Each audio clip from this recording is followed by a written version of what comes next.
wieder in der Synodalversammlung. To the Synodal Assembly.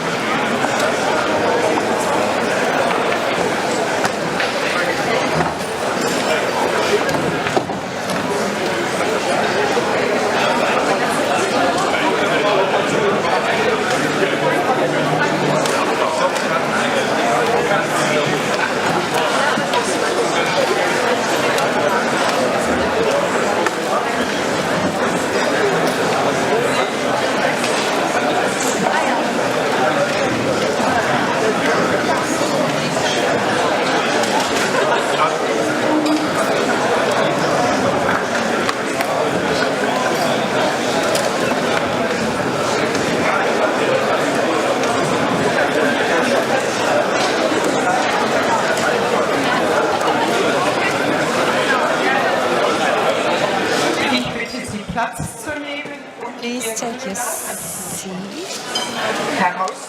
and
good morning, dear brothers and sisters in faith. Before starting with the morning praise, in order to welcome the new day and praise God, I would like to inform you about the changed agenda regarding this morning praise. Please open page 59 in your manual.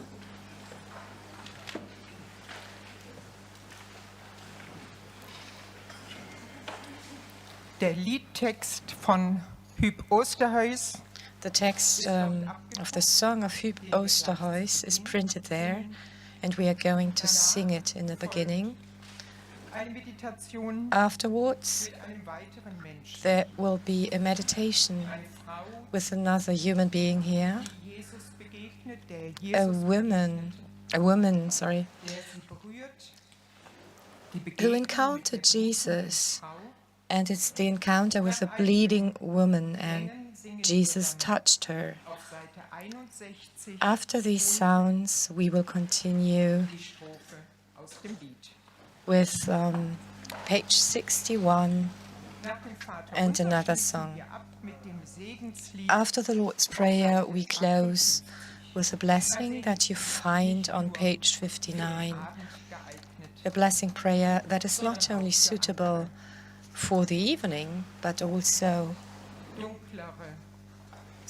for other situations. It's a prayer for help and protection. Two other comments.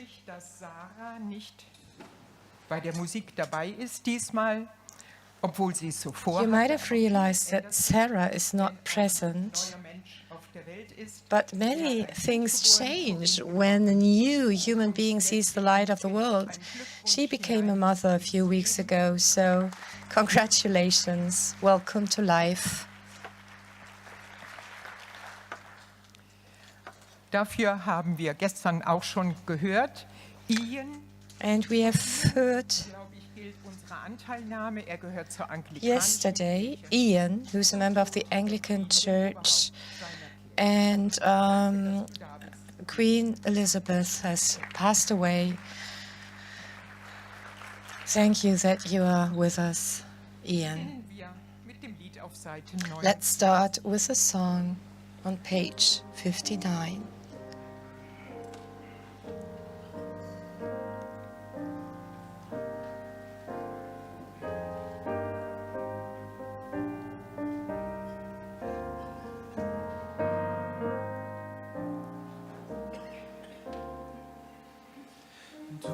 Gott, hast mich gesehen und über Nacht gabst du mir neues Leben und Gedeihen.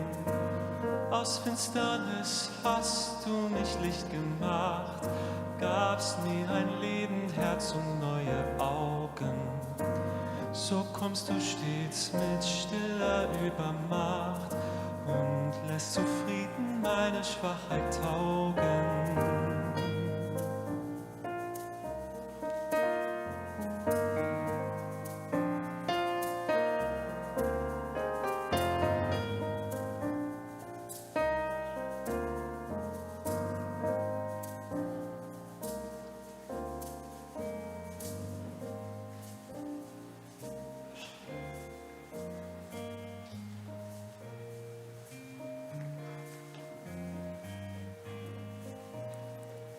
Wer hat mich berührt? Who touched me? So fragst du in die Menge. So you ask the crowd. Du meinst mich? You mean me? Du siehst mich? You see me? Mein Leid? My suffering, my misery, hidden, Versteckt? concealed Jahrzehntelang. for decades, Ersticktes Leben. stifled life, In mir verborgen. hidden deep inside me. Du lässt dich berühren. Hörst You meine let yourself be touched. You hear my silent cry. meine Verzweiflung, You know my despair, meine Tränen. my tears, Und du bleibst stehen and you stop. bei mir. You stay with me, Und du teilst meinen Schmerz, and you share my pain. teilst mein Leid. You hear my suffering.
Sprich du das Wort, das tröstet und befreit und das mich führt in deinen großen Frieden. Schließ auf das Land, das keine Grenzen kennt und lass mich unter deinen Kindern leben. Sei du mein täglich Brot, so wahr du lebst. Du bist mein Atem, wenn ich zu dir bete.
Du selbst bist unser Atem, wenn wir zu dir You yourself are our breath when we are praying to you with the words that Jesus taught us.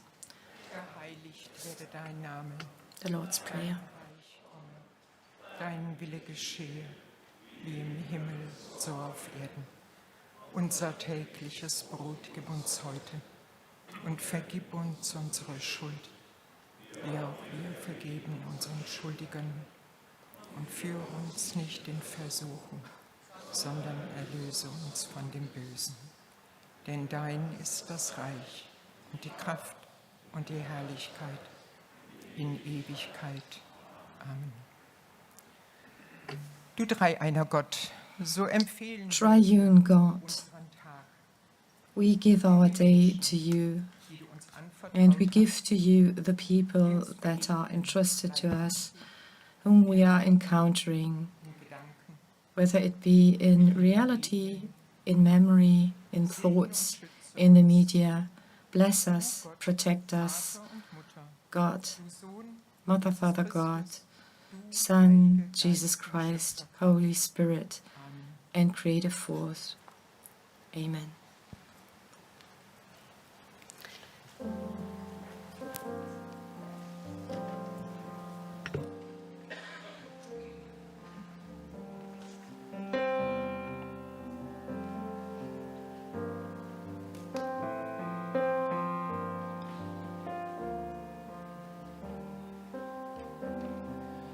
Nun gebe Gott uns seinen Segen, sein Heil und seine große Kraft.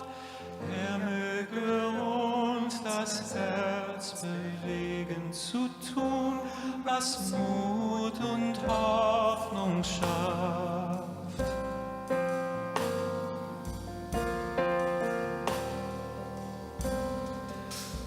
Christus, der vom Tod erstanden, mach uns von allen Ängsten frei, von Tod und Hölle, die uns banden, das Licht und Klarheit um uns sei.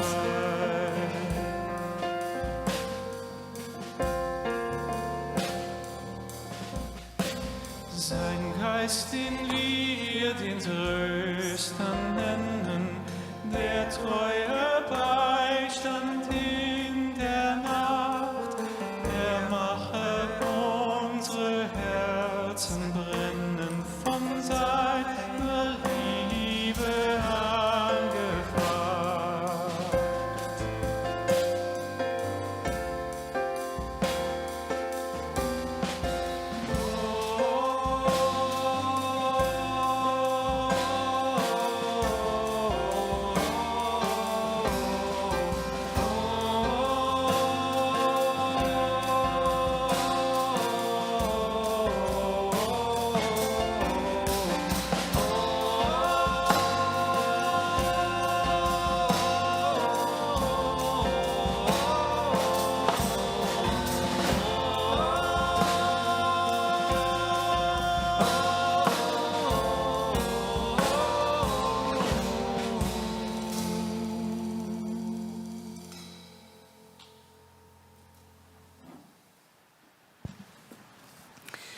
Guten Morgen von morning. unserer Seite als Ihr Moderationstandem heute Morgen. Ich hoffe, Sie We haben are the moderators this morning. I hope you have all slept well, rested well last night. Welcome back to the plenary session of this Synodal Assembly. I welcome Lea Wagner this morning. Ms. Wagner is here today as a sign language interpreter. Welcome to you and thank you for your service. Ich möchte Ihnen erzählen, wie es heute I weitergehen would wird. like to tell you now how we are Ich gebe Ihnen going jetzt to einen Überblick proceed über den today. I'll Tag, give you an wie das overview erweiterte Synodalpräsidium of the das planning of the gesprochen hat day und as it has entschieden hat, das been dann conceived Wir by beginnen the jetzt extended mit einem synodal Statement von Bischof forum. Betzing We will und der start with a ZDK-Präsidentin statement Frau by Dr. Bishop Stetter-Karp. Betzing and Wir Ms. machen Stetter-Karp, dann President of weiter the in der ZDK. Tagesordnung mit dem Then we continue Tagesordnungspunkt with Top 6.1, item Berichte, Aufarbeitung und 6.1, Aufklärung. Wir hören dazu examination Bischof and Ackermann und Herrn investigation Norpoth. of sexual abuse, and Zeit für we will hear Aussprache Bishop danach. Ackermann and Mr. Danach Norpoth. werden wir aufrufen, Afterwards, we'll have time das for a debate, Grundlagenpapier and des then we Frauenforums. will continue with the Vor dem foundational Mittagessen werden wir text of the Eucharistie feiern. Forum Nach on der Women. Mittagspause werden We wir will celebrate the aufrufen, die Eucharist before Handlungstexte aus lunch, dem and Forum after the lunch 4. break, we will continue with the Damit implementation übergebe ich text an from Forum Bischof 4. Betzing oder Frau Dr. Stetter-Karp. Danke. Wir haben uns so abgestimmt, dass ich beginne. Okay, we have agreed upon me starting Erwartung und der Blick sich heute berechtigterweise because expectations today are concentrated on the bishops, I think. eine Krise.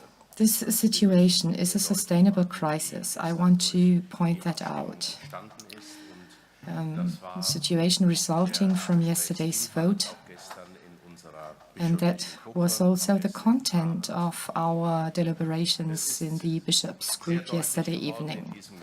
It became very clear in this discussion that we have a responsibility that is threefold. The process, the success of the process, that's the first responsibility. The second responsibility is the responsibility for the foundational text that has been debated, discussed and voted on yesterday. And with this, along with this, goes the enormous amount of work invested by Forum 4.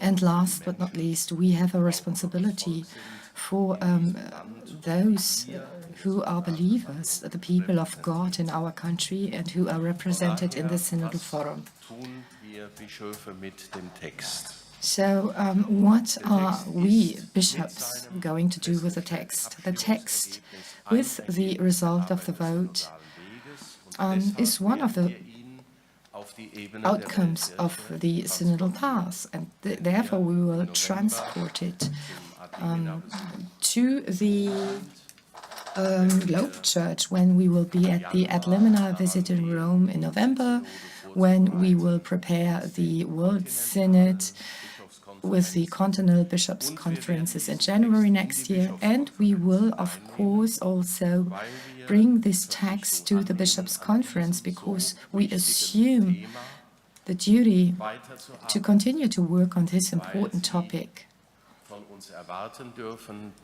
As all of you can expect from us, that we, the bishops, will take a position on the text with regard to the content,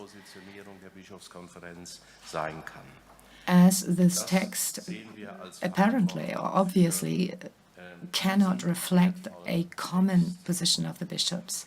So that's our responsibility for this valuable text. Now, responsibility for the process. We have seen a gap yesterday when it came to the voting results, and we could get a feeling who backs the text, who is against it, who might have arguments against it, who wanted to apply modifications which might have allowed the text to be voted for. So it's a question of transparency. This is why in the Bishops' Conference there's a willingness and a specific proposal as well, if the Synodal Assembly accepts, that when it comes to the next round of voting on an entire text, that there will not be an anonymous vote with the devices, but a vote by raised hands. This is not a recorded vote, but you will show with a raise of hands what your position is. I asked this question yesterday in the Bishops' Conference, and it was not met with disapproval. Die ist nicht bestätigt worden, ob jemand, So, or to put it into different words, die Karte zieht mit 5 Stimmen, was ja die Möglichkeit so ist, eine geheime Abstimmung. the idea is to put this forward to the Bishops' Conference, and you could still think that someone says, okay, no, I want to have a secret vote by secret ballot. But yesterday, there were no signs of such a development. We have a responsibility for those who are part of the people of God. And this is why I would like to express my gratitude to those amongst us, especially members of and counselors to the Synodal Forum 4, who were really affected personally yesterday, and they were concerned so much that they left yesterday, and I thank them for showing up here again this morning.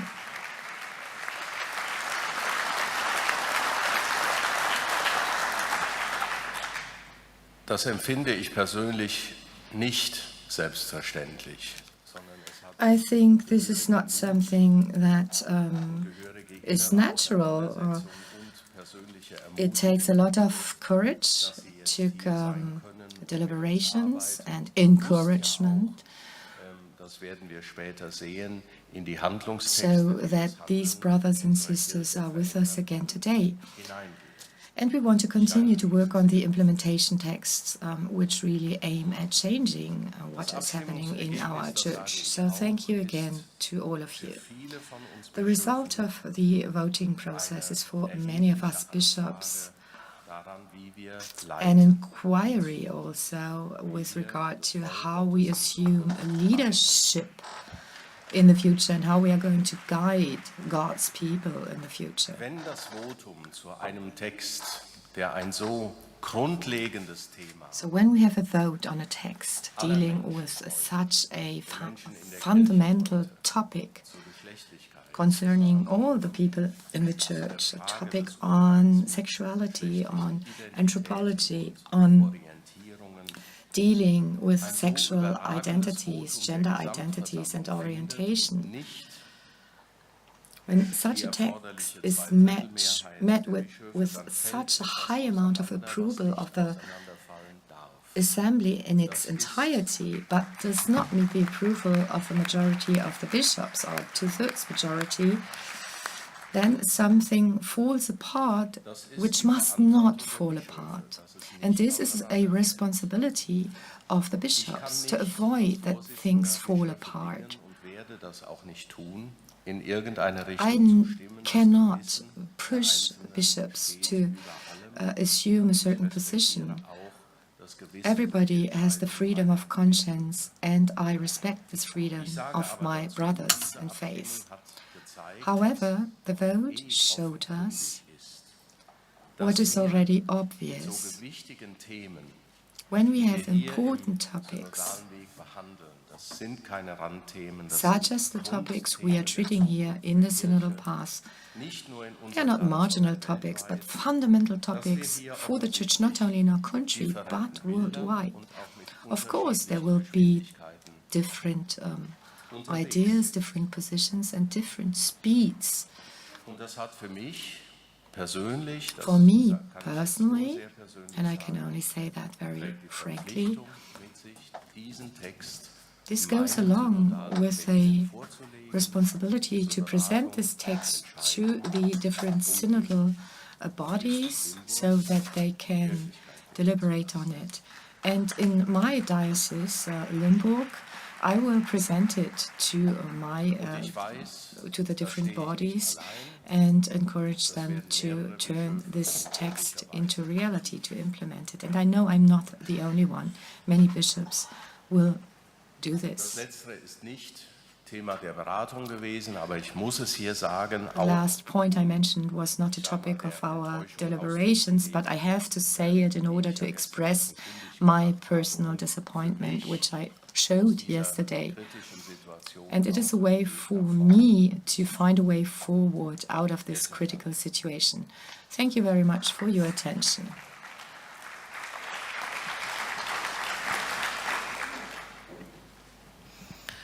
Ich kann es etwas kürzer machen, weil I can keep it a bit shorter because many things have been said already. Good morning to you, and it's going to be another challenging day, I think. I would like to build on the words of Bishop Betzing. Yes, this is about responsibility. Responsibility for the process, for the texts, and the people. And we, as the Central Committee of German Catholics, have a responsibility in this process. And we entered into this process when the bishops, in their distress, asked us for our support. And we are going to continue to do so as long as we can be on this synodal path together. die Betroffenen angesprochen. Now, those people concerned or affected were mentioned, those who were suffering yesterday, really, not only because of the result, but because of the way their work was dealt with, the non-communication. And let me put it very carefully, possibly you could say that it is not a natural thing that we stay here, or it's not self-evident that we stay here as the ZTK. I've heard many voices, and not only out of the laity, but people who have a priestly responsibility and who raise the question whether we can make it together after all. At the same time, and you know, there are objections, so you cannot simply ignore this procedure that you have actually initiated. You cannot simply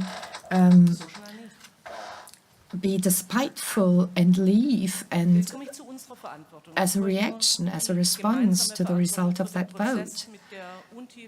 So this is the shared responsibility with all the insecurities and uncertainties that it implies. But let me say again, it's about responsibility for the result, the texts, and the people, for the process. At the core is the human being. That is clear for us, the Central Committee of German Catholics. We engaged into the synodal path in order to support those who are concerned and affected by abuse, and we all agreed to tackle the root causes, the systemic causes, investigate into these causes, not in order to have a nice analysis at the end of the day, but to be able to take actions, and not only in 1 or 2 decades. And we are walking this path on behalf of all the believers who believe in the strength of a church able to renew itself. So I would like to express my gratitude to all of those who left the room yesterday and came back today, who went away and came back, who stay, who abide, who do not run away. And sometimes this is really difficult, not to run away. But it encourages me, and I derive another responsibility from yesterday's developments. We, as the laity, need to set boundaries as well. Not too fast, but we need to recognize where boundaries are necessary and where boundaries exist. We engaged into this process under very specific circumstances. Process that will find an end, or at least a preliminary end, March next year. The participation of all of you is important in this, is crucial in this respect, and it excludes non-communication. Communication is absolutely key. If a change is not possible after all, and I mean not individual small topics, but a fundamental understanding as regards the aim of this synodal path. So if such an understanding is not possible, if change is not possible, if we have the impression that no transparency, no real communication can be put forward, we will locate ourselves in a different body. And of course, this needs to be reflected upon. Now, I thank you for your attention. I hope that we will be able to start this day well. And I would like to congratulate the extended forum for adopting the agenda, and I would kindly like to ask that we not discuss rules of procedure, but that we really use the time we have in order to have a debate on the content. And let's have a fruitful day. Thank you very much. Vielen Dank, Bischof Betzing. Vielen Dank, Frau Stetter-Karp. Thank you, Bishop Betzing. Thank you, Ms. Stetter-Karp. We would like to continue as we just heard. There is a motion with regard to the rules of procedure. I'm very sorry to raise a motion with regard to the rules of procedure. I request a debate on the statement of Bishop Betzing and a vote on the further agenda. Wir haben einen Geschäftsordnungsantrag im Raum stehen. There is a motion with regard to the rules of procedure. So we are going to tackle that one first, and after that, the two further motions. Professor Thiem, to first debate, second, a vote on the agenda. Both motions on the rules of procedure are not included in the rules of procedure. I can offer you to have a debate, of course, without referring to the rules of procedure with regard to the agenda. The statutes tell us that the Synodal Committee defines the agenda. We need to align up here how to proceed on that request. So I would now like to follow the request and have a debate. Es gab keine Gegenrede, keine wahrnehmbare Gegenrede. Genau, das war kein. Ich würde das so interpretieren, dass das kein Geschäftsordnungsantrag My war. interpretation is that this was not a motion with regard to the rules of procedure, but a request. This is a formal. I present a formal objection. Das Anliegen von Professor Tiefensee nach einer Aussprache haben wir So angenommen. we accepted the request of Professor Tiefensee to have a debate. So we now present you with the option to take the floor, and after that we will discuss the further agenda and deliberate on that. Dann geben wir jetzt Zeit für eine Aussprache. So we now have time for a debate.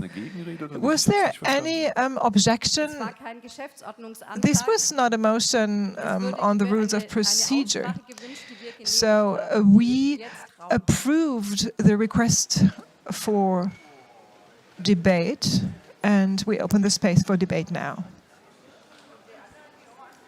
Sie dürfen jetzt sich für die Aussprache So zu den Statements von Frau Dr. now Stetter-Karp you can comment on the statements of Irma Stetter-Karp and Bishop Betzing.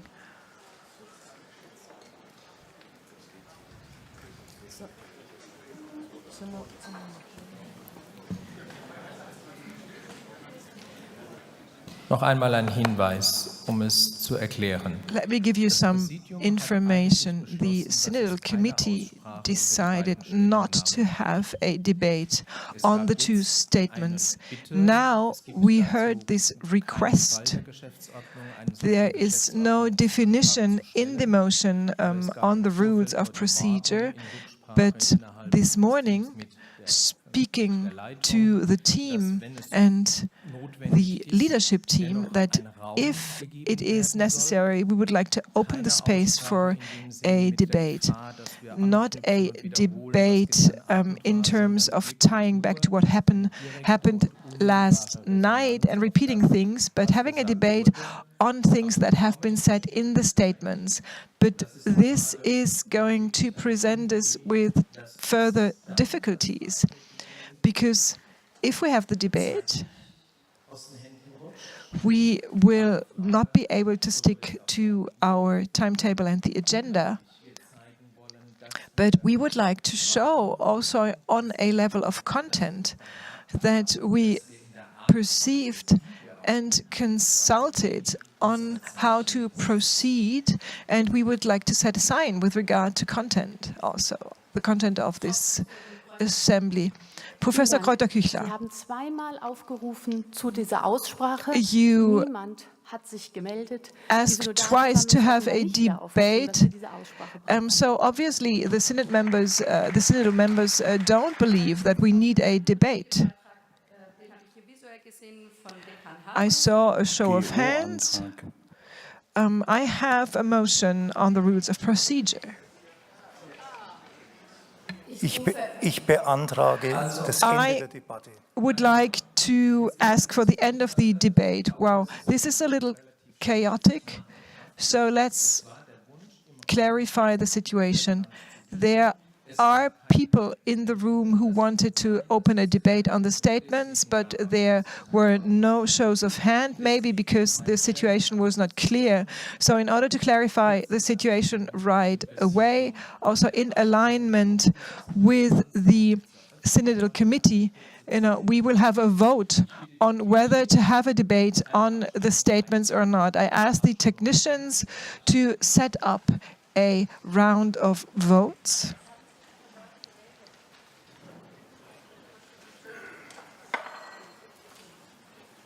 Stimmen Sie Technik, Signal, geht das? Is that okay? The technicians, please vote. 1 is yes, brief debate on those statements we just heard. 2, no, no debate on the statements.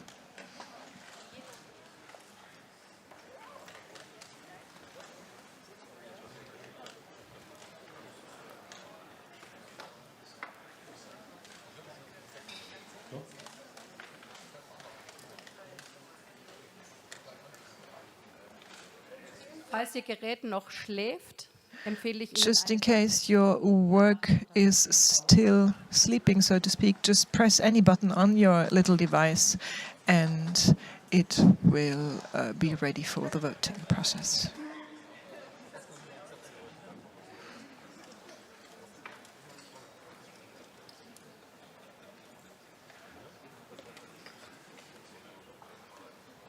Wir schließen die Abstimmung. We close the vote.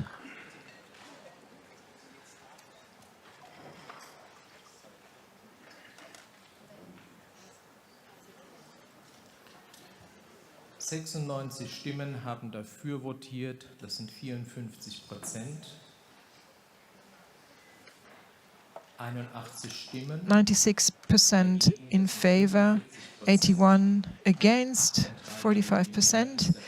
8 abstentions, so the majority opts for a brief round of feedback or debate. So now you have the chance to put yourself on the speakers list using your device.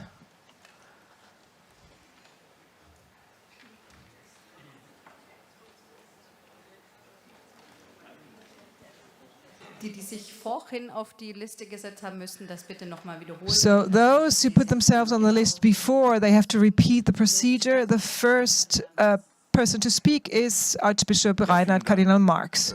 Thank you so much. Dear Georg, thank you for your statement. And thank you for the perspective that we will dwell on the topics in the Bishops' Conference. You know, I was pondering about how we got to this place and what we did wrong and so on. There's no space to dwell on that now. An important aspect for me is, and you refer to that, you know, is the validity of the text, and that's led to misunderstanding. This is not a magisterial statement, but this is an orientation text coming from this body, supported by the majority of the Bishops' Conference. Considering that in our dioceses is going to take on this text, this is a discussion text, a foundational text that sets the course that I would like to continue. But it is not an expression of the Magisterium. I would like to underline that this might have led to misunderstandings. We close the speakers list because we have 14 people on the list already. And the floor goes to Matthias Sellmann. Bishop Betzing, thank you so much also on my part for your statement. At one point, I would like to be more cautious. You referred to the conscience of your colleagues, and I don't think this is about conscience or a question of conscience.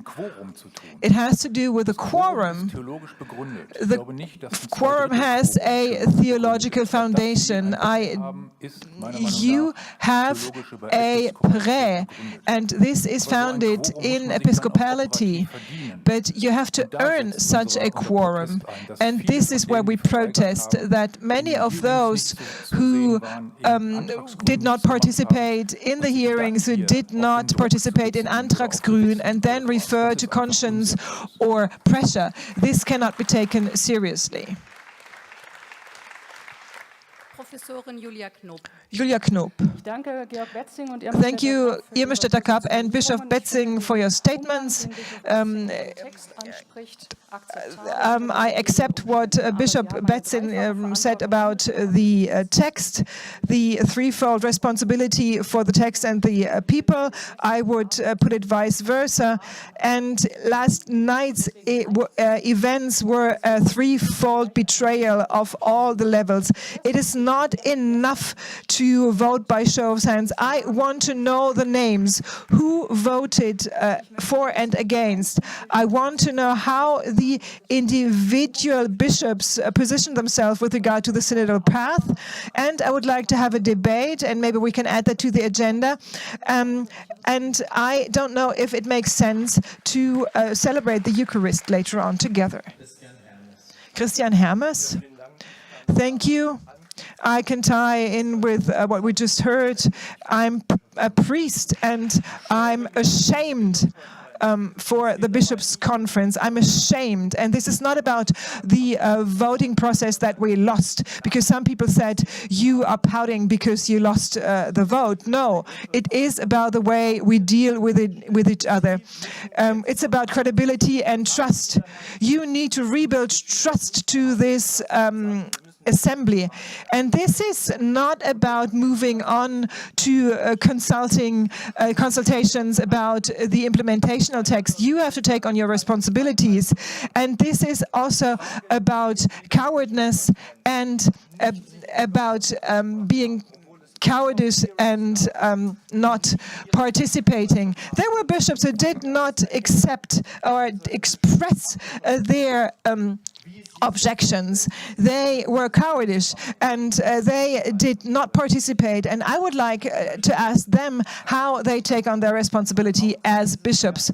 So we find ourselves in a crisis of trust, and we need to take that really seriously. And my second question is, I heard that part of the assembly already celebrated the Eucharist separately. I would also like to raise the question whether it makes sense to celebrate Eucharist together. I would like to say something on recorded votes. Yesterday it had been mentioned your yes should be a yes and your no should be a no. I back that process. We need transparency, we need honesty. also to stand up in public for one's opinion. So until yesterday, I would have been in favor for a recorded vote, but now I'm not. I would be in favor of a secret vote that is also defined in the statutes as an option, because this is a regular procedure, and also because it opens the space for a true decision. And this is something that I wanted to say, because Bishop Betzing said that nobody in the Bishops' Conference had said that they would make use of that. And this is not a question of strategy or tactics, but this is just a regular procedure of a secret ballot. But at the same time, everybody should be open to say publicly whether they voted in favor or against a text. Eberhard Tiefensee. Bishop Betzing, I would like to thank you for your statement, but I don't believe that 2/3 of the Bishops' Conference back what you said. And I would like to see this documented by a vote on your statement. And secondly, I don't believe that it's possible that we celebrate Eucharist together. I would like to cancel that from the agenda. One group already celebrated their own Eucharist separately, and I would like to comment on those who left the assembly yesterday and came back today. So they are here and back in the assembly, and I see your faces, and I would like to tell you that I want to be church together with you.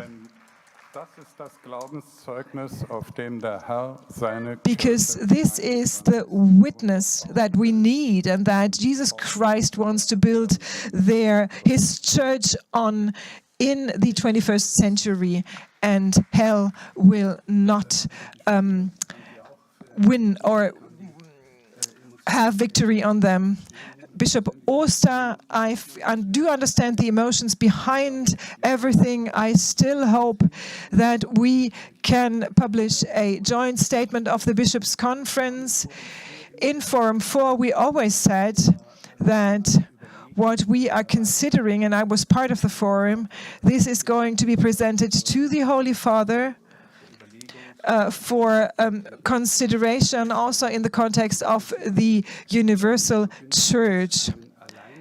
And now you announce an individual decision, and I was wondering if you anticipate something that you always planned for if we don't have a majority.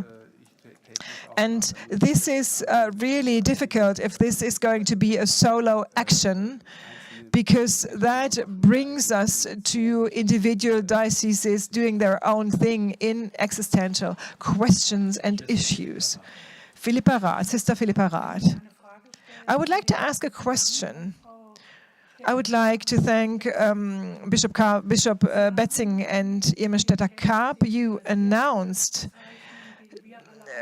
with regard to the text that you find valuable, that we all find valuable. You said you are going to forward this to Universal Church. My question is, how can that happen if the bishops do not stand jointly behind that text?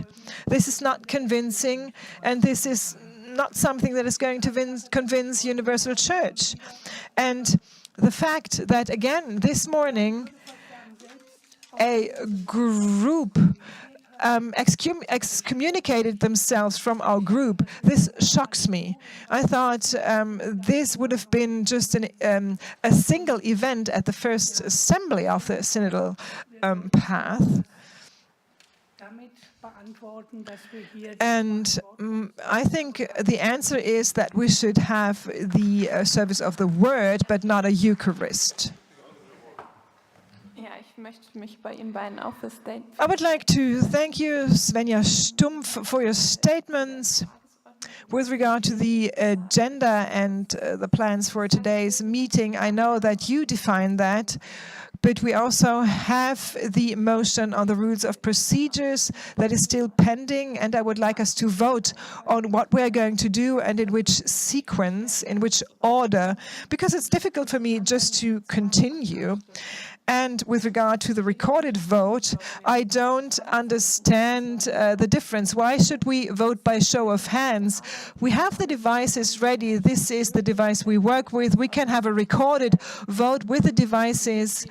If we agree with the motion on rules of procedure, I would like to have a list of people voting for and against. We can do that by show of hands. That takes time because we have to do it manually. People have to jot down the names, or we simply use our devices. I don't know where the difference is. Jan Hilkenbach. I agree and back the use of the digital devices. I guess it was a compromise within the Bishops' Conference, but I do think that we should have a recorded vote. I have to say, I cannot move on with the agenda. However it shows up, it's difficult to speak about the texts, if things are still open and pending. I don't know. We speak about a failure of the Bishops' Conference, a massive failure. It's a failure of the Bishops' Conference, not regarding the vote itself, but about expressing the objections. And I'm speechless also, after this night's sleep, I don't know what to say about it. And if it's truly the fact that a separate group celebrated Eucharist, if this is the case after all the events of last night, I'm really asking myself what we are doing here, and we might rather stop working together here. Bishop Jung. I learned that disruptions need attention, and I don't know if we should really continue with the agenda as it was defined. There were a lot of questions last night also with regard to the general setting, to the communication and the culture of communication, but just going back to the agenda, I don't know if that is good. And maybe we can reconsider what that means beyond defaming and disqualifications. I don't think that this type of approach is helpful for communication and the setting. Gregor Maria Hanke, I think we have to acknowledge that there is a huge tension among us, a gap with regard to theology, but also with regard to human relationship. It was said that there is a cowardice attitude in the room. So let's not use Putin's bomb, but let's take a look and let's refer to the basis of Universal Church Faith Foundation. Of course, we're looking for solutions and answers to questions that don't have an answer yet. This is the intention of the synodal path.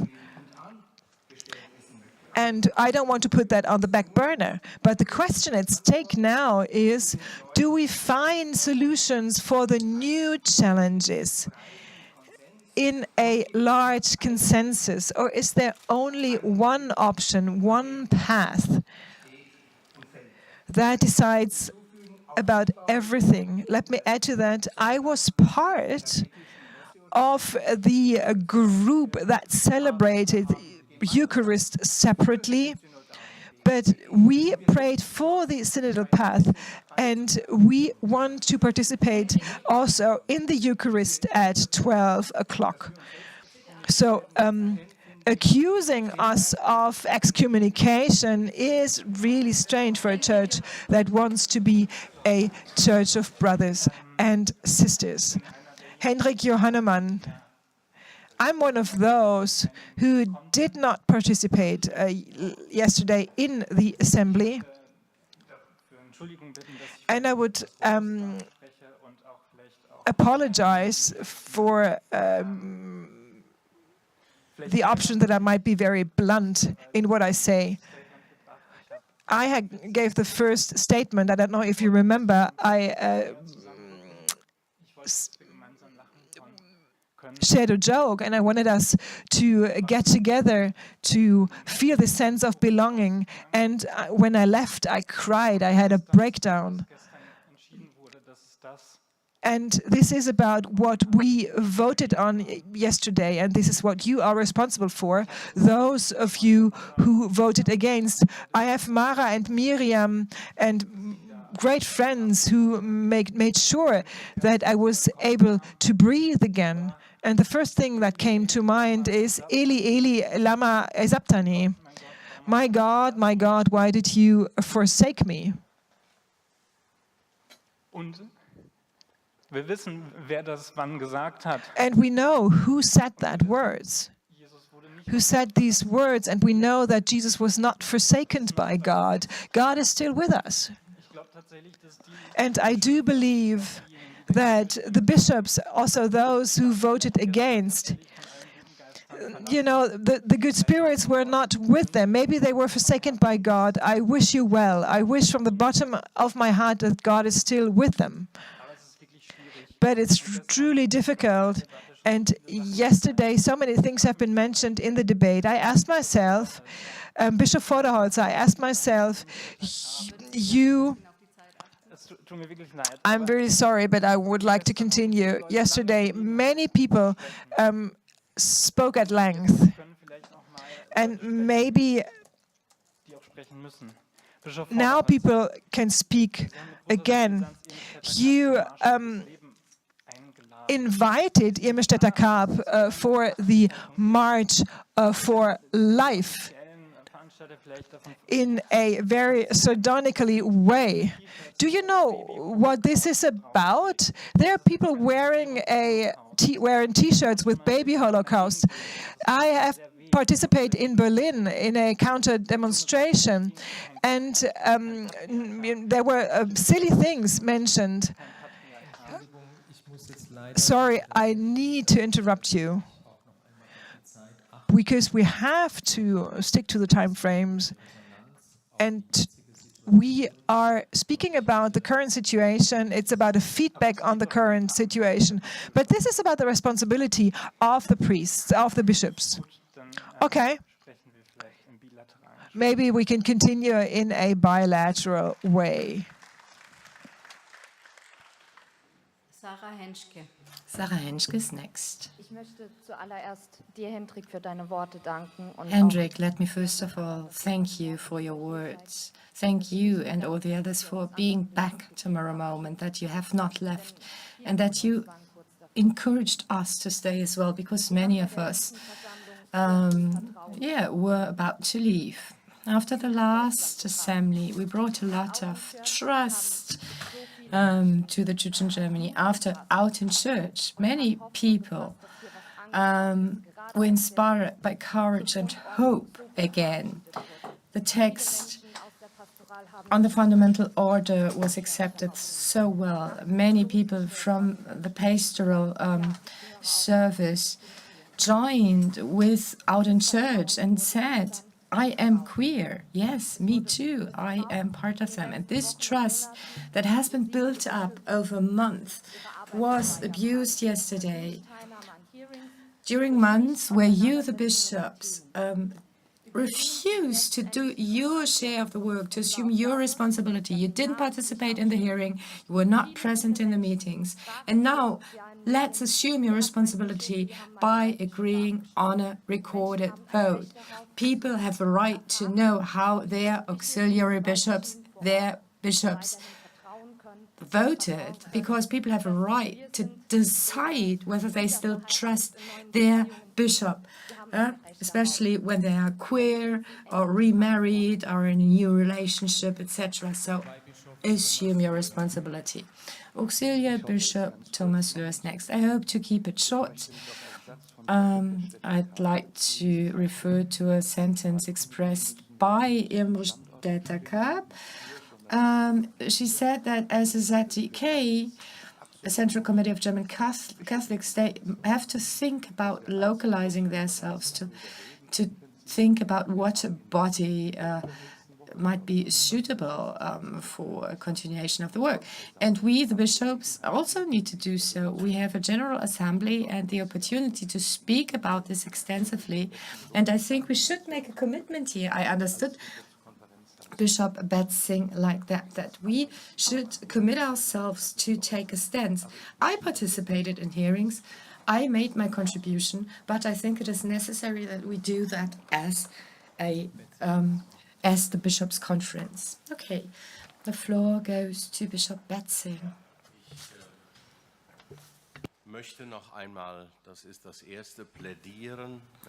Let me first of all use this opportunity to plead for us not to let our work rest now.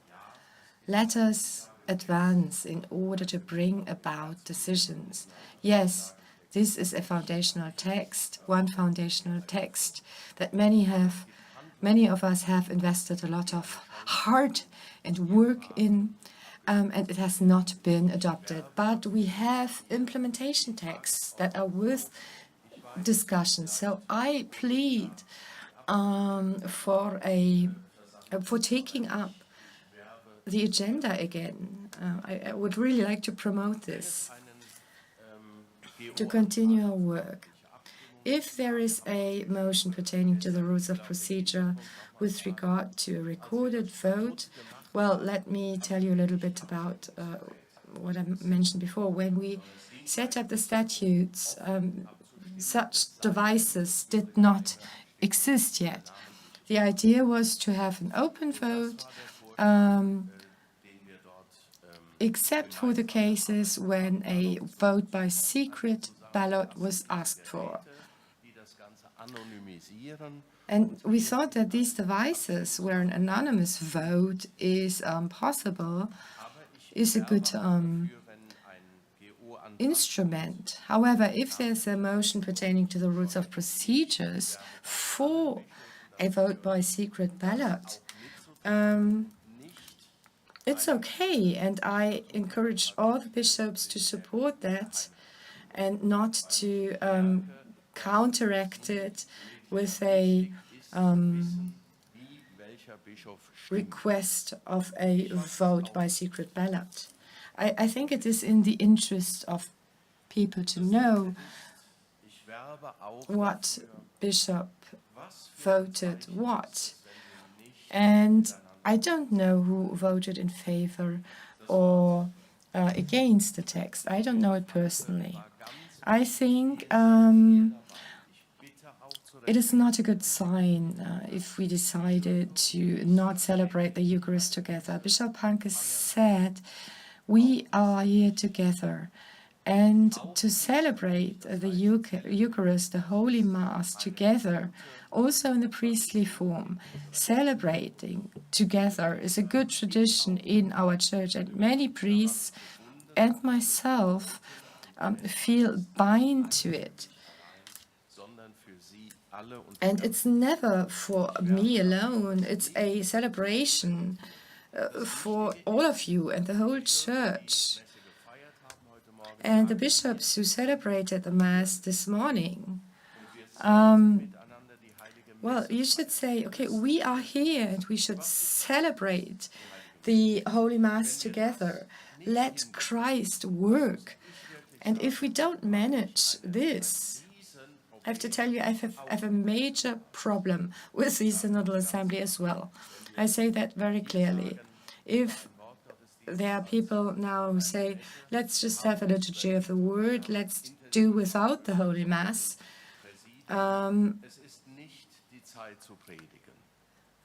you know, I agree that it is not the time to preach, to give a sermon. It's the time to let Christ work in us, to hear his word, to be around the altar, to praise the Lord's presence and receive it in the form of bread and wine, to accept his blessing for the world.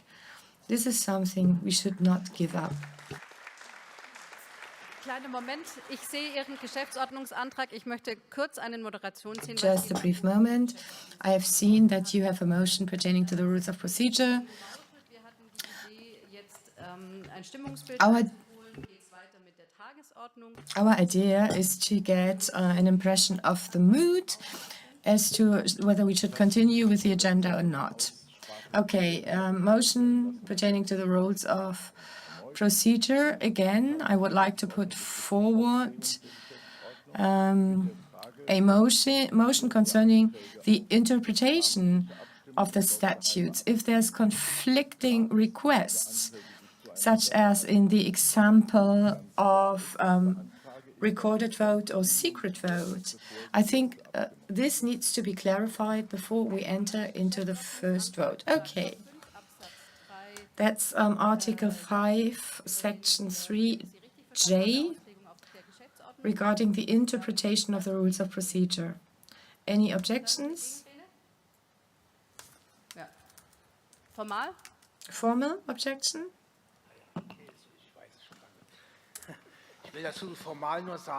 Well, formally, I would only like to say that a secret vote or a secret ballot is regulated in the rules of procedure. Yes. Now we are going to vote on this motion pertaining to the rules of procedure.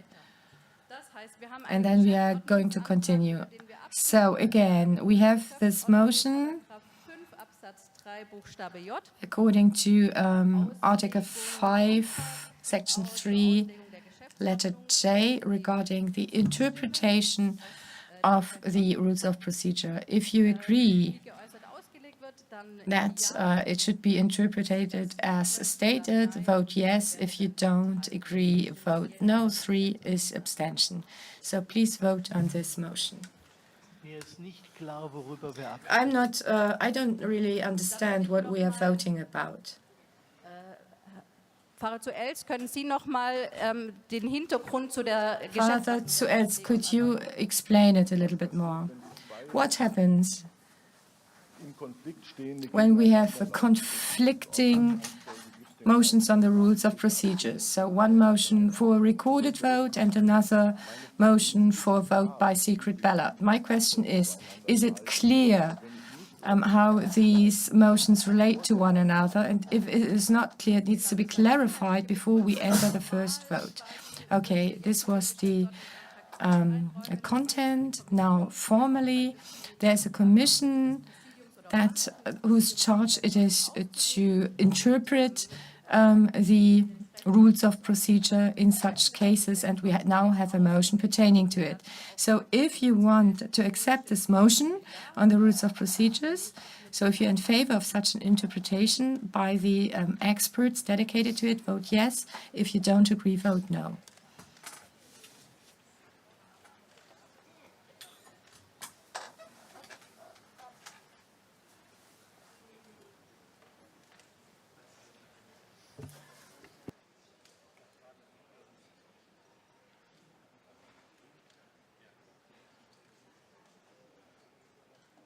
Bitte stimmen Sie ab.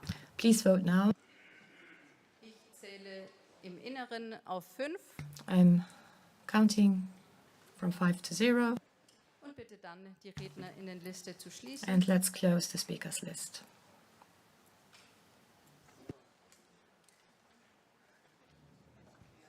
Dem Geschäftsordnungsantrag haben Okay, we have 151 votes in favor of this motion, 27 against. So we have a yes vote. There will be an interpretation of the rules of procedures. We have another motion by Deacon Hermes. In addition to that, I think that Article 6, Section 6 of the statutes provides an answer to the question that was just being asked.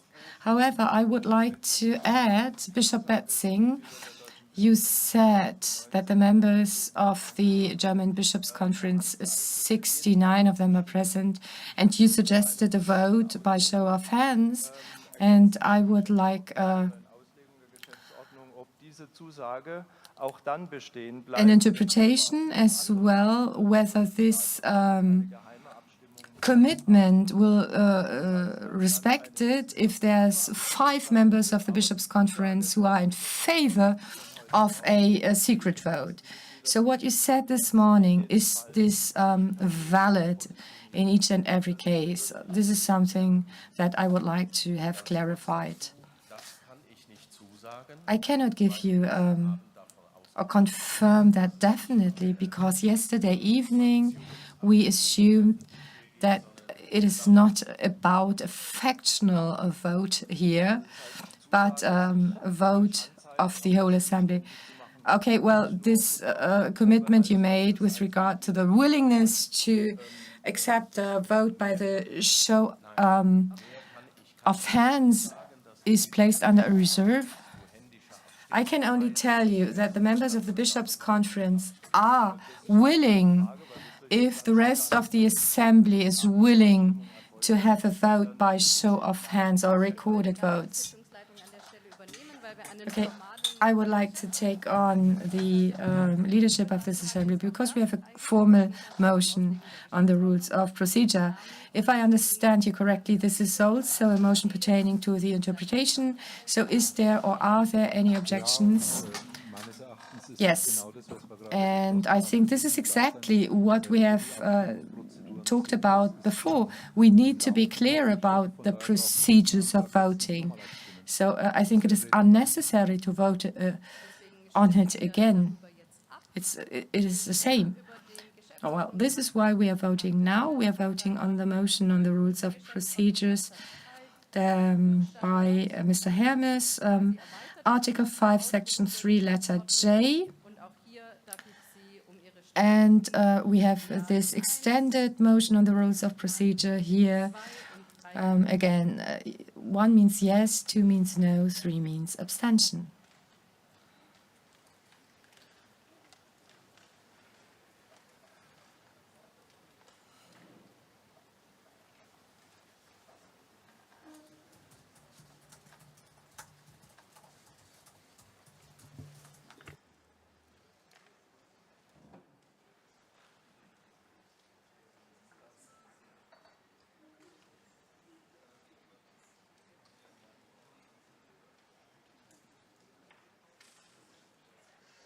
Bitte stimmen Sie ab. Please vote now, if you have not yet. Wir beenden die Abstimmung. Okay. Und gewohnt. This round of votes is closed, and we have the result here. 83 votes in favor, 71 votes against. So we have an extended mission now to interpret the rules of procedure. There are experts for this. There's a specific committee. So I should suggest to continue with our agenda. Item 6.1, report on sexual abuse. And we are starting with a statement by Bishop Ackermann, followed by a statement by Mr. Norport.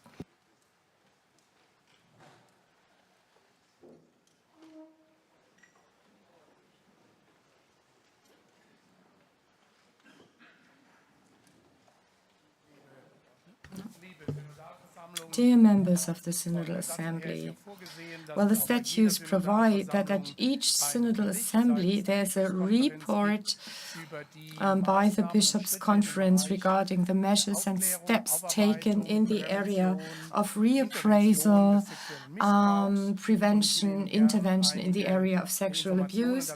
And I would like to share information with you about what has been on our minds since the last Synodal Assembly in February. This report will be available online briefly after my presentation. An important topic was to look at our system of the material compensation for those concerned, together with the members of the Victims' Advisory Council of the Independent Commission of the Conference of Religious Superiors. We did that because there was criticism with regard to certain points. We had 5 discussions with the Victims Advisory Council, members of the Bishops' Conference, and the representatives of the German religious superiors of religious orders. So one was about the lengthiness of the procedures. There was criticism as regards the size of the body and the fact that there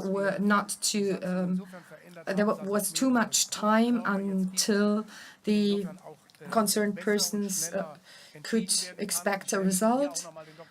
And I would like to mention Stefan Vesper, who is a member of the Synodal Assembly, who helps in the Secretariat to optimize processes.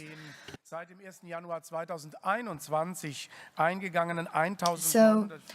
since 1st of January 21, 1,474 motions have been put forward or applications have been put forward, and a large number of them has been decided upon. Most of them during the first quarter of last year. Now the number of applications for compensation is dropping, so this gap has been closing, and this shows that there has been a lot of improvement. And I would especially like to thank the members of the committee and the Secretariat for their very good intensive work. So that was the first time. And let me just add, especially when it comes to the numbers, the Independent Commission has a duty to submit a yearly report. And this report on the activities and measures undertaken is available on the internet. Second point in this area. There has been a request whether the affected persons have a possibility to raise objection formally, that is, to have the decision taken by the Commission double-checked again. For instance, if you are not satisfied with the amount of the compensation. So the members of the Commission and representatives of the Victims Advisory Council suggested a procedure which is still pending. It is going to be voted on finally. And it is also about inspection rights into documents. This is why there is a data privacy relevant procedure beforehand. But this is about ensuring the possibility for all the concerned and affected persons to be able to have to raise an objection. Irrespective of this, and some affected persons use this possibility already, they can present their situation again to the Commission if there's a new facts, a new awareness of something that was not handed in the past. So it is stipulated in the statutes that this is possible, just to clarify this. Third point, we had an exchange on the amount of the compensations. The principal idea of our procedure is to have a framework of reference that is independent of the churches. That was important to us bishops, that we do not fix these amounts ourselves internally, but that we have a framework that is independent. And this is the jurisdiction of the state's courts when it's about injury awards. And we are orienting on this framework of the state's jurisdiction.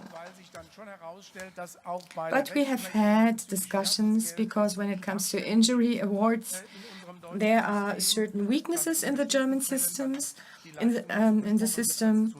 In certain cases, the compensation awarded is judged to be too low, and we thought about how we could remedy this. And we discussed it with the Bishops' Conference. Arguments were collected for or against a certain threshold value, etc. But unfortunately, I have to tell you that we have not reached a consensus yet as to a change of the system that lives up to all the different expectations. Mr. Norput is certainly going to mention this. There's still insatisfaction on the side of the Victims Advisory Council, so we have a disagreement here.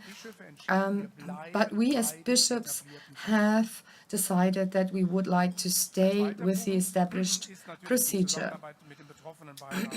The second point is the cooperation with the Victims Advisory Council itself.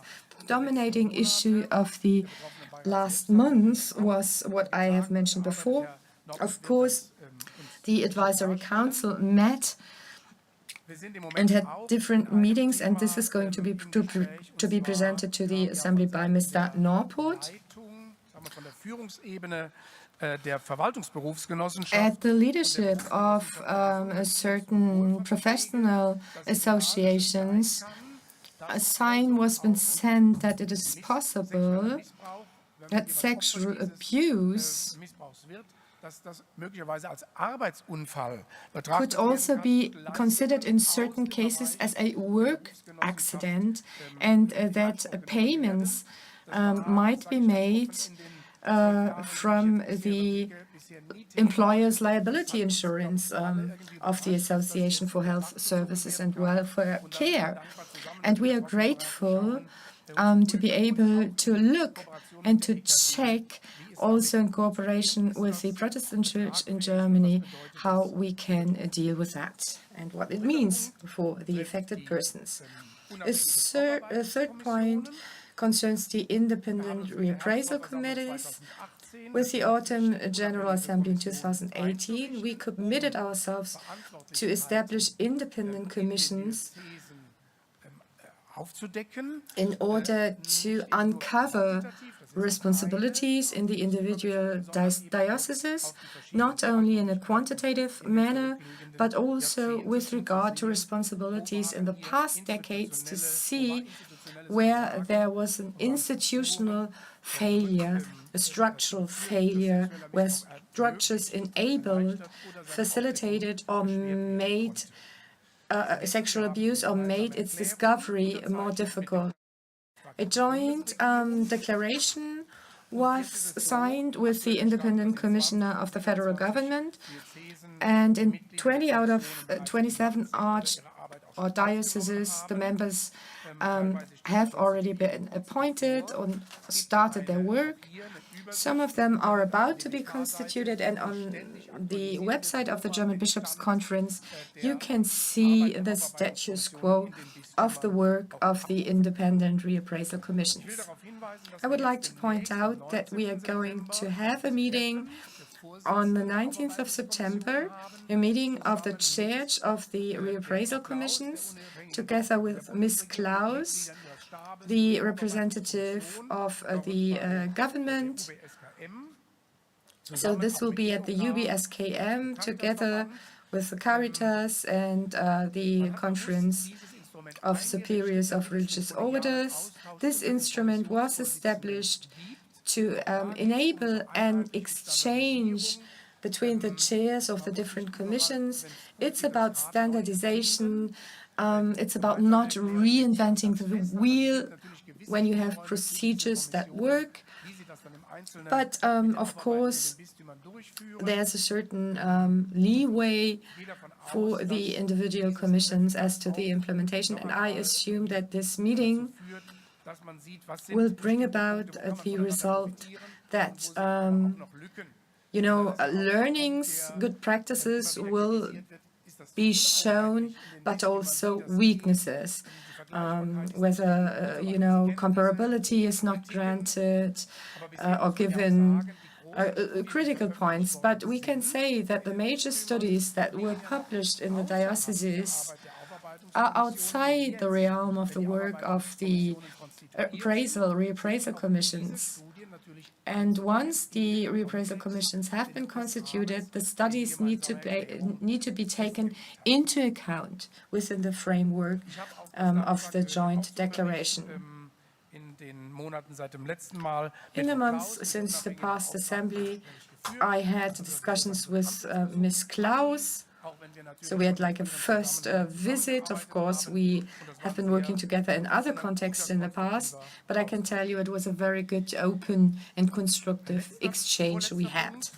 The second last point, further training or development measures, a very important area which became obvious with regard to compensation payments, etc. It is very important that the points of contact in the dioceses, whether they are intervention commissioners or abuse commissioners, that they are being trained to talk to affected persons. Of course, you know that over the years responsibilities might have changed, but persons who are newcomers in this area need to have a qualification, because this contact is so important in the communication with the victims, with the affected persons, so that they feel understood, heard. It makes a big difference, and it is totally obvious that we want to establish these trainings. With regard to the intervention order that we have renewed in January 2021, it had to be adopted because the criminal code in the code of a church law has been changed, has been modified, and we have of course transferred the modifications into the intervention order. You might remember that at last year's assembly, I asked that questions on abuse, sexual abuse, also spiritual abuse, should be discussed again on a different structure in the Bishops' Conference. It should be discussed on a broader basis. So we need a renewed structure that is adapted to the new developments. And in spring, I said that I was going to resign from this office of a commissioner.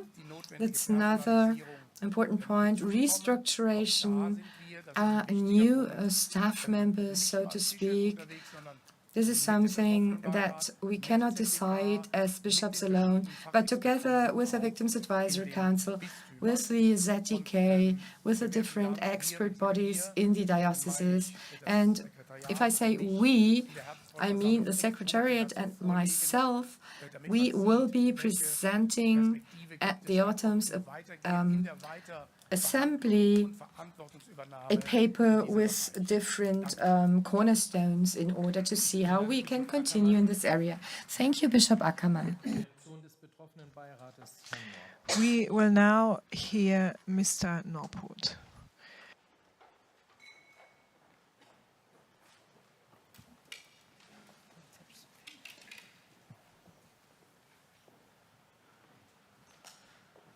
Das entspricht nur der Hygieneregel und nicht dem Wechsel. Ja, meine sehr geehrten Damen und Herren. Ladies and gentlemen, Madam President, Mr. President. Es wird jetzt gleich ein bisschen nicht emotionaler. This is going to be a little emotional, I would say. And I'm wearing this T-shirt. And I would like to give my regards to Johanna. She left the Victims Advisory Council in order to protect herself. As Bishop Ackermann said already, he is going to resign from his office. Bishop Ackermann, you took up the issue at a time when the vast majority of your confrères in the German Bishops' Conference and far beyond in the clergy as well as in the lay apostolate still assumed that sexual abuse in the Catholic Church was a fateful series of individual acts and thus a temporary crisis. This time simply had to be overcome and then things would continue as before. Since then, as you said, 12 years have passed. In the meantime, what was perceived as a threatening suspicion has turned into the certain knowledge that it is not a temporary phase, but an existential crisis that is shaking our church to its foundations. Quite apart from the fact that there continues to be a considerable disagreement on many issues between your position or the episcopal positions and those of the people affected, I would like to thank you and use this opportunity to thank you for your 12 years of dedicated service, Bishop Ackermann. You have been and continue to be a lone warrior and caller in loneliness in many places. You have initiated and advanced important processes, even if not always in the interests of those affected. Yes, you too made mistakes in coming to terms with the abuse. But if you, as an active bishop with experience in the subject, if you make mistakes in your position as an abuse commissioner, then this is only to show that there is still a long way to go before the subject can be dealt with in an adequate way, also on a systemic level. Even if there are still so many things to be done on this path of overcoming the crisis, especially in acknowledging the suffering and coming to terms with this, and there is also a fundamental disagreement, your personal dedication have led to the fact that in institutional comparison, the Catholic Church has made more progress in dealing with the abuse than compared to most other organizations in Germany or even in an international comparison.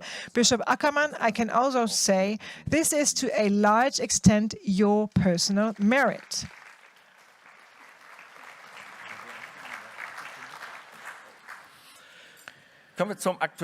Now, let's move on to the current status and how that is assessed and how we deal with abuse, how it is assessed by those affected, also here and now. And why is there so much resignation among those affected? And let me be very blunt and plain. I would like to make a few comments on the construction of the synodal path itself.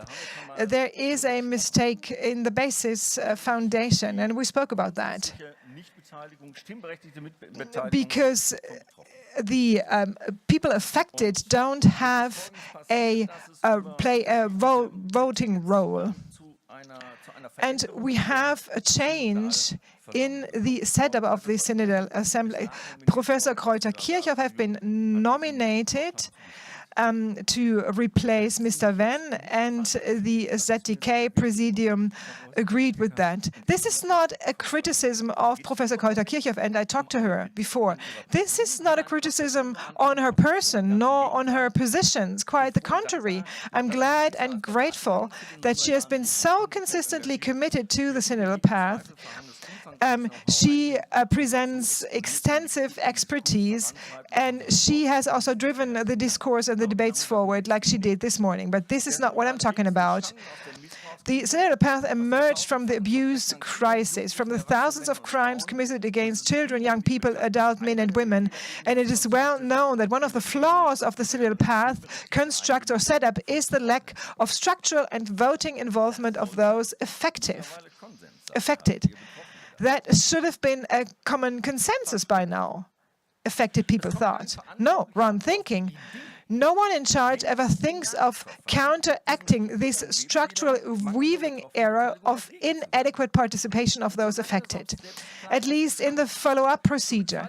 And as long as even the smallest opportunities for participation are not taken advantage of because of other interests, all those responsible will have to face up to the question of how to value real participation by those affected.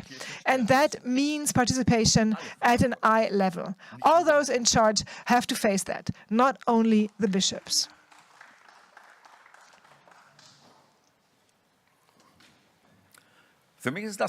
I call this a deeply and firmly anchored systemic blindness, deeply anchored in our Catholic Church.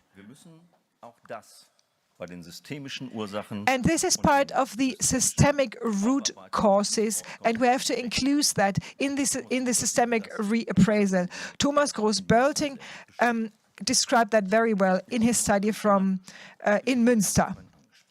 Let's move on to another topic, the acknowledgement of suffering.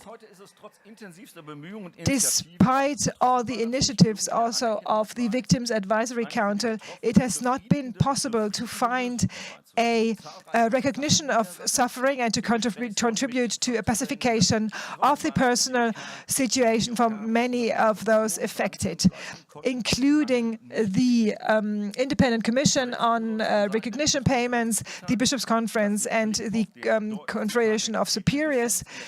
There is a dissent with regard of the amount of payment, and on part of the German Bishops' Conference, we have been told that the process is not further continued. As part of the advisory board, it was always important to us to de-escalate this question of recognition of suffering and to contribute to a pacification of the personal situation for many of those affected. Now, since August, we have the first civil lawsuit of a victim against a German diocese pending. The amount of the claim is €725,000, and the focus is on the question of official liability. It's therefore a civil law assessment of the institutional responsibility of the Church. And I cannot tell you how many lawsuits will follow and are currently being prepared. Dear bishops, the lawsuit currently pending in Cologne is the expression of the massive dissatisfaction with your attitude in recognizing the suffering. Around 65% of the compensation sums are equal to or less than €20,000, and large parts less than €10,000 and even less than €5,000. This is to show many things, but certainly not an appreciation in the attitude towards the victims of sexual abuse, who have to bear the consequences for the rest of their lives and for whom you as bishops have to bear responsibility, at least in the sense of official liability. Let's speak about responsibility. Since the last Synodal Assembly, with regard to the question of the attitude of German Church indeed coming to terms with the misuse, something terrible happened. In recent weeks, the analysis of the German Bishops' Conference at Vineyard on the role of the German coordination agency Fidem Donum has been published. At this point, the DBK and Vineyard have acted accordingly and correctly in that both institutions have initiated their own analysis after the Hildesheim Tabu with indications of a specific role of the coordination office. The analysis makes clear the enormous criminal energy that dioceses have put in cover-ups. It should be called deliberate obstruction of justice. Through Fide Donum, bishops and personnel managers have deliberately, so intentionally, deprived the German prosecution authority of perpetrators of abuse known to them by transferring them and sending them to South America. What came to mind is the Joint Justice Police Working Group at the Federal Criminal Police Office. Let me share with you a definition from 1990. Organized crime is the planned commission of criminal acts determined by the pursuit of power or profit, which individually or in their entirety are of considerable significance if more than two persons involved work for a longer or indefinite period of time in a division of labor, using commercial or business-like structures, using violence or other means suitable for intimidation, or by exerting influence on politics, the media, public administration, the judiciary, or the economy. End of quote. Do you see parallels? If criminals are deprived of law enforcement authorities to protect their own reputation and organization by exploiting commercial or business-like structures, by influencing institutional networks and administrations, then this is organized crime.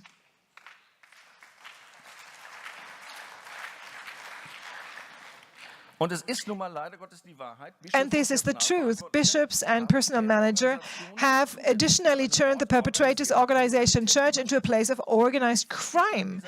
At this point, I will refrain from defining clan criminality according to the Federal Criminal Police Office. But I can assure you that this definition, in view of the narrow confinement of the responsible persons involved, and we could really speak about clan criminality in this context. This is cruel. As a victim of sexualized violence, I certainly do not consider the term perpetrator organization to be a trivialization of the absurdity of the abuse in Catholic Church, because you have to call it like that if it is the case. Because the tendency everywhere in our Catholic bubble to transfer everything to the meta level and to provide it with soft-spoken semantics fail to recognize the harsh reality of the victims, the inconceivable effects and the suffering over decades. Do we need really further studies to make it clear that hundreds, even thousands of victims of sexualized violence would have been spared this ordeal if responsibility had really been taken? Do courts really need to be involved in order for you to finally fulfill your responsibility? Do those affected really need to take up the cross of complaint, the representation by a lawyer and the plea to the public so they can experience justice, a justice that the Church and those responsible for it have been denying them for decades, or have only reluctantly conceded to them? Wer in Anbetracht allerdings dieser Verantwortungslage davon spricht, in the context of this type of responsibility, we speak about the synodal path aggravating the crisis of faith. With all understanding for different church political considerations and respect in the face of diverse theological convictions, we really need an urgent revision in this case of one's own canon of values. Because this crisis of faith is certainly not exacerbated by the synodal path, but by protecting the institution rather than providing support to the victims. Admitting what has been open and public already. And by taking the responsibility, it seems to be submerged in an absolutist apostolic hierarchy and is considered to be done with after several months of international sabbaticals from regular service. And all that is also supported by the hierarchy. I'm shocked by that. Shocked as a member of the Catholic Church. Is that the representation of taking on responsibility in Catholic Church? We are discussing problems, how to take care of the systemic root causes of the misery, and we don't manage, and I refer this to everybody present here, we don't manage to create the true foundations, to have an honest dealing with those affected, acknowledging the suffering, but also a structure of participation for those affected. Let me move on to the conclusion. The new structures in the Secretariat of the Bishops' Conference has seen only one conversation in mid-July 2022. And the bishops decided on the new structure in fall last year. Is that the time management of the German Bishops' Conference in face of a task that does not allow for being postponed? So the Secretariat of the German Bishops' Conference should outsource this aspect from their work and have a dedicated body dealing with that. We need resources that allow for supporting the victims and everything that is needed. And part of that should also be the independent commission of recognition payments being outplaced outsourced from the Bishops' Conference, and we are looking forward to the appointment of the Abuse Commissioner on part of the German Bishops' Conference. I can only convey the message of the Victims' Advisory Council that despite all these failures that we see, we continue to work with you, but don't believe that after the frustration of the last 18 months, we can do that without being damaged and pretending that nothing much happened. And we will, and I say that also in view of the upcoming Assembly of German Bishops' Conference in Fulda in fall. When it comes to the resolution of the synodal path, you have to take that seriously, and you have to involve the Victims' Advisory Council in your own consultations. Please do not speak only on communication at eye level with affected people, but acknowledge that true decisions cannot be taken or made without involving those who were truly affected by the crimes. Please make use of the opportunity together with those affected to launch a new phase of appraising and appraisal, because the Cologne lawsuit show that the time frame is not Catholic eternity, but secular weeks. The time frame is short, so to speak. Ladies and gentlemen, please be aware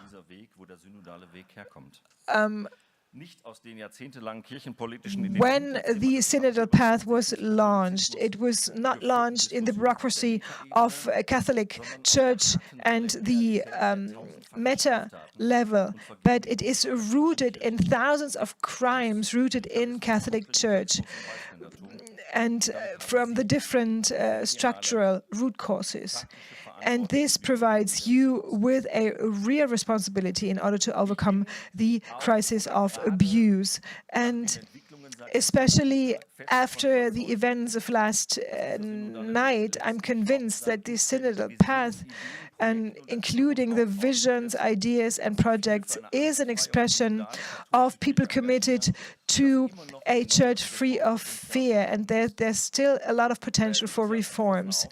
As an affected person, I would like to invite you to be courageous and to continue taking a stance, because we also worry that this potential is going to be done away with in the hierarchy of the church and in bishop seats. And I thank Daniel Beckers of FAZ in view that the gerontoclericalism in Catholic Church, this is a true danger, certainly not only for the synodal path. So let's continue to argue on this path, even though it becomes difficult. And sometimes we affected people are very blunt in our wording, but you know me now. I'm part of the Kolping family, and Adolf Kolping said, "Can I stay silent just because the truth is painful?" So at this backdrop, I would like to pay loyalty to Adolf Kolping, and I thank you for your attention.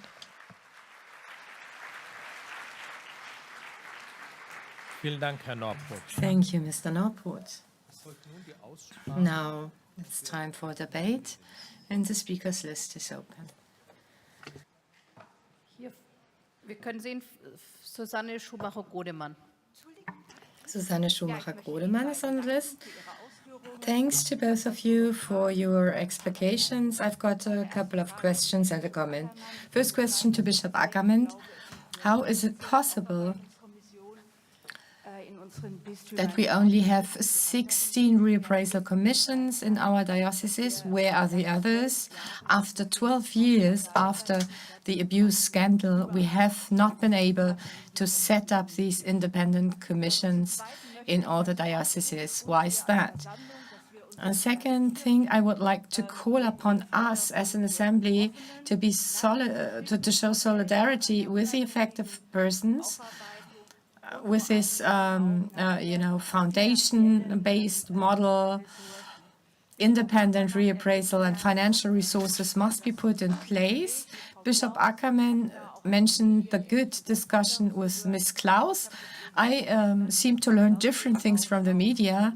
I had the impression that Ms. Klaus admonished the fact there's no real comparability on no basis on which the different commissions could be compared, commissions at the bishop's level.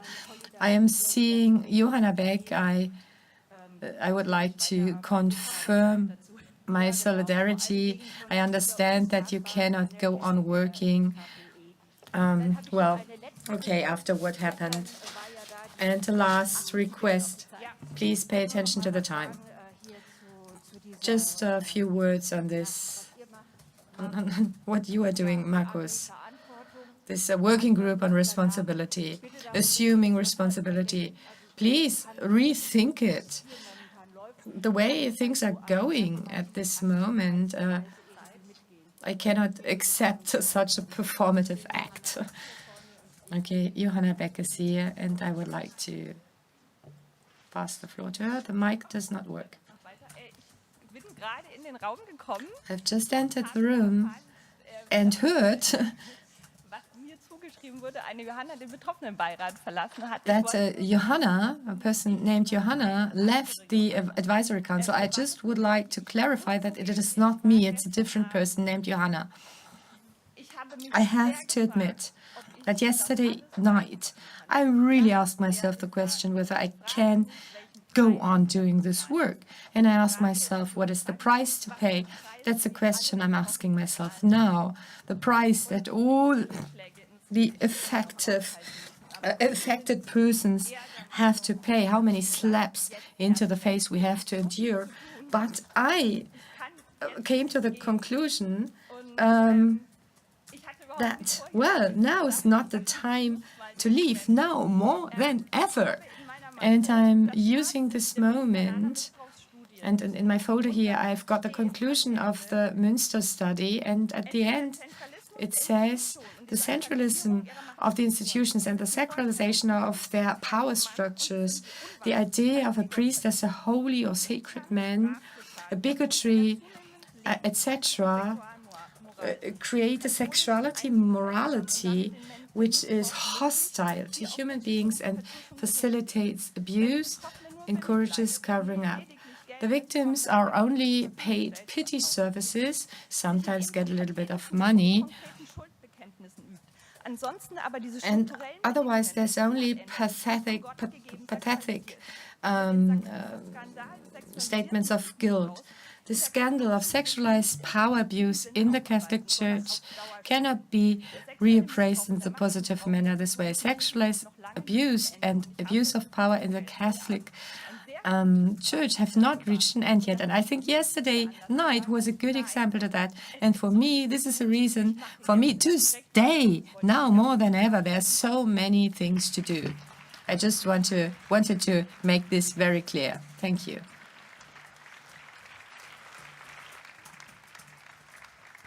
Danke, Johanna Beck. Thank you, Johanna Beck. I'm Andrea Heim, and I'm glad to know that you have not withdrawn from your office.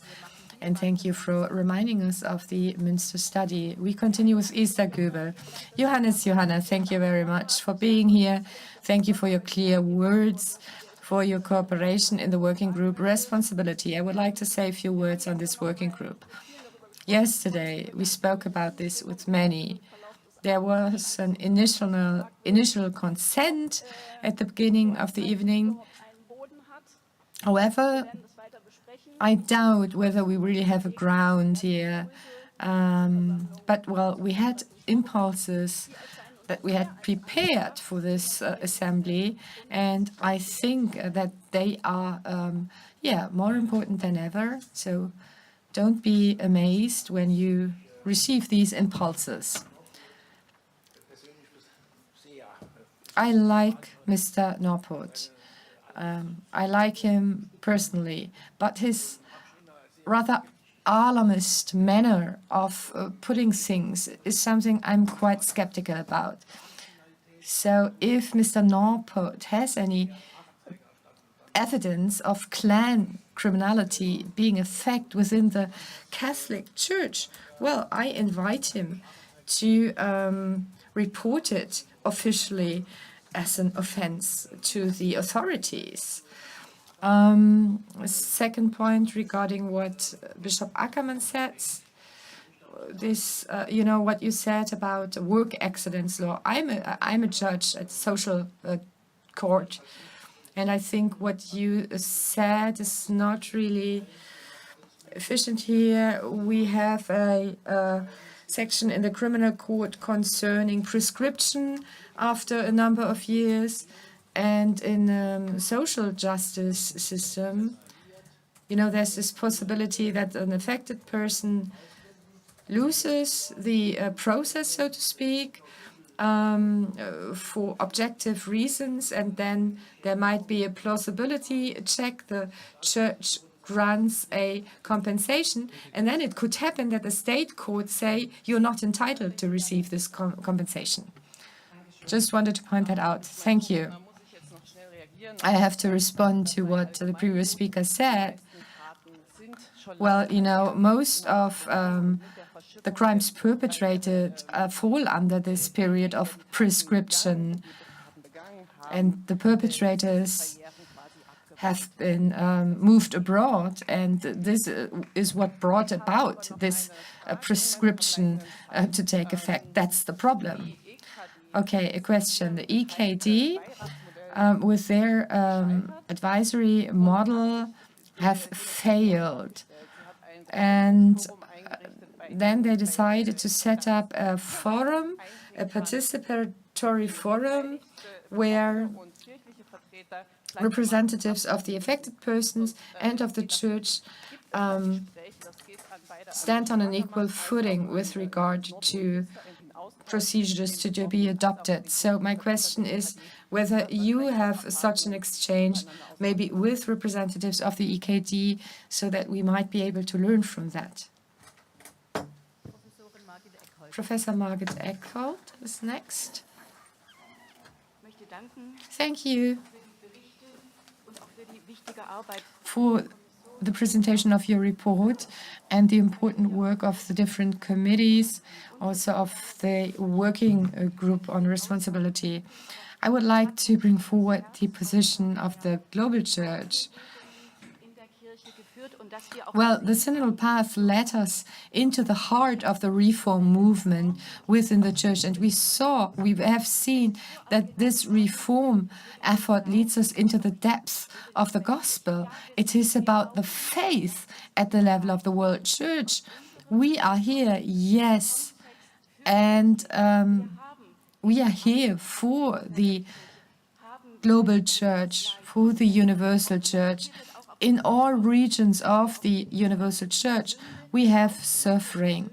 And now, looking at guilt and sin, let's take a stance at that as a church. We are actually on the following the traces of Jesus, who calls upon us to accept the path of renewal, of going away from guilt.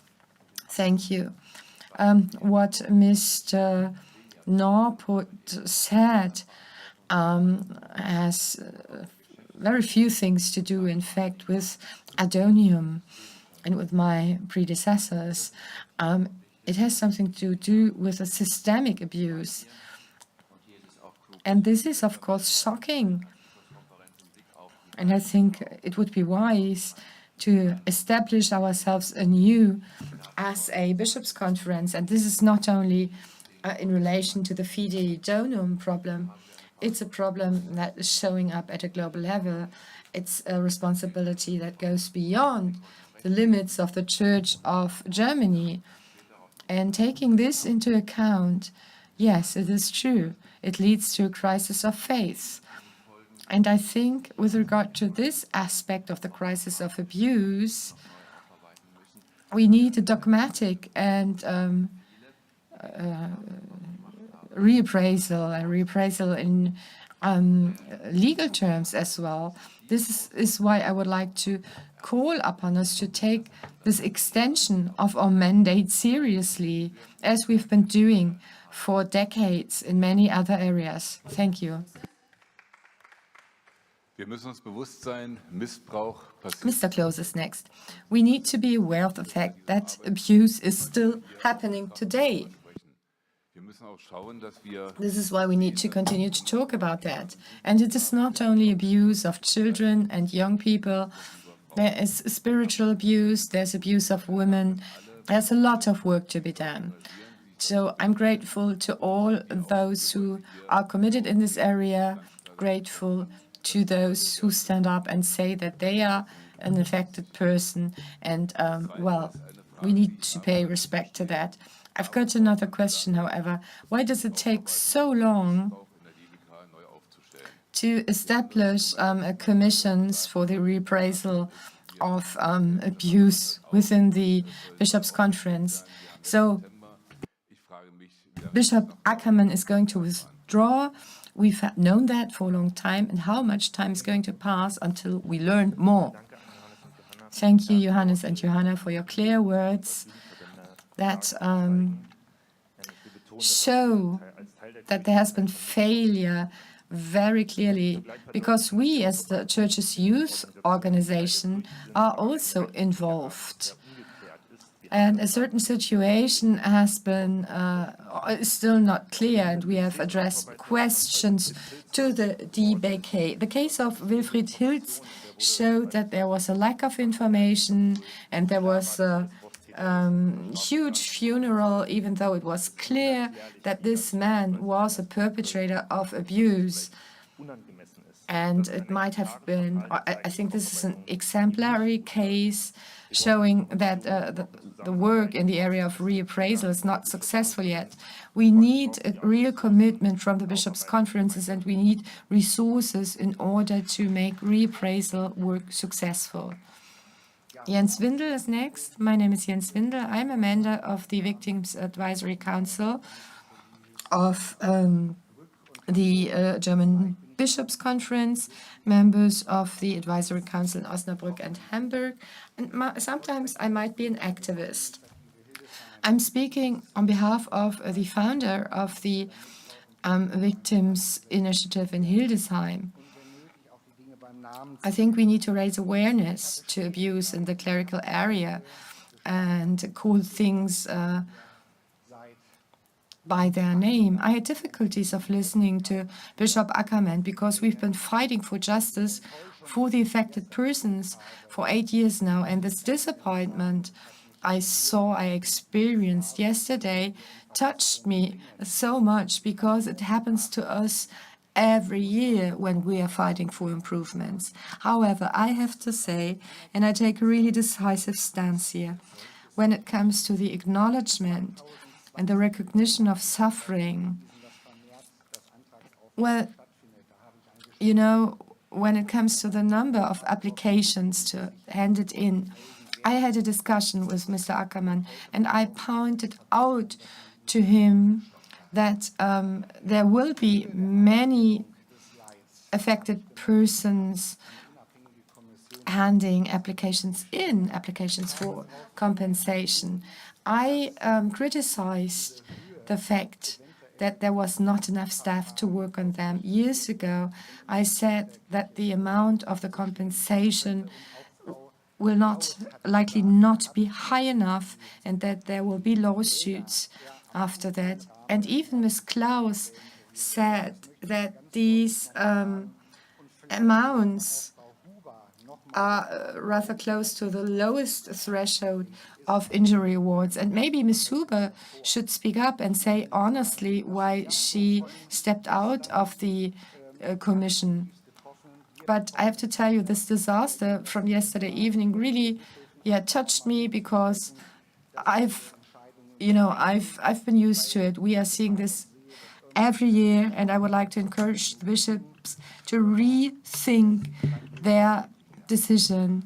Otherwise, the Church might be a real estate company without any members anymore in the future. Well, we presented the perpetrators paper from the Priests Forum at the last Synodal Assembly. Some open questions have been raised there, and I think it fits quite well into this series of questions and comments. The question of compensation payments, the question of, well, how do you value a bruised life or destroyed life? What kind of amount do you put on that? And how can I, finance university studies for my children who are unable to take up a job because of their abuse history, etc. So, Mr. Ackermann, it would be nice if you could clarify what the cornerstones you mentioned should look like. And when it comes to further training and development of points of contact, I think this should apply to the responsible persons in the dioceses, whether it's bishops, auxiliary bishops, not only them, but also the secretaries of them. They need a training because they are very often the first point of contact for the affected persons. Okay, our speakers list is closed now. We have 3 persons on it. Johannes Noppert, I would like to answer a few questions, so maybe the other 2 on the list can speak first. Okay, Bernhard Liedermann. Yeah, that was a good decision, Mr. Noppert, because I've got a question to you. Thank you, Ms. Beck, Mr. Noppert, for your important work. My question, first of all, or I could rather say it's a suggestion to the Synodal Assembly.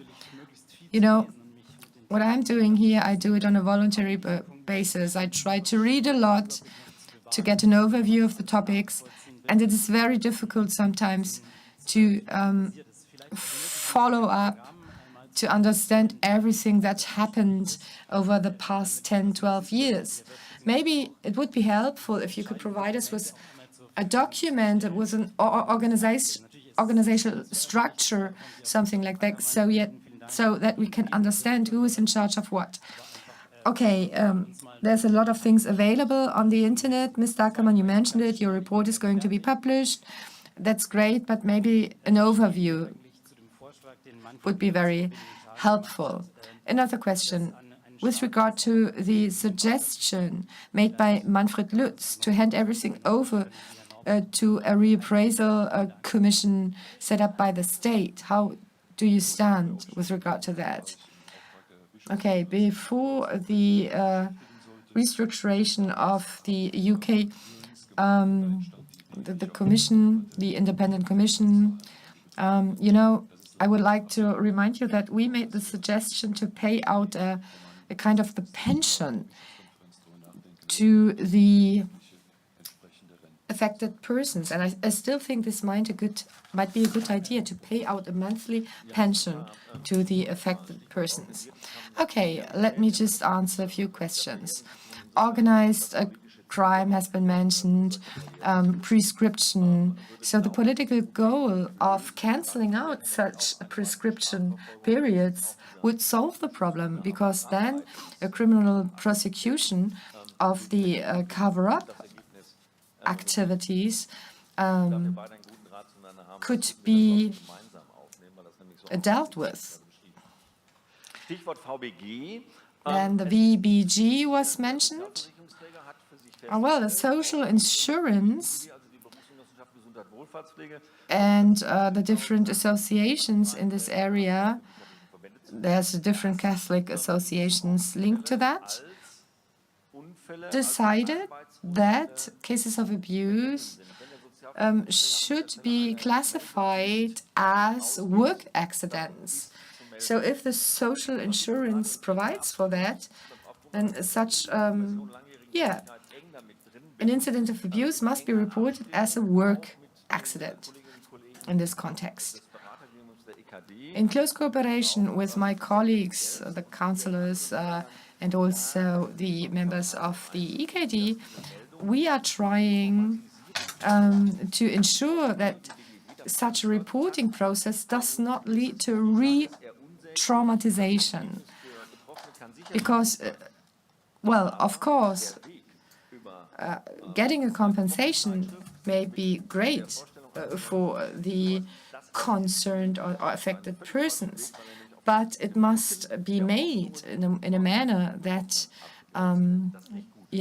that is helpful to those affected.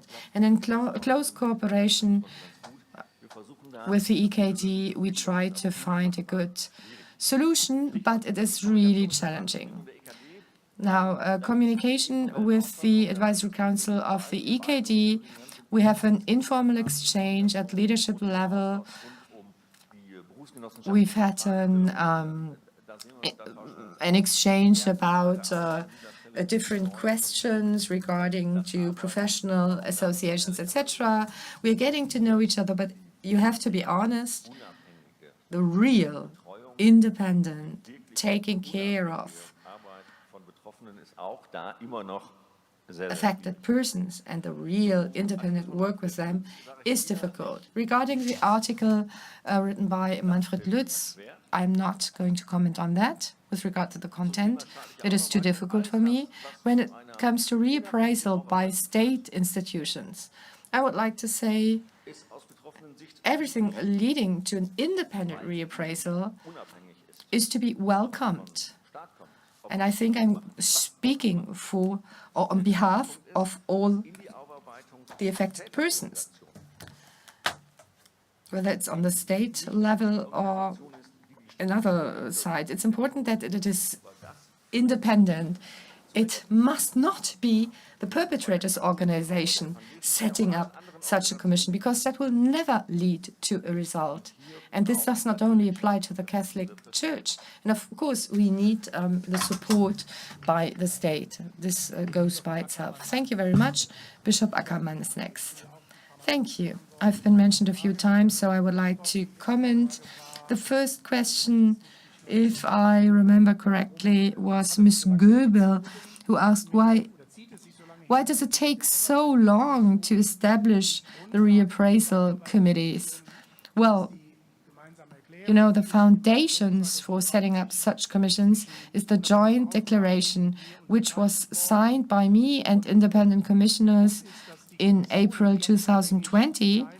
And the point is that these commissions, as they need to be independent, are set up in a relatively complicated procedure. You know, the governments at a Länder level in Germany are going to nominate representatives. The bishops nominate representatives. The Victims' Council nominate representatives. And all of that was really difficult, especially under the situation with COVID-19.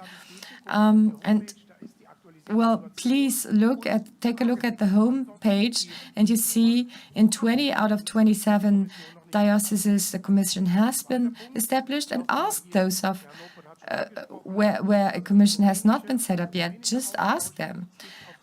And as regards the ecumenical exchange between the German Bishops' Conference and the EKD, the Protestant Church in Germany, there is an exchange, and I think we have a leader of the EKD here as a guest, so maybe he could tell us a little bit about the situation in the Protestant Church. Third point mentioned by Ms. Franzen, whether I can say something about the cornerstones I mentioned earlier. Well, I can tell you something about the goals.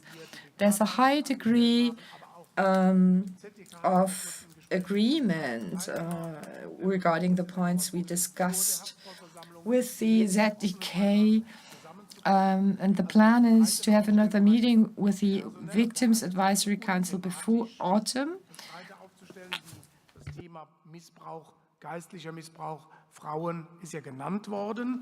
We have also mentioned the need to perpetuate dealing with this project to put it on a broader basis to cover not only sexual abuse, but also other forms of abuse, abuse of women, spiritual abuse, etc. And of course, we need staff to cover the work that needs to be covered. So we need human resources. And last but not least, monitoring plays an important role, and we should have independent experts there so that we can be supervised with regard to our progress. So those are the goals. Yeah, Mr. Norput mentioned how important independence of such a commission is. Last point mentioned by Mr. Liedermann, and I support what Mr. Norput said. Everything that serves independence and which helps to bring about a larger debate within society and enables society to take on responsibility as a whole. Everything that serves this goal can be only helpful. What we as bishops are doing might not be the ideal way, might not be the silver bullet, but we are doing something. We are not waiting for a system or a foundation to be established at the federal level, at the state jurisdiction level. And we are doing everything possible in order to guarantee the independence of the commissions. At our meeting, we are going to evaluate that. But, you know, if the state took on responsibility in this area, that could only be helpful. Okay, thank you. With this, we are closing this item of the agenda. Now we get back to the clarification of the motions on the rules of procedures that were raised before.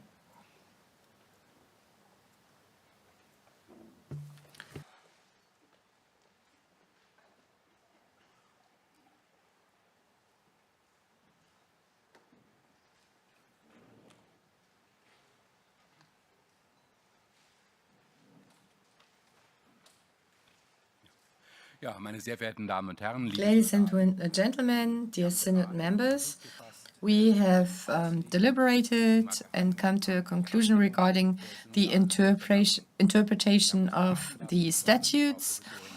Ms. Kräuter-Kirchhoff was an advisor to us in this respect. Briefly, it's like white smoke, you know, the statutes are clear, and it clearly states that the sovereign is the Synodal Assembly. The Synodal General Assembly has to decide upon each and every step, not the Synodal Committee or other decision makers. So what can be asked for, what can be requested? A secret ballot can be requested by 5 applicants. A recorded vote can be requested by putting forward a simple motion of procedure which needs to be accepted by the Assembly. Looking at the rules of procedure and the statutes, we saw that a higher priority is given to the recorded vote than to the secret ballot. It says in Article 6.6 that there is a hierarchy between the two. We also talked about the difference between resolutions and subject-related points of order. That's a question of language, so we recommend to not deal with that in a narrow manner. To conclude, the sovereign here is the Synodal Assembly. It needs to decide upon each and every step, and a recorded vote has priority over a vote by secret ballot. This is the result of our deliberation. Thank you for this motion and the trust put into our body. And yeah, I'm grateful for this task. Thank you very much. Thank you for the clarification. Thank you to all who participated in this clarification process. And now, well, we have clarity. Recorded vote has a higher priority than a secret ballot vote. Before celebrating the Mass and going for lunch, we have a few minutes left regarding the foundational text.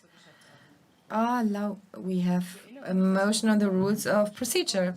Well, I remember that there was a motion regarding a discussion of the agenda, and I don't see how we can continue like that. If the synodal path is supposed to go on, needs to be continued, this is something to be discussed. But I think there's like an elephant in the room. We need to know whether the bishops still have the whole assembly still trusts the work of the bishops. This is such an important question. Okay, do I interpret it correctly that this is an item or that you want to postpone the meeting, or is it a request to change the agenda? Well, it's a request for clarification. Yeah, that's an objection raised by the president. From my point of view, yes, objection in so far as the bishops cannot be or cannot gain our trust again by us conjuring them or coaxing them into something. But yes, by expressing either two-thirds majority or making it clear to us why we need more time to discuss why we might need a third reading, or to communicate it in a different way. Okay, so we have a motion on the rules of procedure again. So this is Article 5, Section 3, letter A, change of the agenda. And we have an objection, formal objection. This is why we are going to vote now. If you are in favor of this motion to change the agenda, in this case it needs to be clarified how the agenda is to be changed. But, well, if you're in favor of a change of the agenda, meaning not to continue with a foundational text on women in ministries and offices in the church, so 1 means yes, 2 means no, abstention is key 3 on your device.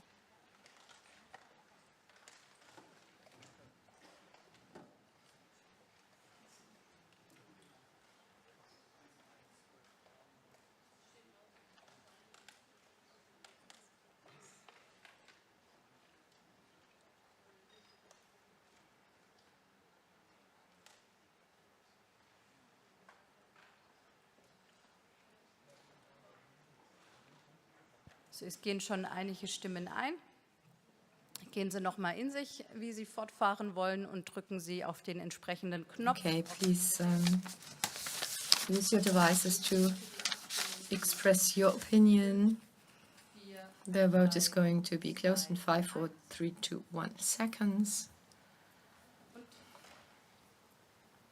Verkünde das Ergebnis. Das sind 48 Now the result, 48 yes votes, Und damit ist der Geschäftsordnung 121 no votes. So this motion pertaining to a change of the agenda has been rejected. This means we continue with our agenda, and it is the foundational text on women in ministries and offices in the church. And it's Professor Sattler and Bishop Bode who are going to present this text to us.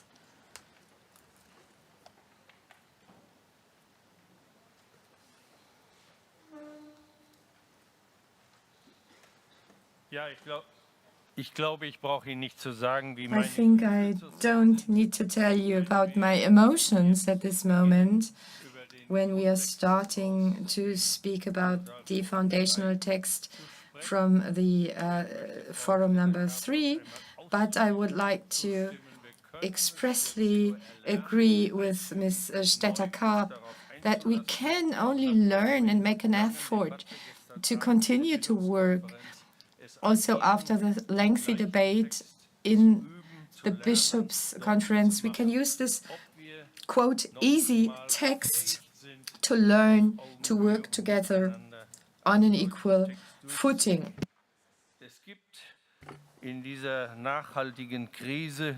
In this sustainable crisis, there is no alternative to an open dialogue based on providing arguments, and I think a willingness for transparency has been mentioned many times, and it has now to prove itself.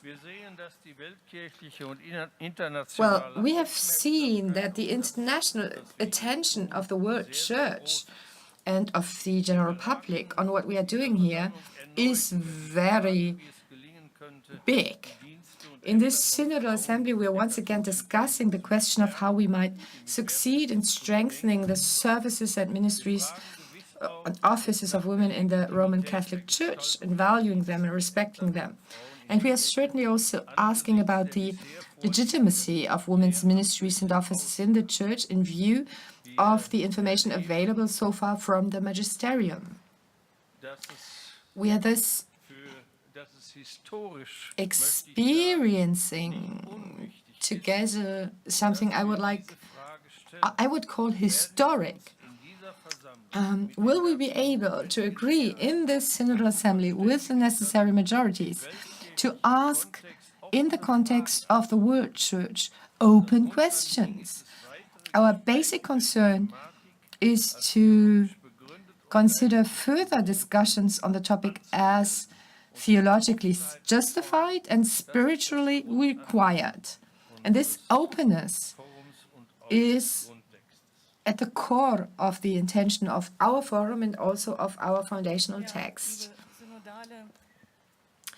Dear Synod members, I still feel a lot of tension after yesterday evening. Will it be possible one day to get the required majorities in order to strengthen the position of women? And for me, as a woman in the Roman Catholic Church, this is of high importance. The question of openness, opening up this question again in the World Church discussion, the question whether there are any church or theological arguments against the calling of women and entitling them in the name of the Church to officially proclaim the gospel of Jesus Christ. The majority of Forum 3 is convinced that the final theological argument, or there are no theological arguments for excluding women from sacramental offices. No, on the contrary, women are a human form of incorporating the image of Christ, the image of salvation and reconciliation. If we didn't have this theological conviction within the forum, we would have remained silent and obedient, but we don't want to remain silent. We want to put forward our arguments. After long periods of preparation and the participation of many people, our foundational text is now available to you in its second reading. We thank all those who have written, edited, revised, and commented on parts of the text. Especially, we thank Regina Börschel and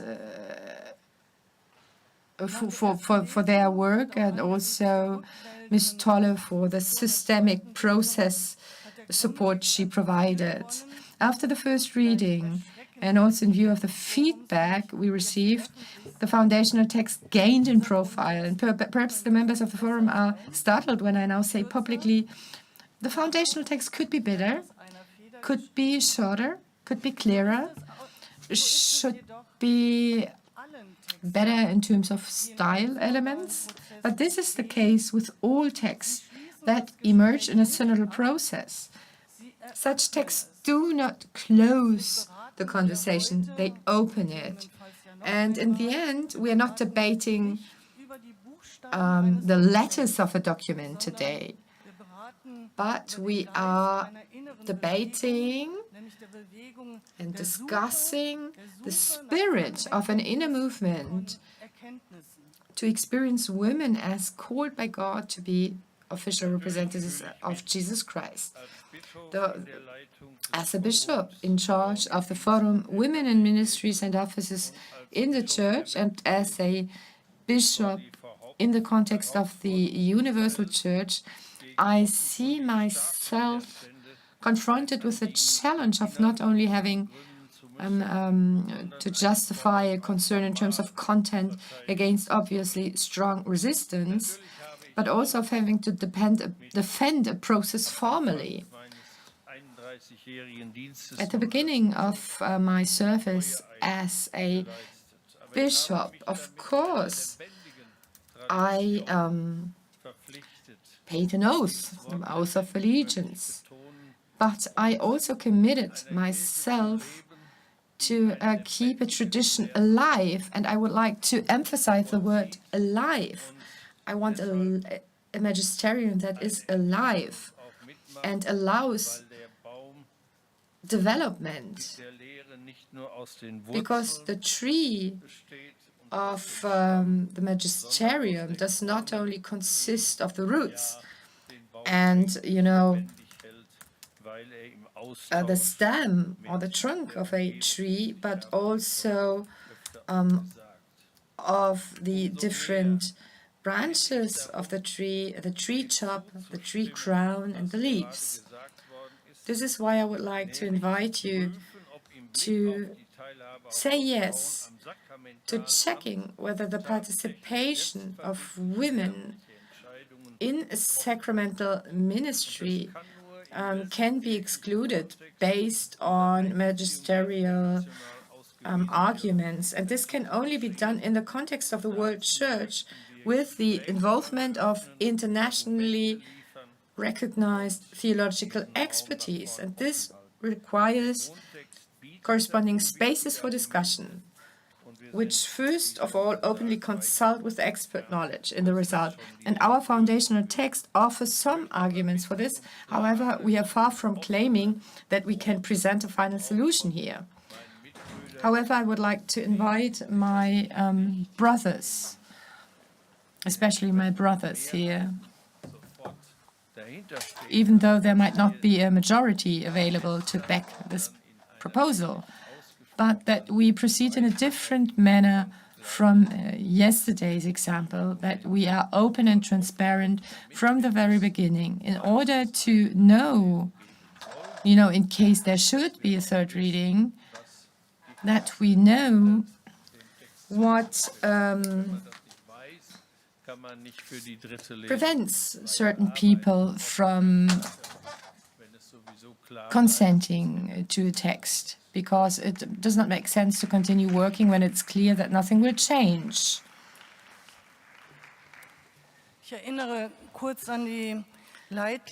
I would like to remind you of the guidelines of our argumentative approach. First of all, the changed perception of the role of women in society is one of the sources of theological knowledge. It is one of the sources. It is, of course, necessary to perceive the signs of the times. Thus, we have deliberated in cooperation and taken into account also the orientation text. Second point, the ministries and offices of men and women in the history of Christianity, both in biblical and post-biblical times, have a lasting meaning. The witness, to keep the witness to Jesus Christ alive. For hermeneutic reasons, there has to be a distinction between the genesis of the forms of the sacramental office and the validity of this claim.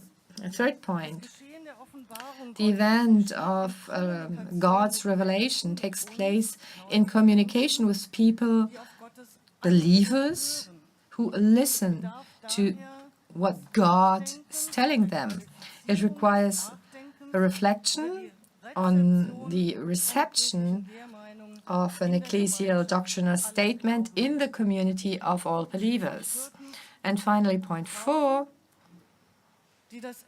women who want to proclaim the gospel of Jesus Christ in official ministry deserve respect and recognition. It is not the admission of women to office that is to be justified, but their exclusion. In the foundational text, we are speaking of women. We mention women expressly, and we think we can justify this too.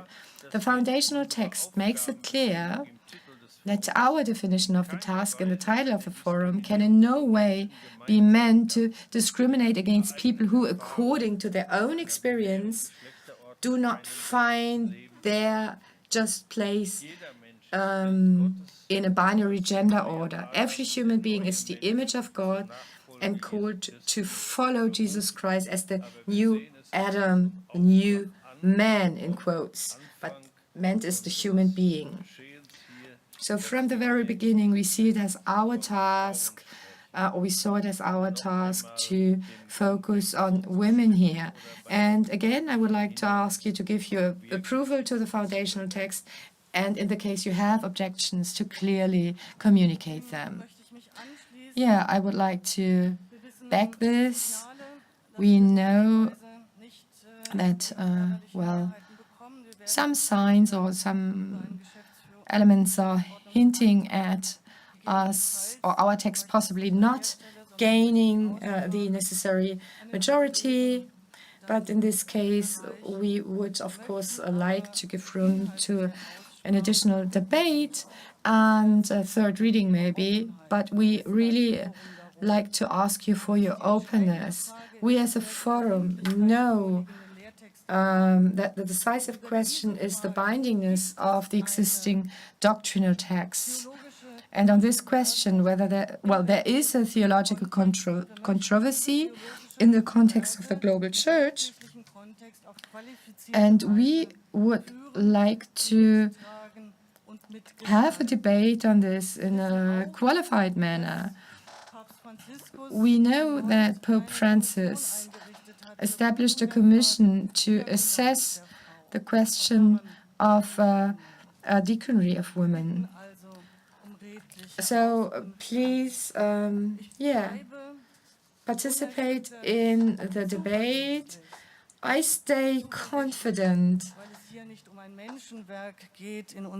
because in our foundational text, it is not about something built by human beings, but it's first and foremost about the trust in God's presence. And I would now like to ask Bishop Kohlgraf, who's a member of the Synodal Assembly and a member of our motions committee as well, to take the floor as a representative of the motions committee. Thank you.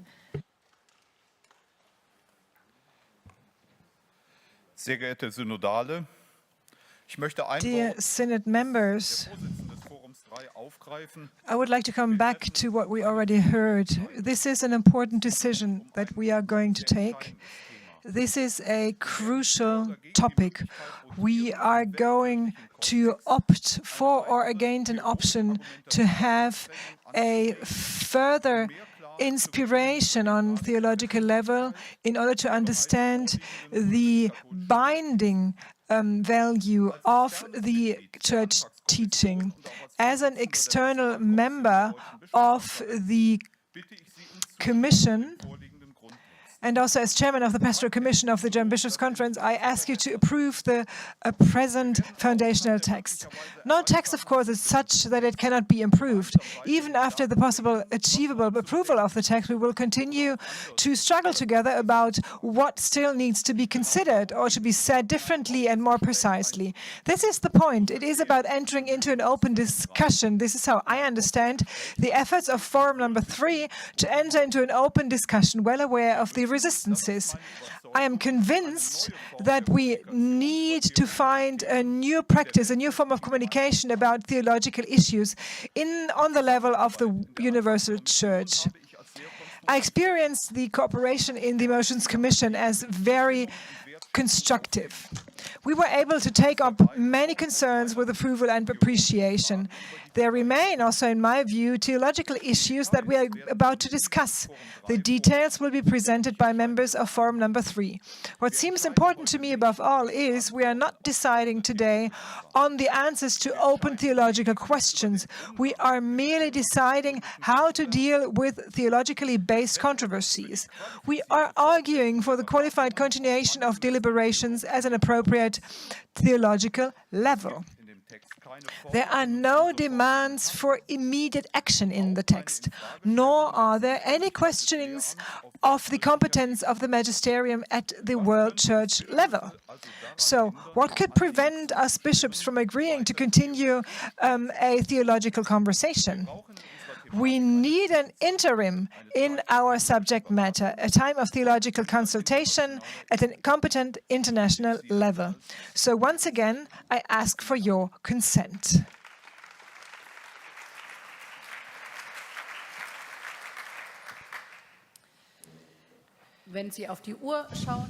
If you take a look at your watch, you see it's 11:45. Thank you so much to these introductions, but it is also clear that there's no time to debate before the Mass service, and we won't have enough time and don't want to distort the discussion, so we are going to have a debate this afternoon. So now we have a 15-minute break in order to prepare things for the Eucharist. And then we are going to continue in 15 minutes' time at 12 o'clock. After lunch, we continue at 2 o'clock. So we will have the Eucharist.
Ich möchte gerne alle bitten, Platz zu nehmen, sowohl die hier im Saal sind, wie auch Please draußen. take your seats again so that we can start the celebration of the Mass. We have much time later for discussions and debates. Please come back to the meeting room and let us start.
wenn du kommst, wird die Welt wieder neu, denn heute schon baust du dein Reich unter uns.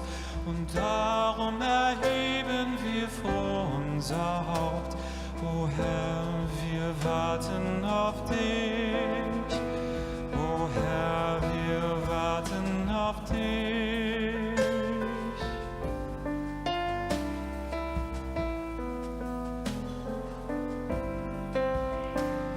O Herr, wenn du kommst, wird es Nacht um uns sein, drum brennt unser Licht, Herr, und wir bleiben wach. Und wenn du dann heimkommst, so sind wir bereit. O Herr, wir warten auf dich. O Herr, wir warten auf dich.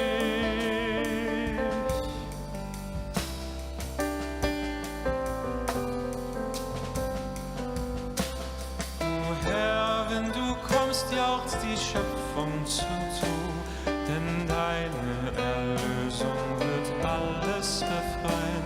Das Leid wird von all deiner Klarheit durchstrahlt. O Herr, wir warten auf dich. O Herr, wir warten auf dich.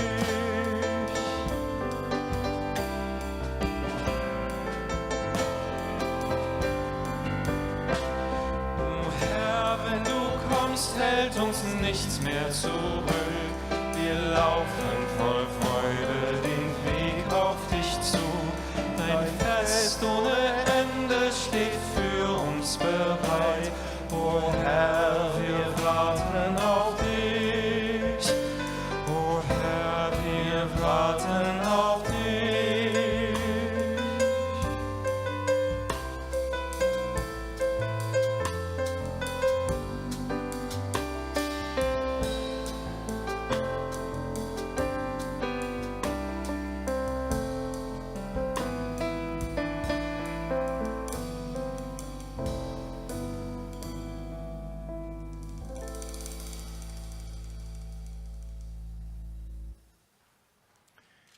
Im Namen des Vaters und des Sohnes und des Heiligen Geistes. Amen.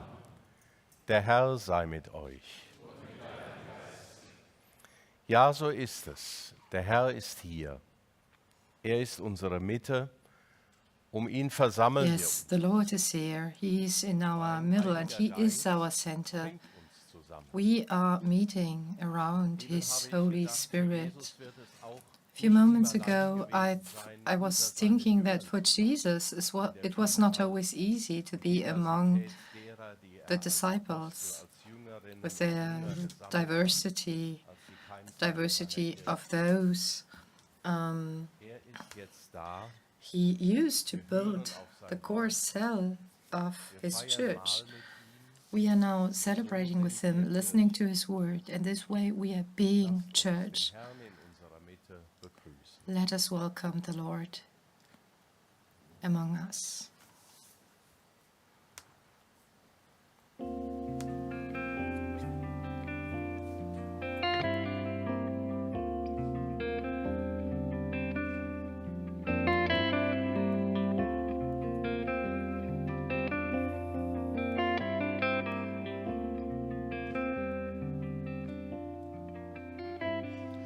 Meine engen Grenzen, meine kurze Sicht bringe ich vor dich. Wandle sie in Weite, Herr, erbarme dich. Wandle sie in Weite, Herr,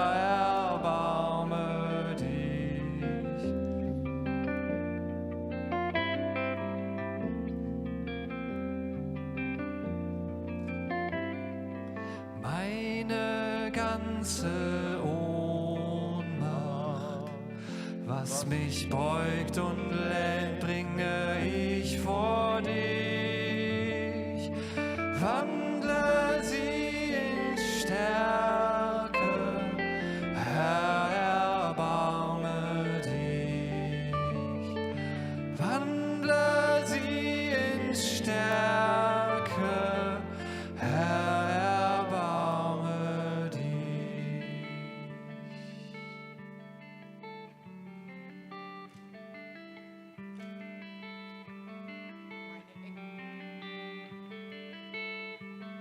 meine engen Grenzen,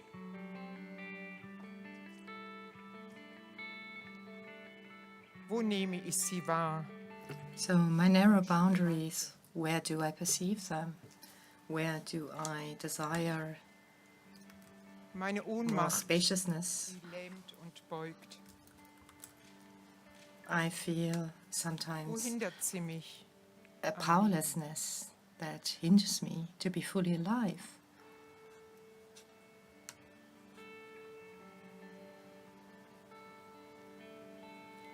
Welches Zutrauen ist mir verloren gegangen?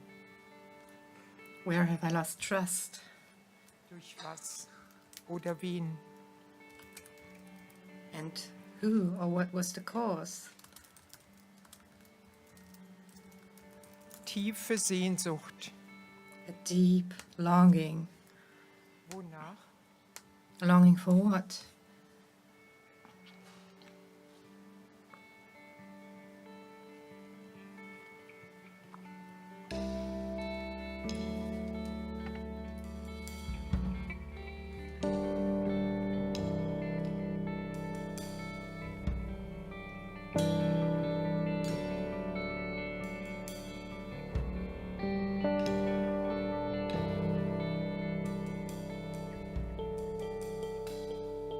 Mein verlorenes Zutrauen, meine Ängstlichkeit bringe ich vor dich.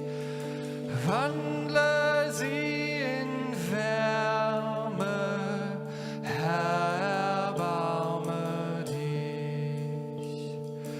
Wandle sie in Wärme, Herr.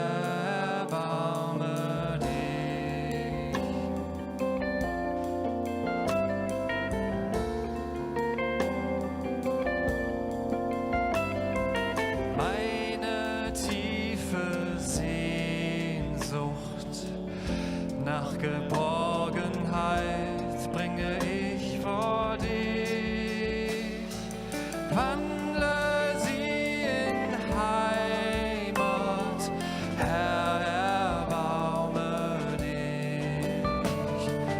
Wandle sie in Heimat, Herr, erbarme dich.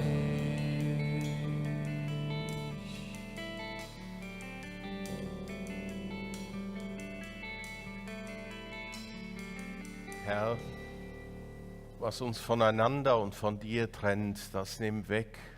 So Lord, please take away which separates us from each other and from you. Give us warmth, strength, a home, a place in your immense love, a place of comfort, so that we can be free in the name of church and in your name. Now there's a prayer.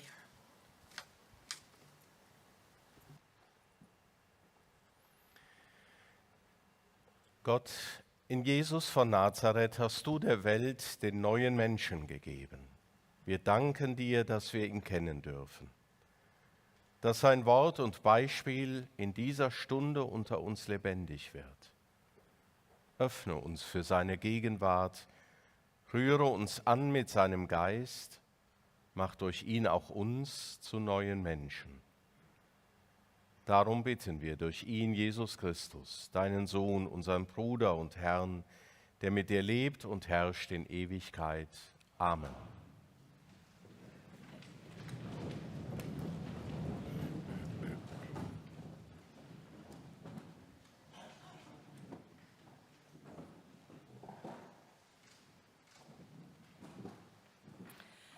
Lesung aus dem 1. Johannesbrief. Seht, welche Liebe uns der Vater geschenkt hat. Wir heißen Kinder Gottes und wir sind es. Deshalb erkennt die Welt uns nicht, weil sie ihn nicht erkannt hat. Geliebte, jetzt sind wir Kinder Gottes, doch ist noch nicht offenbar geworden, was wir sein werden. Wir wissen, dass wir ihm ähnlich sein werden, wenn er offenbar wird. Denn wir werden ihn sehen, wie er ist. Gottes Wort heute an uns. Dank sei Gott.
Der Herr sei mit euch. Aus dem heiligen Evangelium nach Matthäus. In jener Zeit, als Jesus die vielen Menschen sah, die ihm folgten, stieg er auf einen Berg.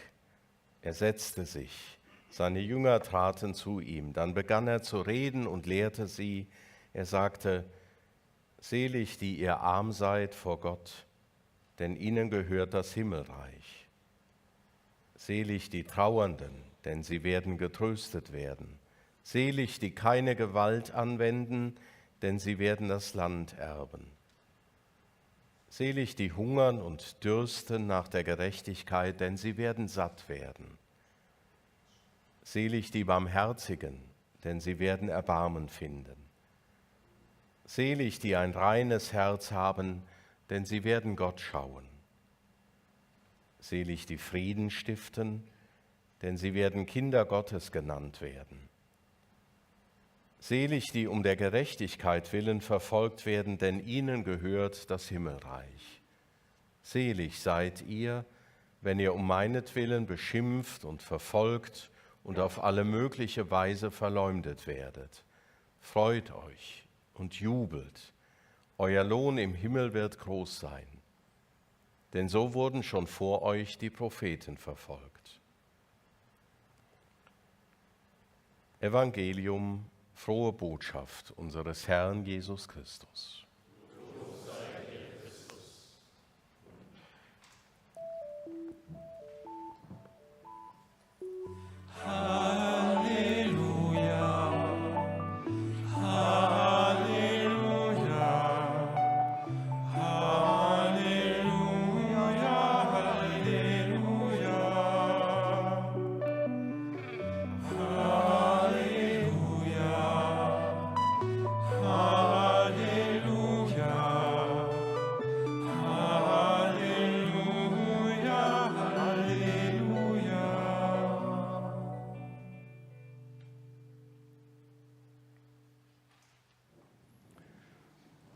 Wir wollen uns eine Zeit der Stille nehmen, des Gebetes, des Bedenkens dieser Magna Carta vom kommenden Gottesreich, die Jesus verkündet hat.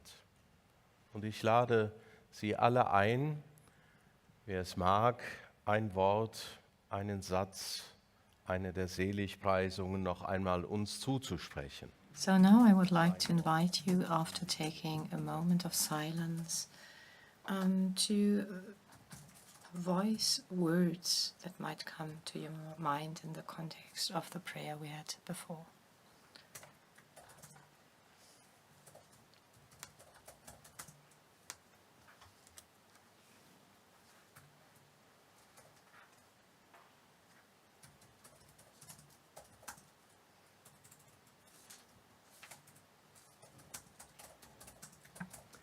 Selig, die keine Gewalt anwenden. Blessed are those who don't use violence, because the kingdom is theirs. Wir heißen Kinder Gottes und sind es. We are named children of God, and we are children of God. Blessed are the merciful. Selig, die hungern und dürsten nach Gerechtigkeit. Blessed are those who are hungry and thirsty for justice. They will be satisfied. Selig, die hungern nach Gerechtigkeit. Blessed are those who are hungry and thirsty for justice. They will be satisfied.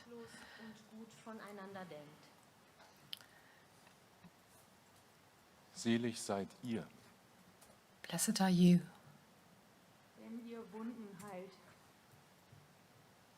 Selig, die ein reines Blessed are you when you heal wounds. Blessed are those with a pure heart. Mein verlorenes Zutrauen, was mich beugt und lebt. My lost trust Selig, die that arm paralyzes sind. me. Blessed are those who are poor before Was God. sein wird, ist auch hier noch nicht offenbar geworden. What is going to be has not been revealed yet. Selig, die durch ihre Worte Frieden stiften. Blessed are those who give peace through their words. Blessed are the mourning, because they will be comforted. Weh euch, die ihr ausschließt, As statt you mich im Menschen in who die are Mitte zu stellen. excluding others instead of placing me and the human being at the center. Selig die Armen. Blessed are the poor. Selig, die der Wahrheit dienen. Blessed are those who serve truth.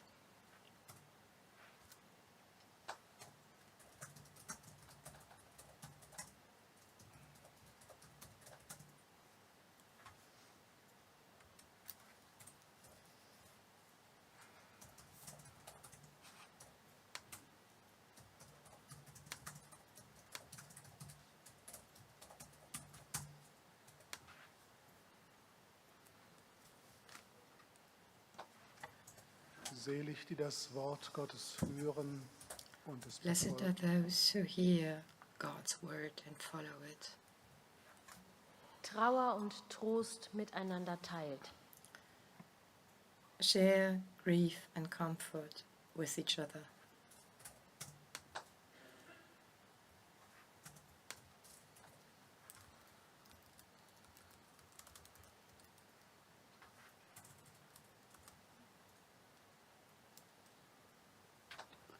Stütze und Halt aneinander seid.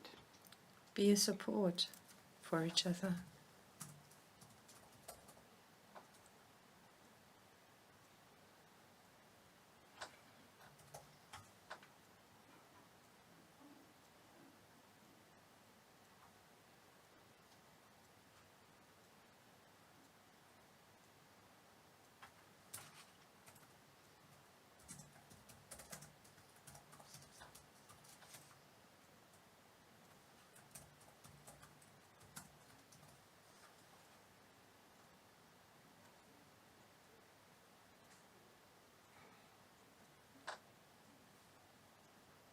Als Jesus die vielen Menschen sah, die ihm folgten, stieg er auf einen Berg, er setzte sich und seine Jünger traten zu ihm. Dann begann er zu reden und lehrte sie. Er sagte, selig, die arm sind vor Gott, denn ihnen gehört das Himmelreich. Selig die Trauernden, denn sie werden getröstet werden. Selig, die keine Gewalt anwenden, denn sie werden das Land erben. Selig, die hungern und dürsten nach der Gerechtigkeit, denn sie werden satt werden. Selig die Barmherzigen, denn sie werden Erbarmen finden. Selig, die ein reines Herz haben, denn sie werden Gott schauen. Selig die Frieden stiften, denn sie werden Kinder Gottes genannt werden. Selig die um der Gerechtigkeit willen verfolgt werden, denn ihnen gehört das Himmelreich. Selig seid ihr, wenn ihr um meinetwillen beschimpft und verfolgt und auf alle mögliche Weise verleumdet werdet, freut euch und jubelt. Euer Lohn im Himmel wird groß sein.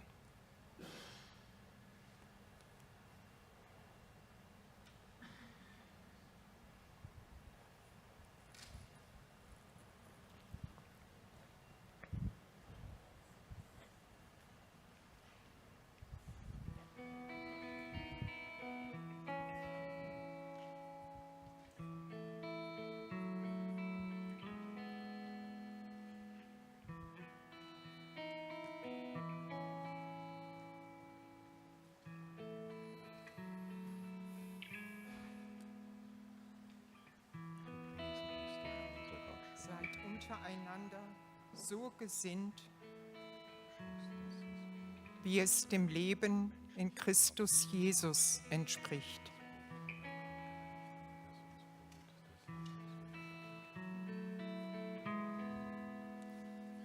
Selig seid ihr, wenn ihr Wunden heilt, Trauer und Trost miteinander teilt. Selig seid ihr, wenn ihr Krüge füllt, Hunger und Durst füreinander stillt. Selig seid ihr, wenn ihr Fesseln sprengt, arglos und gut voneinander denkt. Selig seid ihr, wenn ihr Schuld verzeiht, Stütze und Halt füreinander seid.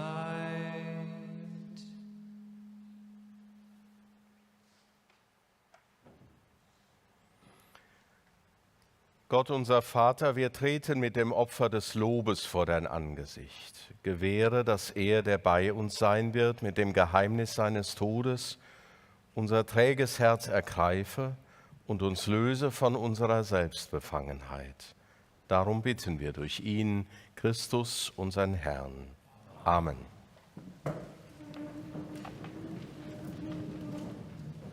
Der Herr sei mit euch. Erhebet die Herzen. Lasset uns danken dem Herrn, unserem Gott. Wir danken dir, treuer Gott und barmherziger Vater, für deinen Sohn Jesus Christus, unseren Herrn und Erlöser. Er hatte ein Herz für die Armen und die Kranken, die Ausgestoßenen und die Sünder. Den Bedrängten und den Verzweifelten war er ein Bruder.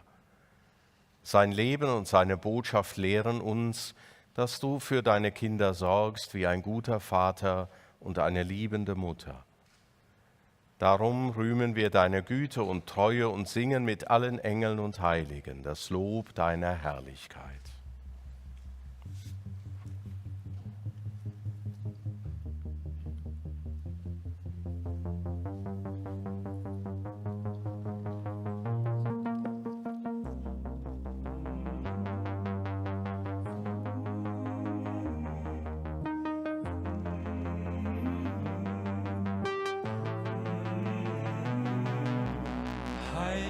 der da war, heilig der da ist, heilig der da kommt, heilig ist Gott, preist und Tag und Nacht, ihn der uns gemacht, ihn der uns erhält.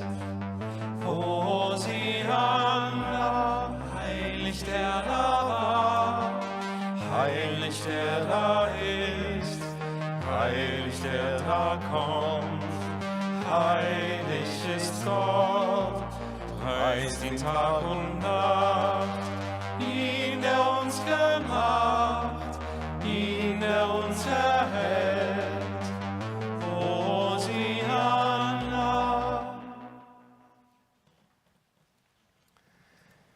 Ja, du bist heilig, großer Gott, du liebst uns Menschen und bist uns nahe. Gepriesen sei dein Sohn, der immer mit uns auf dem Weg ist und uns um sich versammelt zum Mahl der Liebe. Wie den Jüngerinnen und Jüngern deutet er uns die Schrift und bricht das Brot für uns. So bitten wir dich, gütiger Vater, sende deinen Heiligen Geist über die Gaben von Brot und Wein. Er heilige sie, damit sie uns werden Leib und Blut unseres Herrn Jesus Christus.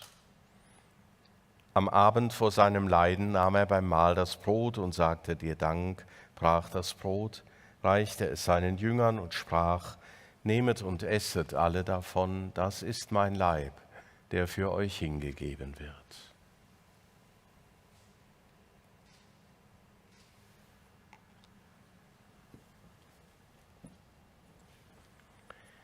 Ebenso nahm er nach dem Mahl den Kelch, dankte wiederum, reichte ihn seinen Jüngern und sprach: Nehmet und trinket alle daraus. Das ist der Kelch des neuen und ewigen Bundes, mein Blut, das für euch und für alle vergossen wird zur Vergebung der Sünden. Tut dies zu meinem Gedächtnis.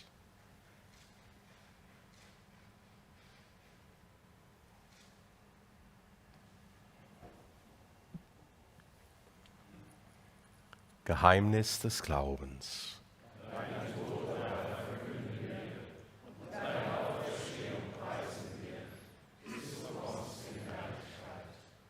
Darum, gütiger Vater, feiern wir das Gedächtnis deines Sohnes, der uns erlöst hat.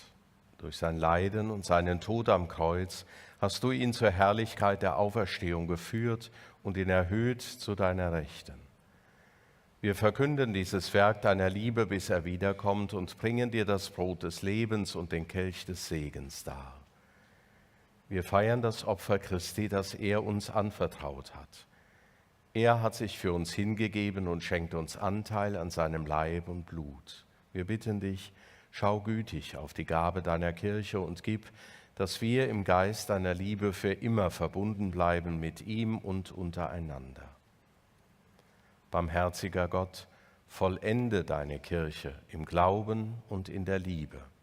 Unseren Papst Franziskus, Bischöfe, Priester, Diakone, Ordenschristen, Menschen, die im Dienst der Seelsorge stehen und alle, die Zeugnis geben in deinem ganzen Volk, das du dir erworben hast.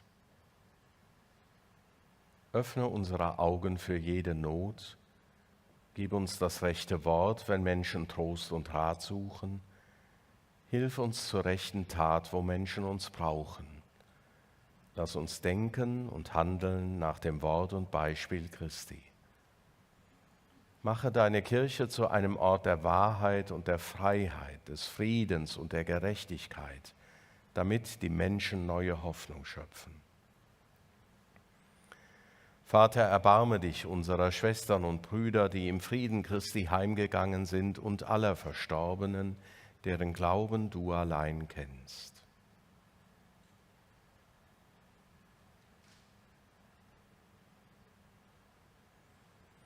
Lass sie dein Angesicht schauen, schenke ihnen das Leben in Fülle.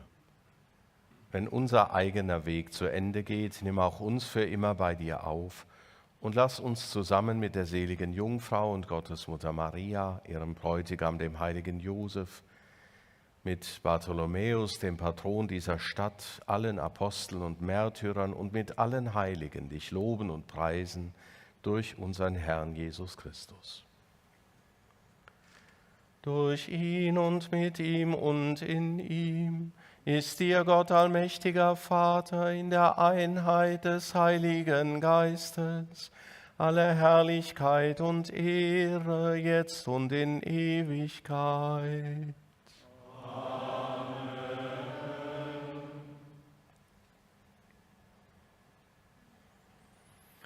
Geschwister des einen Bruders Jesus, lasst uns beten, wie er uns beten gelehrt hat.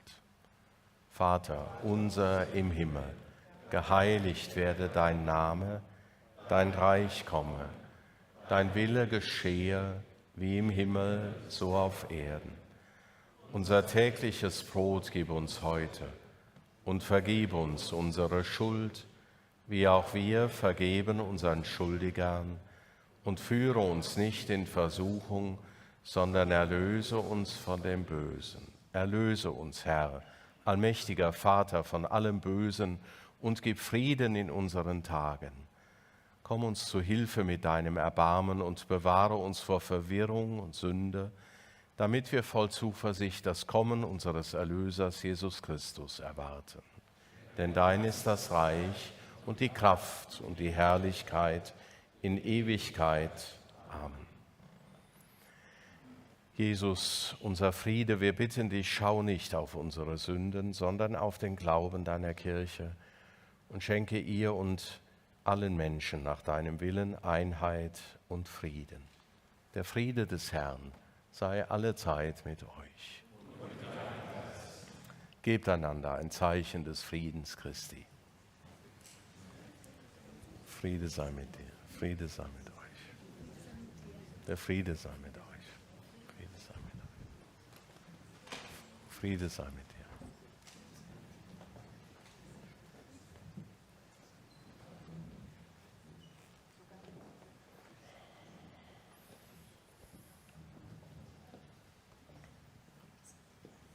Der Friede sei mit dir.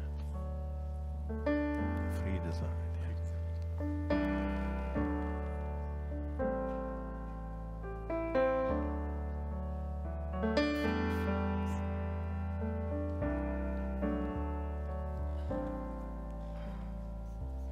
Jesus Christus, Sohn des Lebens, Menschenfreund in unserer Hand, einem Lamm gleich ausgeliefert, bis zum Kreuz hin noch verkannt.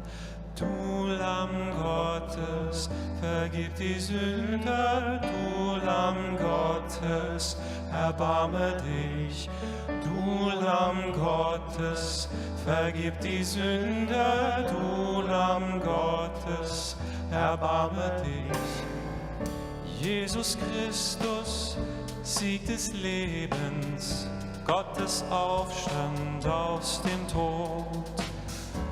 Uns zu retten, kommst du wieder, zu beenden Leid und Not. Du Lamm Gottes, vergib die Sünde, du Lamm Gottes, erbarme dich. Du Lamm Gottes, vergib die Sünde, du Lamm Gottes, erbarme dich. Jesus Christus, Geist des Lebens, Gottes Wort in Brot und Wein, dass wir glauben, hoffen, lieben, stellst du dich jetzt bei uns ein. Du Lamm Gottes, schenk uns den Frieden, du Lamm Gottes, erbarme dich. Du Lamm Gottes, schenk uns den Frieden, du Lamm Gottes, erbarme dich. Wir werden die heilige Kommunion hier vor dem Altar und in den beiden Mittelgängen an den Seiten austeilen. Seht Christus, das Lamm Gottes, das hinwegnimmt die Sünde der Welt. Herr, ich bin nicht würdig, dass du eingehst unter mein Dach, aber sprich nur ein Wort, so wird meine Seele gesund. Selig seid ihr.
Christi. Der Leib Christi. Der Leib Christi.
zerbricht. Komm mir im Finstern nah, jemand, der leise spricht. Hab keine Angst, ich bin da.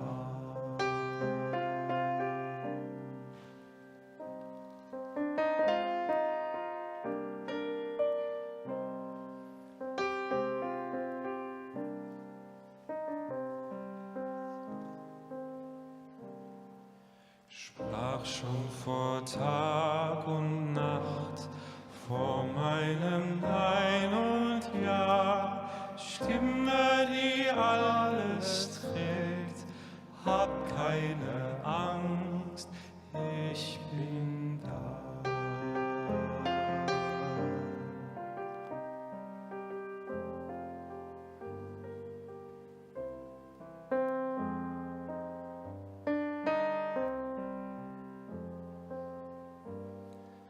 Bring mir, wo ich auch sei, Botschaft des Neubeginns.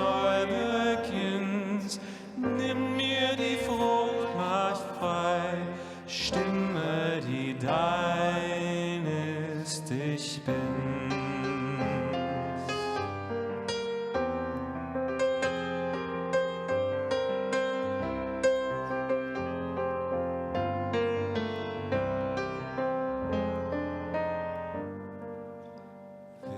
Ist dann wieder leer, teilen die Leere wir.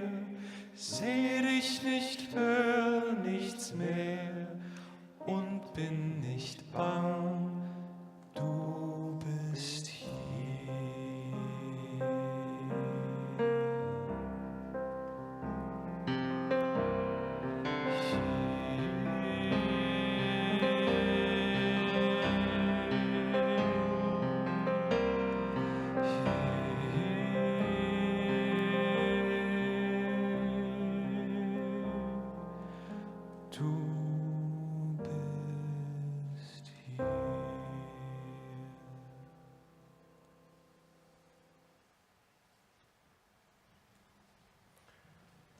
Lasset uns beten.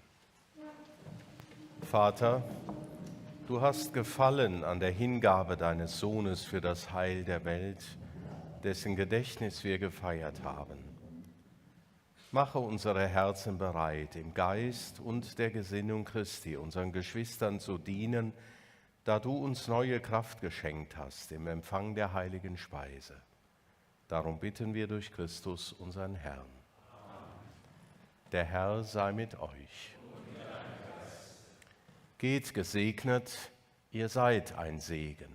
Im Namen des Vaters und des Sohnes und des Heiligen Geistes. Amen. Geht hin in Frieden.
ask all of you to please take your seats so that we can continue with our discussions and the agenda.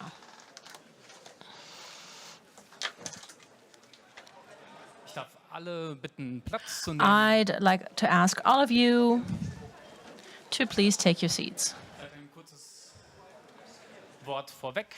Maybe just a quick word up front.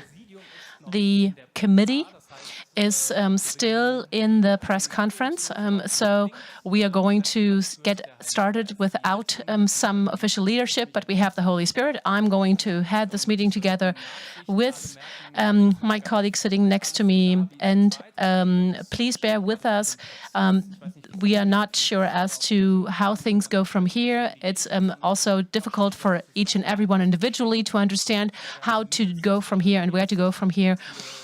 But at least for today, we have an agenda that was established by the committee. But before we present this to you, just after the break, we just like to come back here to this room, and this is being helped by our spiritual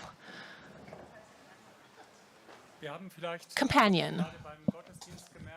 Now, maybe during the service just now, we realized, and when I say we, I mean that this really applies, that many of us look at this process with a lot of emotions, our heart beats, and we feel all kinds of emotions. And that is why I'd like to ask, and I'd like to ask you to reflect on this. I believe when you look at the items on the agenda for the afternoon, it'll be controversial. So the question is, what is a spiritual process? That's a question that's often asked. And how can we manage to argue in a fair manner to make sure that everyone individually, with the things that are important to him or her, that are close to his or her heart, that they can make those statements, being respectful all at the same time that there are other messages that might be different from my own. So please, I'd like to just ask you to pay attention to that and to be aware and to try to think about how we can do that. And I think this will be a challenge for this afternoon. And also, I'm asking for the spiritual guidance to be with us for the statements by the observers, the external perspective, but also during the elaborations and consultations on the topics at hand. Thank you. Thank you. And I'd first of all like to say something on the agenda. So we are going to start out with the feedback by the observers. This is mainly due to the fact that we have translation available, but this is limited in time, and that is why we're going to start with the feedback by the observers. And after that, we'll talk about the foundational text of Forum 3, consult on that. Then we'll take a break. And thereafter, we will discuss the text of Synodal Forum 4. And then we'll also consult again tonight on how we're going to proceed tomorrow. But we will keep you up to date. We'll try to update you should there be any changes. This is from our side and also the side of the committee. Now we're going to start with the first piece of feedback from our observers. And if I am informed correctly, this would be the Episcopal Vicar Georges Schwicker-Fath from Switzerland. So welcome. We're looking forward to your statement.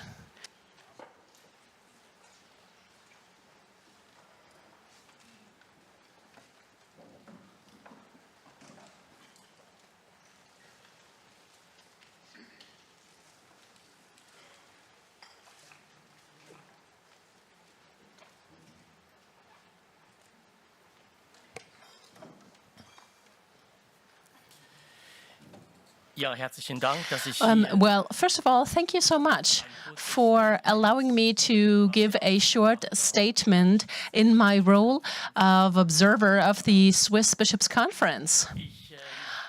Well, I'm going to say just 2 sentences on my background. I am originally from Luxembourg. And since 2004, I have lived in Switzerland in different locations with different tasks. And that is why I have the French first name and the German last name, so Georges Schwickerer. So this is the complicated story behind my origin. Now, we were asked to give a statement, and ahead of time we were asked to submit our statement in writing. Now, what I put down is something that I can no longer tell you in view of what happened. On the one hand, I am surprised, and on the other hand, this might be part of the synodal process. This is not a walk in the park. This is not a highway. This is a cumbersome process, a tedious process on which we have embarked. But I believe it is a path on which we must stay.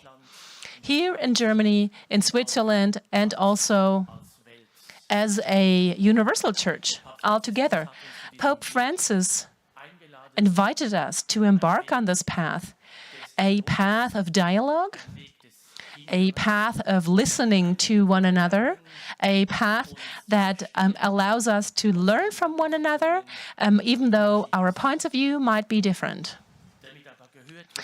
But in order for you to be heard, you also need to talk.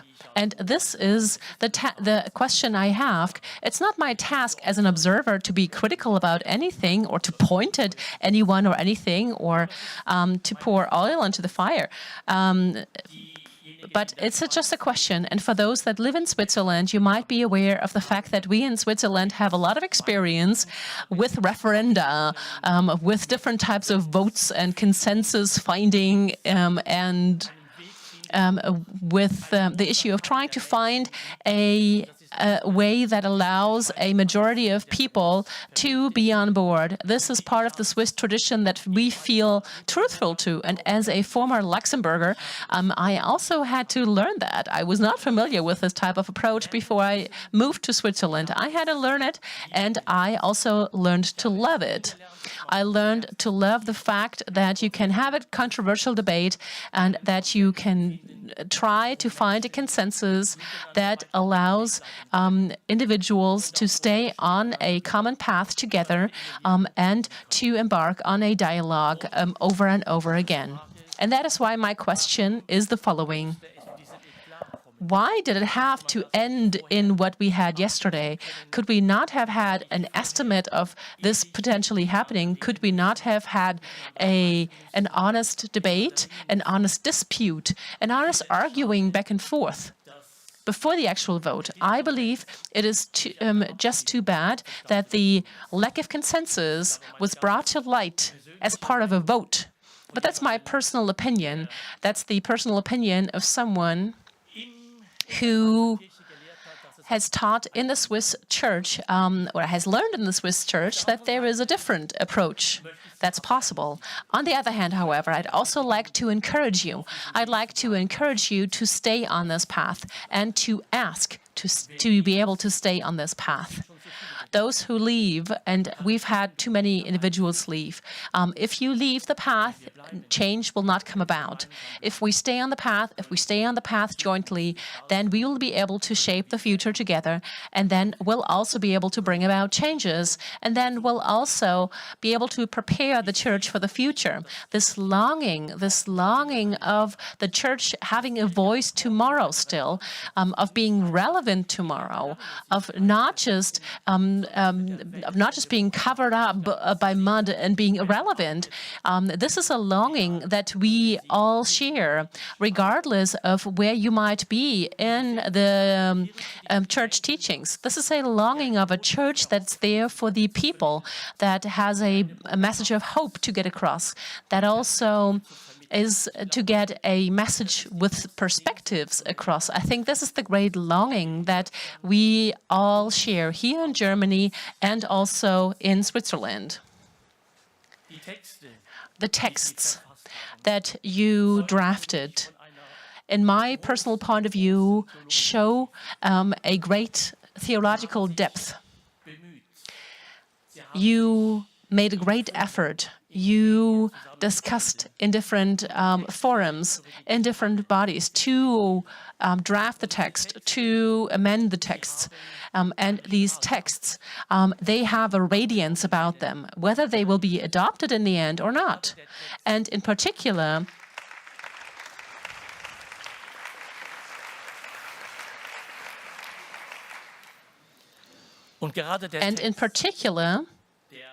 the text that was rejected yesterday, and it was rejected based on a 2/3 majority rule. Had it been a majority rule, we would have had the text adopted.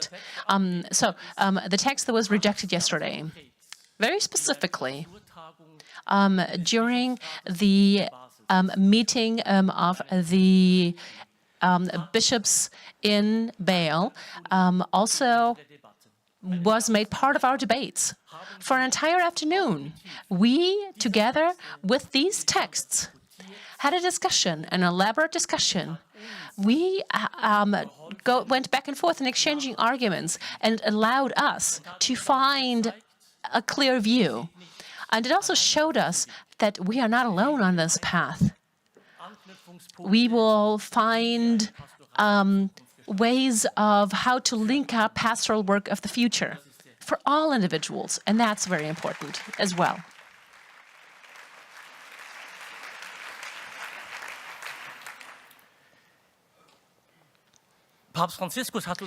Pope Francis called upon us to embark on a path of synodality and dialogue. And the Swiss report on the synod is done.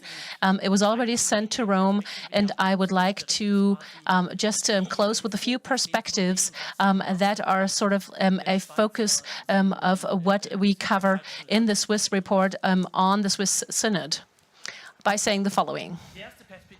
The first perspective is the following. Synodal processes are necessary. The effort and also the willingness of listening to one another is something that's not just something that happens at one point in time. It needs to become an attitude of the Church. And we must end the exclusion and marginalization of individuals. Women and men should have the same rights. Exclusions and marginalizations and the devaluing of individuals with an LGBTQ identity are in contradiction to the Gospels and to the belief that we live every day.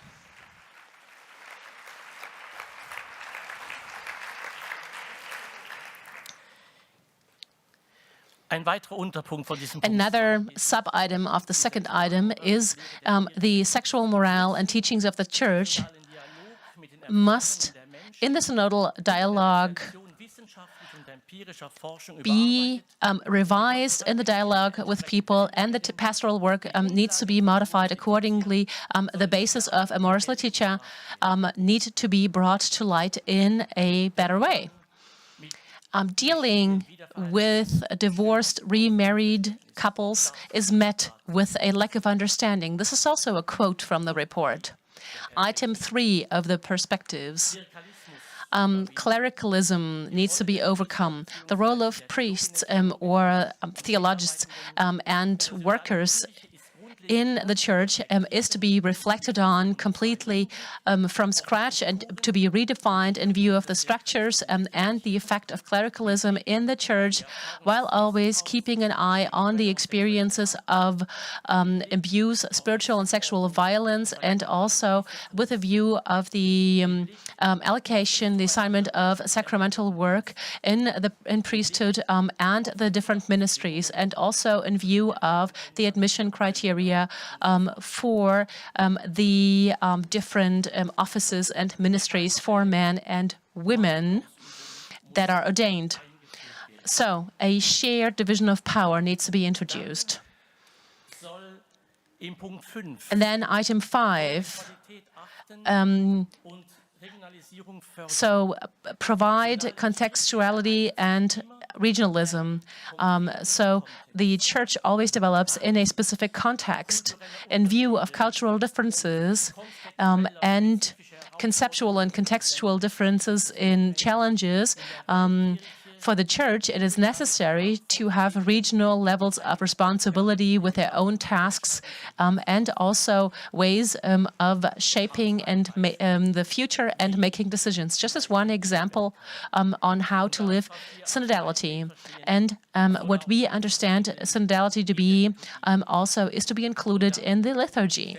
And then this report also in item 7 stipulates that a church that, well, it says the synodal path is a learning process that it's only in its baby steps. In the beginning, we still have a few things to learn in order to be really able to talk to each other in a synodal manner. But I think we've made an important step in the right direction, and the signs are up for change in Germany just as well as in Switzerland, and I believe the same holds true for Luxembourg, which is where the next colleague is from.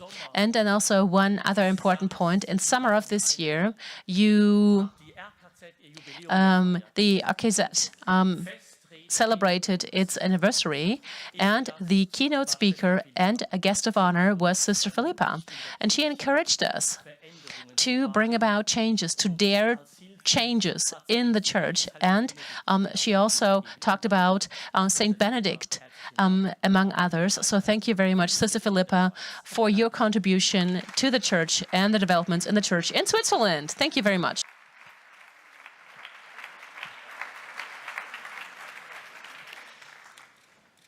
Ganz herzlichen Dank im Namen der Thank you so much on behalf of the Synodal Assembly für diese ermutigenden, so habe ich es empfunden, ich weiß nicht, wie es Ihnen geht. For these encouraging words, which at the same time make us think it all over. Marie-Christine Ries from Luxembourg will be the next speaker.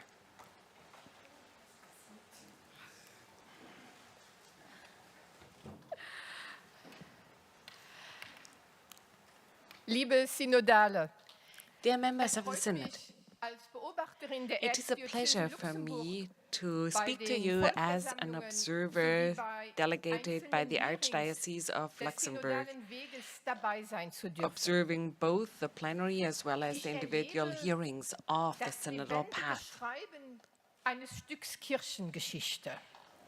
This is where the history of church is written in a lively way, including hope, courage, failure, dispute, getting up after failure, learning how to search for faith. You are writing church history in Germany as well as for the universal church. The synodal path leaves no one untouched. It arouses hopes and fears. Your path reaches out to many Christians, including in Luxembourg. Sie, liebe Synodale, haben sich ja auch, dear members of the Synod, have allowed yourselves to be touched. My first observation, you actually perceive the shaking results of the MHG study, and you have set out on this path in permanent and direct relation to this study. With this, you have clearly and unmistakably positioned yourselves. Abuse is a structural issue of the current ecclesial system, and you shoulder responsibility for renewing the church in such a way as to no longer enable the system to enable abuse. Such responsibility is not just worded in texts. Instead, it is put into practice by way of specific actions. And this is how you side with Jesus. You allow yourselves to be called into his discipleship. The Gospel tells us that Jesus allowed himself to be concerned and moved by people and their distress. Il est pris aux entrailles. He was actually touched in his very interior. And from this concern and commotion, Jesus calls people to follow him, so life in its fullness and abundance is possible for all human beings. Your continued path along this road, the synodal way, is necessary, albeit painful at times. A second observation. The synodal path reflects the diversity of convictions, opinions, ideas, spiritualities, forms of life and vocations that reflect the Church's reality in Germany. Diversity is a big challenge, and we've been able to feel it during this assembly time and again. When the challenge of diversity is livable, it is a gift from God and a gift given by human skillfulness. The spiritual accompaniment, the wonderful moderation and sharing, the wish and will to continue along the synodal path together, trusting in the Spirit and the power of God's good Spirit, all these are expression of this. Of course, there is dispute, but arguing with each other, having disputes with each other, provided that such disputes are fair, enable us to take steps together and further steps together. However, we must make sure that we do not mutually exclude each other by unfair disputes.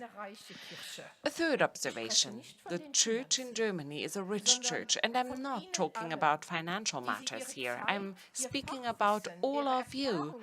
Your time, your expert knowledge, your experience, your expertise, and your suffering are contributed to the synodal path. And I am particularly impressed by the large number of theologians committed to this process. And quite honestly, I envy you for that. For me, it is truly enriching to read your well-founded texts and to relate to them. In particular, the texts from Forum 3 are texts that we in the Diocesan Commission on Women in Church in Luxembourg have read with great pleasure and gratitude. Your texts are challenging, and it's good that they are challenging, because without challenge there will be no movement, no motion, neither in depth nor with a view to the future. Allow me to quote what a young woman said. She is a member of the Diocesan Synodal team in Luxembourg. She said these words on behalf of young people when the final document of the Luxembourg Synod Committee was issued on the synodal process. The Church must be open to the priesthood of women, for LGBT plus people, for those divorced and remarried, and for the marriage of priests, and many more things. Young people live values such as charity, love of one's neighbor, forgiveness, and equal rights. Why should you listen to the young people? Because the young people are the future of the Church, and without them, the glad tidings of Jesus Christ will not be promulgated. Without them, there will be no Church tomorrow. End of quote. And my personal request goes out to all of you. Please continue walking along the synodal path. Thank you.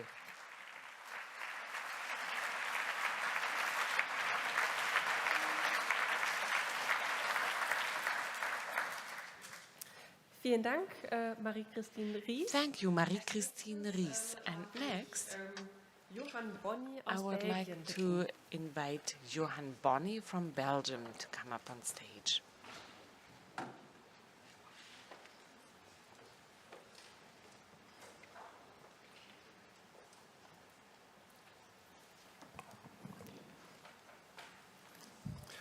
Liebe Synodalen, Dear members of the Synod, I come from Belgium, and I am the Bishop of Antwerp, a major city in a small country. In Belgium, we are no more than 11 bishops, less than the 12 apostles. And I am here in my capacity as an observer delegated by the Belgian bishops. On their behalf, I would like to extend their greetings and convey their best wishes for the Synodal Assembly.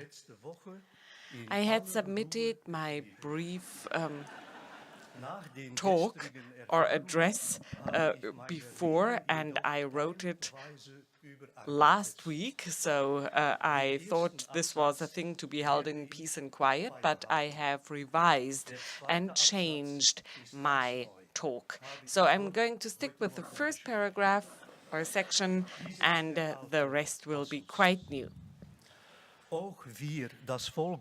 We, the people of God and the bishops in Belgium, believe that the synodal path in Germany is of high importance for the Catholic Church hereabouts as well as in the neighboring countries, as has already been said.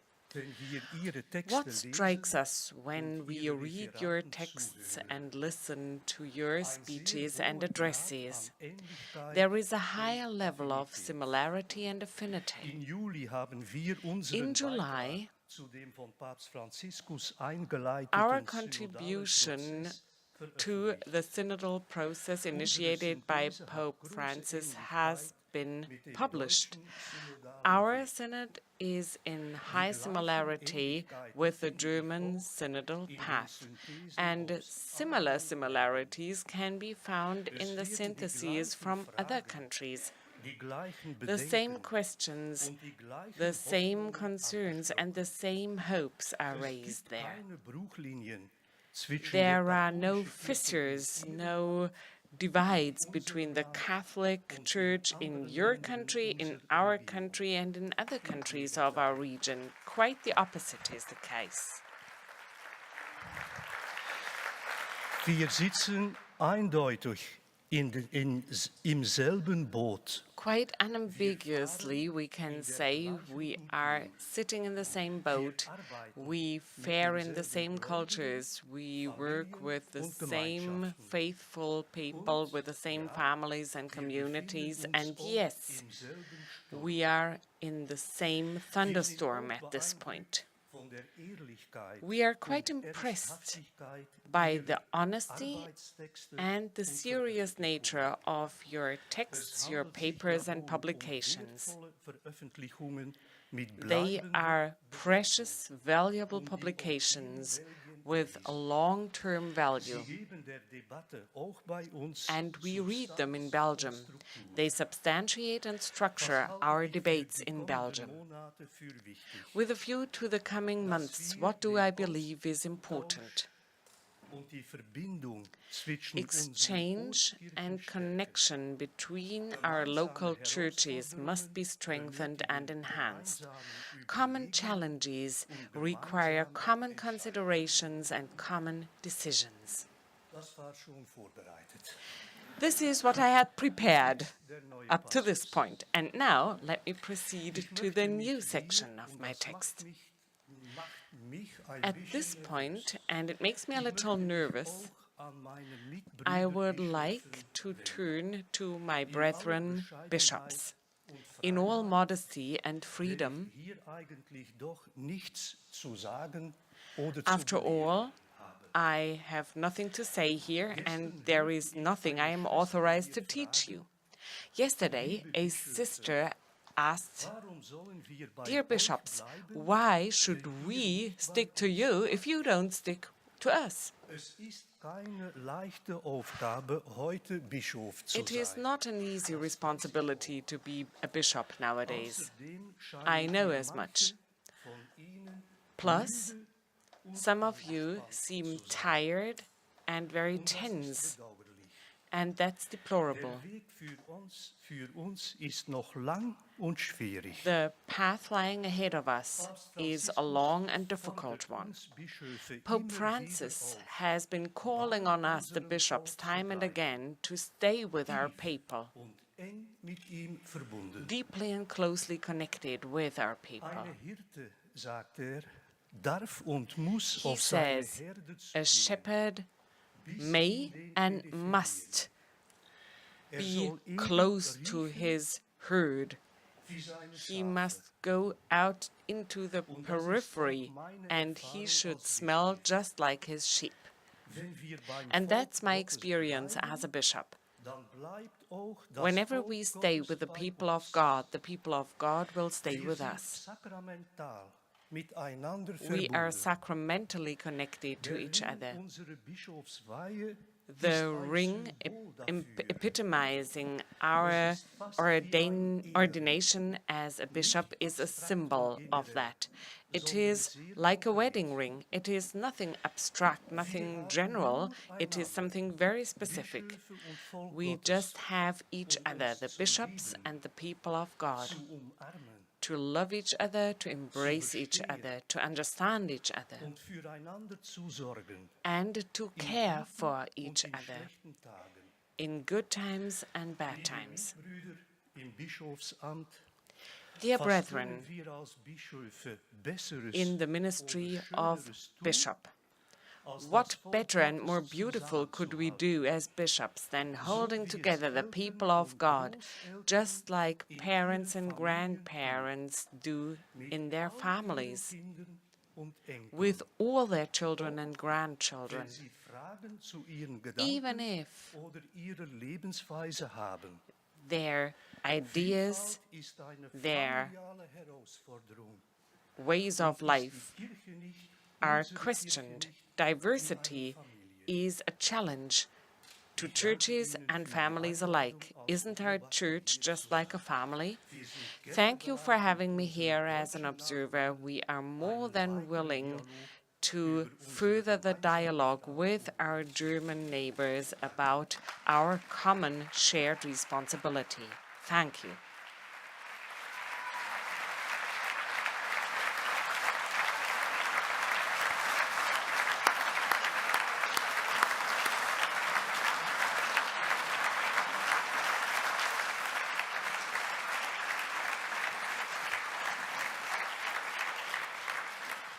Ganz herzlichen Dank. Ich denke, dieser Applaus drückt aus. Thank you so much. I think this round of applause really expresses our gratitude.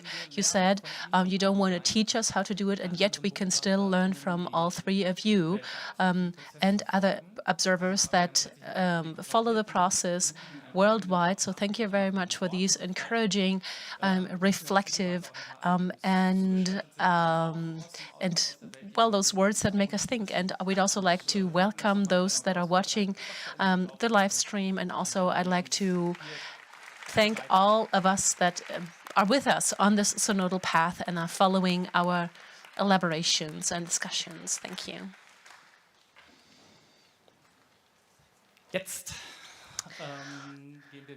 Now, we will return to the discussions. We will reconvene where we left off before the service. This was the foundational text of Forum 3. We already heard quite a bit about this, but it's been a while and things might have changed in our presence, in our atmosphere, in our opinion, or things might have, or other elements might have overlapped that. So let's just remind ourselves of the text. So we have two individuals from the Commission, apart from Mr. Polgraf, so Mr. Lübke and Professor Eccles.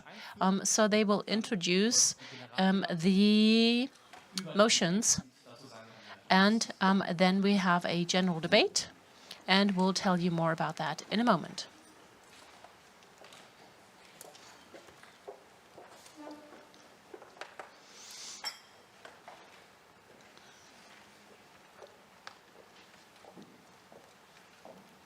Liebe Mitglieder, Beobachtende und Dear Gäste der members, observers, and guests of the Synodal Assembly, for you are all one in Jesus Christ.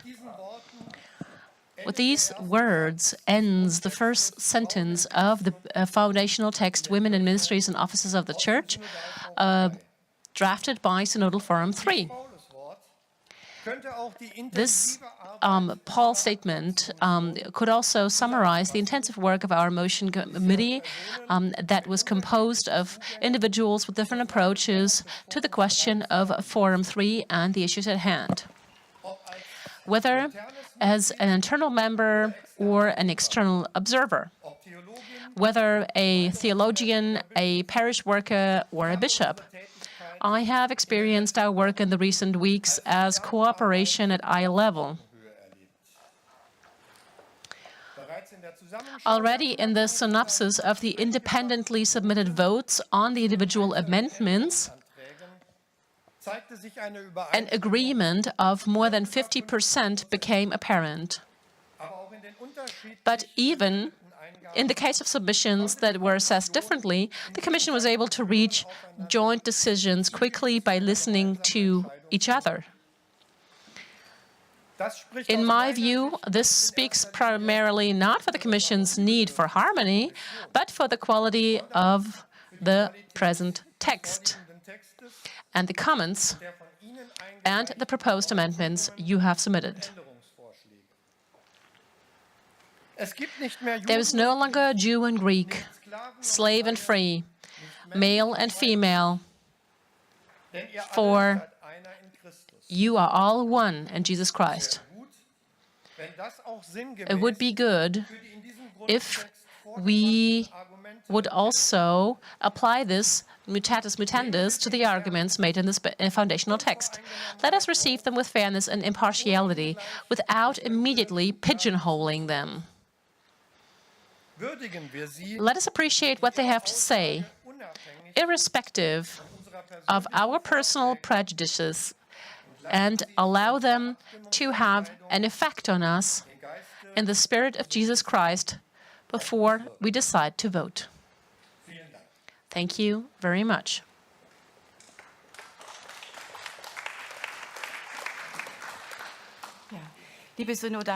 Well, dear Synod members, in the Motions Committee, we discussed the 87 amendments and more than 20 comments in great detail. We would like to thank all of you for the appreciative, further-reaching, and also critical comments. The Motions Committee held several discussions of several hours in duration. Of the 87 motions for amendment, more than 60 amendments were adopted. 20 we rejected. You will see that. We also modified the categories for the adoptions or rejections, and we're asking for your approval to our process. I'd like to name 2 items that also have to do with those motions that we will present to you for voting and consideration. We, as a commission, try to appreciate the fact that some of you emphasized that the focus of gender equality needs to be emphasized even more.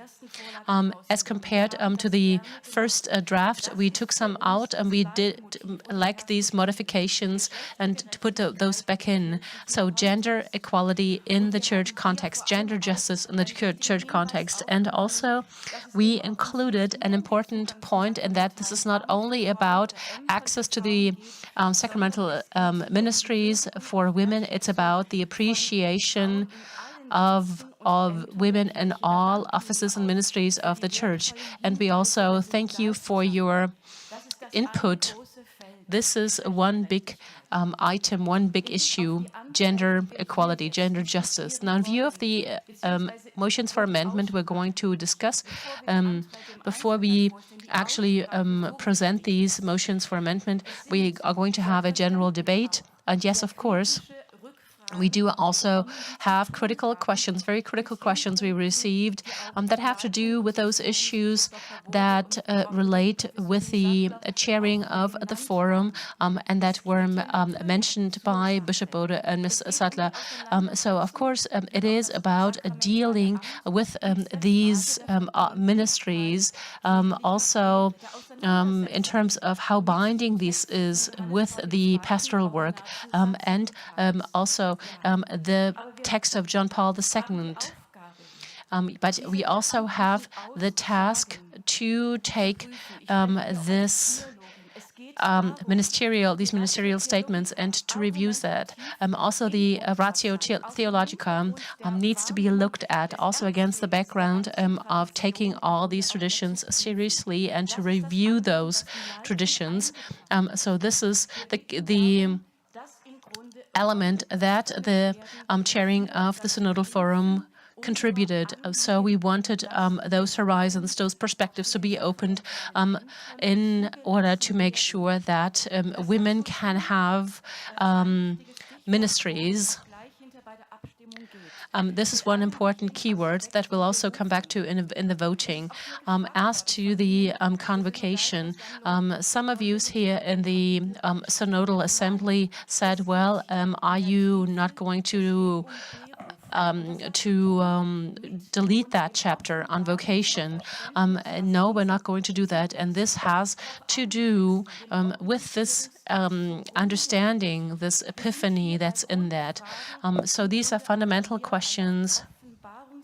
And that is why this is also the revelation, the divine revelation theory. Jesus Christ asked us as friends, and that we, in this experience of mercy, build churches with each other to the service of this Jesus of Nazareth, who does not exclude anyone, who opens up to everyone, and to form a church based on this. So this means that vocation means that all of us, regardless of gender, ethnicity, etc., that's the council, that we respond to God's calling. There cannot be any discrimination in view of gender. So the revelation theory approach will then also be explained in 2 motions for amendment. Now, in terms of this access of women to ministries, in the current church teachings,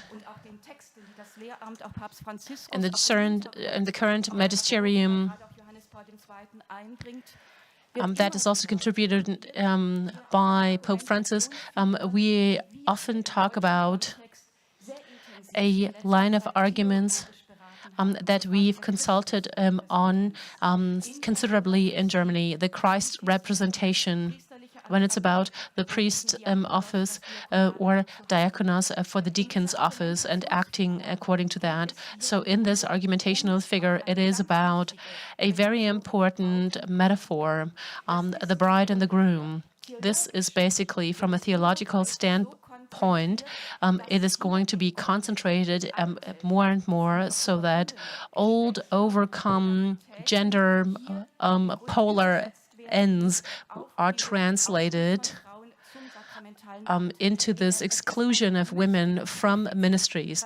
It's a mystical deficit that we would also like to contribute here, to take these mystical traditions seriously and to take them into consideration. And something that we also took note of, and we thank you for those hints, with this text, and I'm also telling you this as a theologian and as a scientist, I am not about I'm not about challenging you, about polarizing. We take the teachings of the Church very seriously. We take the Magisterium very seriously. But based on the Second Vatican Council, we drafted a basis also across the International Theologians Commission, and that we have different theological references, different theological places that we refer to.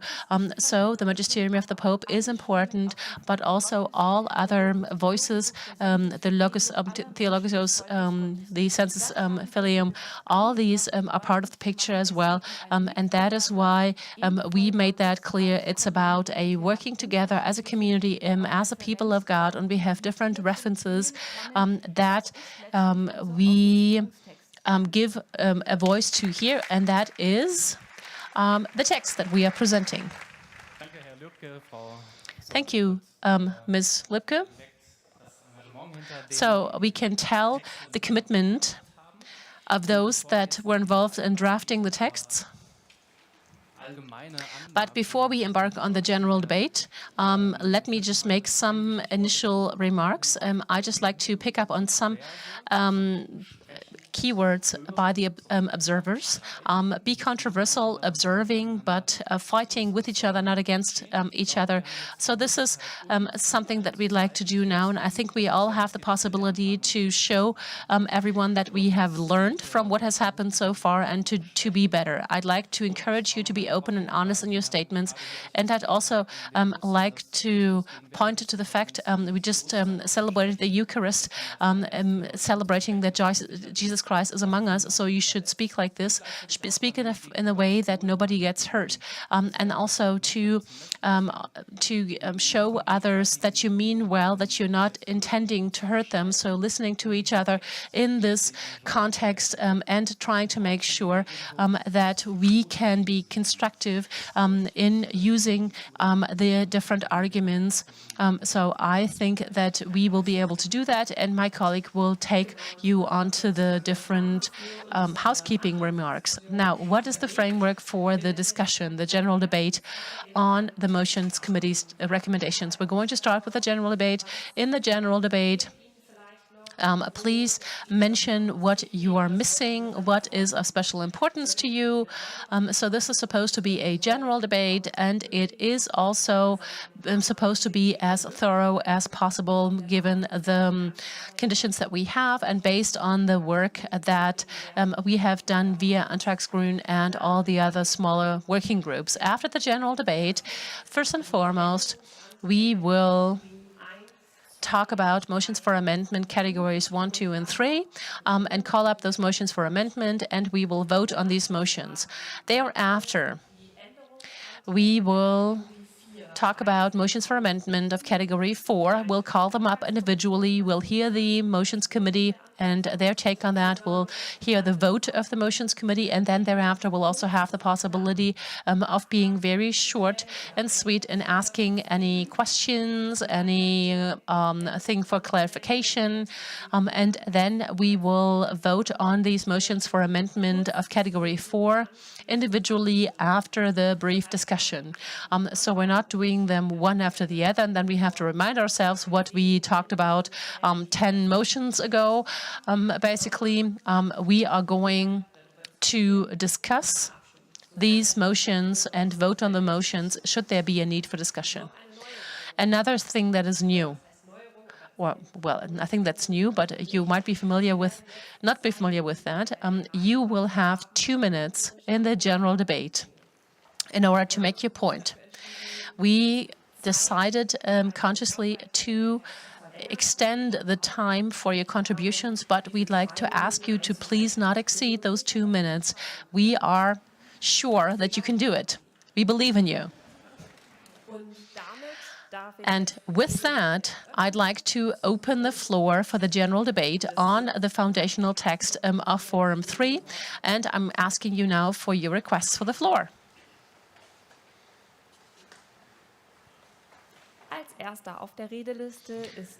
So, first on the list is Markus Schuck.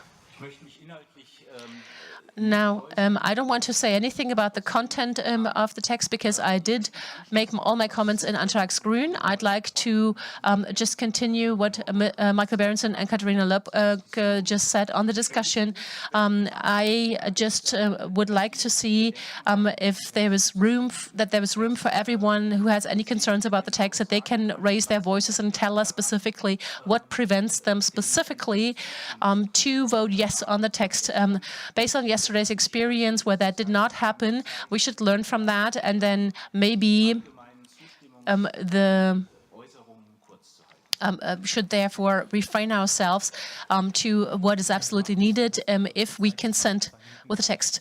Okay, thank you very much. You showed us, Marcus, that you don't actually need the 2 minutes if you don't use up the 2 minutes if you don't need them. Professor Hemel.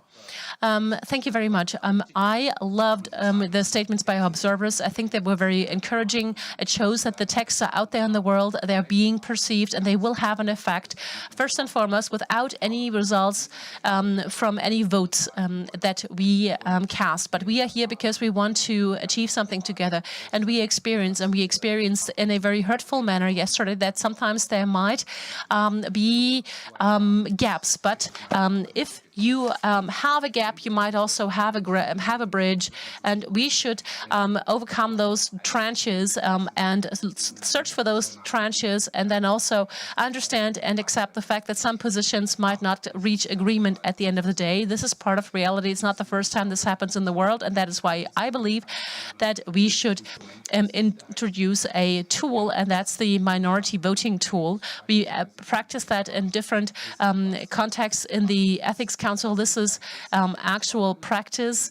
lived practice, and then we can understand what it's really about. What we were so mad about was not the vote as such, but what we were so mad about is not knowing for sure what this was really about. And if we have a minority vote like that, then it could either mean that we adopt the text today with the addition that we're going to introduce a vote like this, or that we come to a third reading so that everyone can understand the text of such a minority vote, or we might come up with an even better solution. But parting ways with a trench between us, this is not something I want to stand for. We should all stand for. I think we should learn to build those bridges and also accept the fact that reality might be different from what we like to see. Well, thank you very much. Yes, we hear your specific proposal. Let's go on in the list of speakers. Mr. Tiefensee. Now, yesterday, we received an impressive witness of the oaths that priests make before and bishops make before taking over their mandates. I believe that this is a great obstacle for some of us here in the room to consent to this text. I am actually shocked by what I heard yesterday, even though this is not new to me. I grew up in the GDR. I lived 40 years of dictatorship, and I did not want to tell you about the associations that I've had when hearing that. And I believe that when thinking back to what I heard yesterday is not violating duty. I think this is actually a grotesque violation of Jesus Christ saying you should not provide an oath. And if the bishops feel bound by that in a narrow manner, that they should reflect very thoroughly whether they can follow this obligation in their conscience, not knowing any better, knowing that it should work differently or could work differently. So, Michael Gerber is next. Well, my statement goes along the lines of our brother from Antwerp, which is something that's been moving me since last night, and it relates to the voting on the text as such. As a whole, I still have a hard time with certain paragraphs of the individual text, and I admit that I fought with myself before deciding that I could vote yes or no on something. Now, we as bishops have a service to unity. Unity is a process, and unity is fighting for that. And I believe that if you serve unity, then you also need to recognize that in this hour, and that these texts are part of the reflections, but also the biography and the hurting of many Catholics. And I believe that God really wants to write history with them in this church. And this is why my consent is not just a consent on every passage, but it's an expression of my responsibility to the service of unity, but also a responsibility that I have for the people as a whole, and also as as a step, basically, for those texts being an important step here in Germany, but also an important step for the Universal Church. We talked about the Universal Church level and to discuss open issues, and I can only advocate to my fellow bishops, this is also how you can understand consent. Consent does not mean every passage is what you can consent to, but the process is what you consent to, and also the consent to the service of unity, of standing together in unison. And even the different, even though we might have different charismas, and to stand together and shape the church of the future.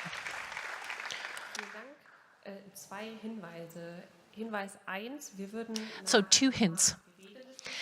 We will close the list of speakers after Cardinal remarks. We have more than 40 requests for the floor already. And then also a quick request to the technicians. Could we visualize the list of speakers here for the moderators? Thank you. Now, Cardinal Marx, I can only subscribe to what Michael Gerber said and only underline that. Of course, we cannot find theological unity in all the differentiated arguments that were brought forward in the text. We will not find a unity in that, but what is the core matter of the text? The core is the question whether it's an open discussion or not. Let me tell you how often I had these discussions in Rome, also with the Pope, and I said, Holy Father, the discussion is not over. And those some of us saying we must not have this discussion anymore.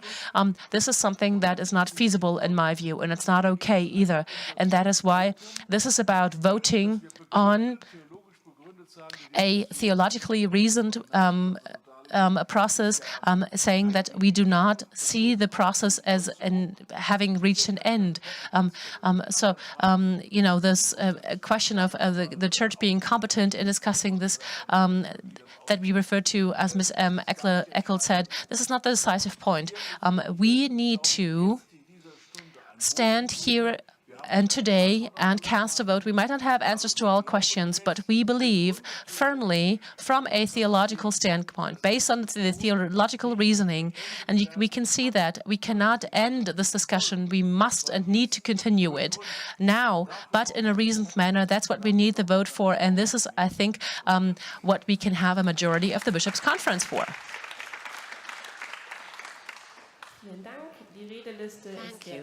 The speakers list is now closed. We have 48 speakers remaining in the list, just for information.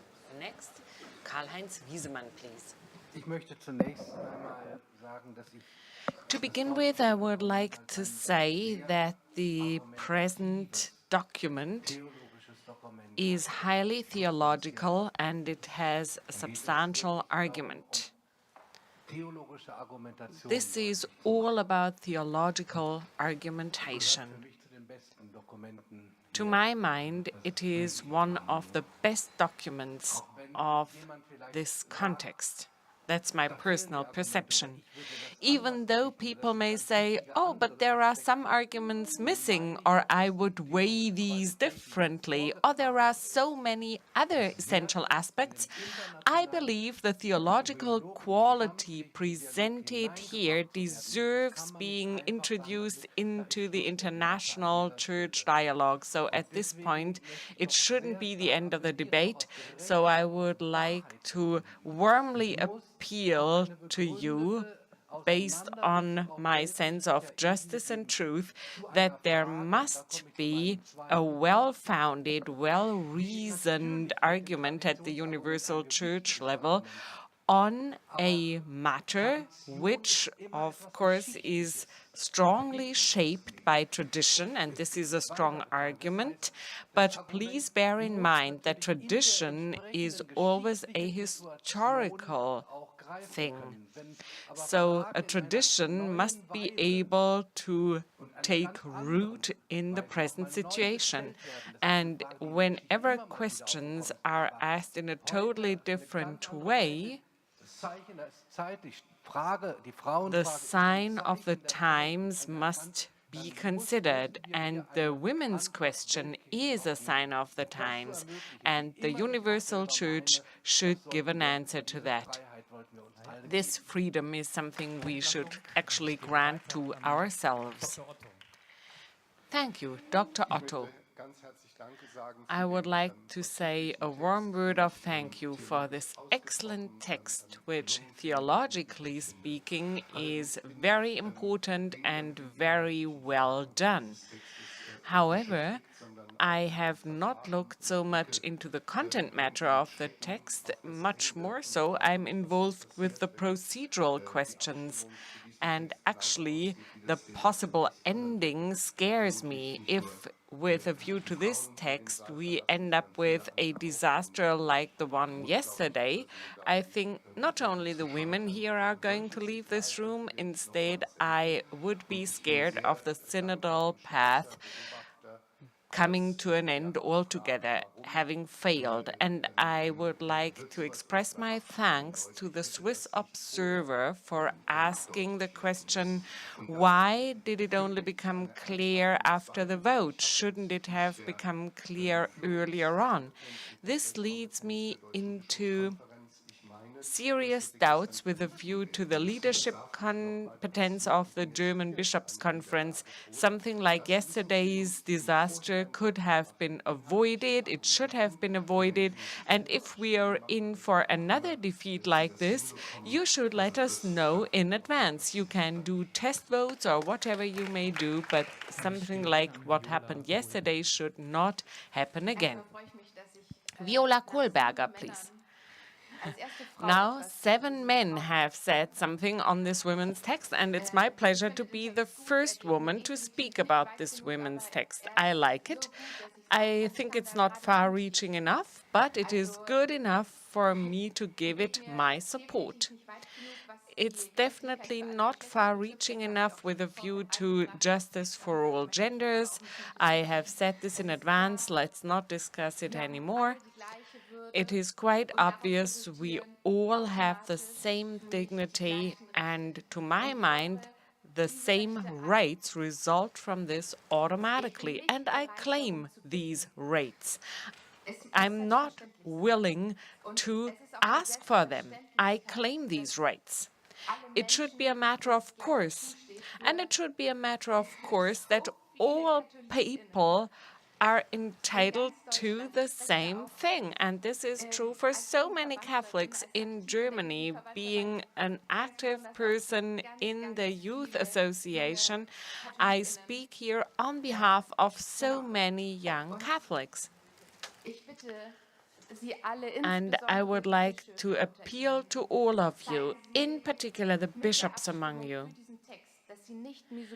with your vote for this text, please show us that you are not misogynistic, that you are not anti-woman, instead that you support and endorse women's rights.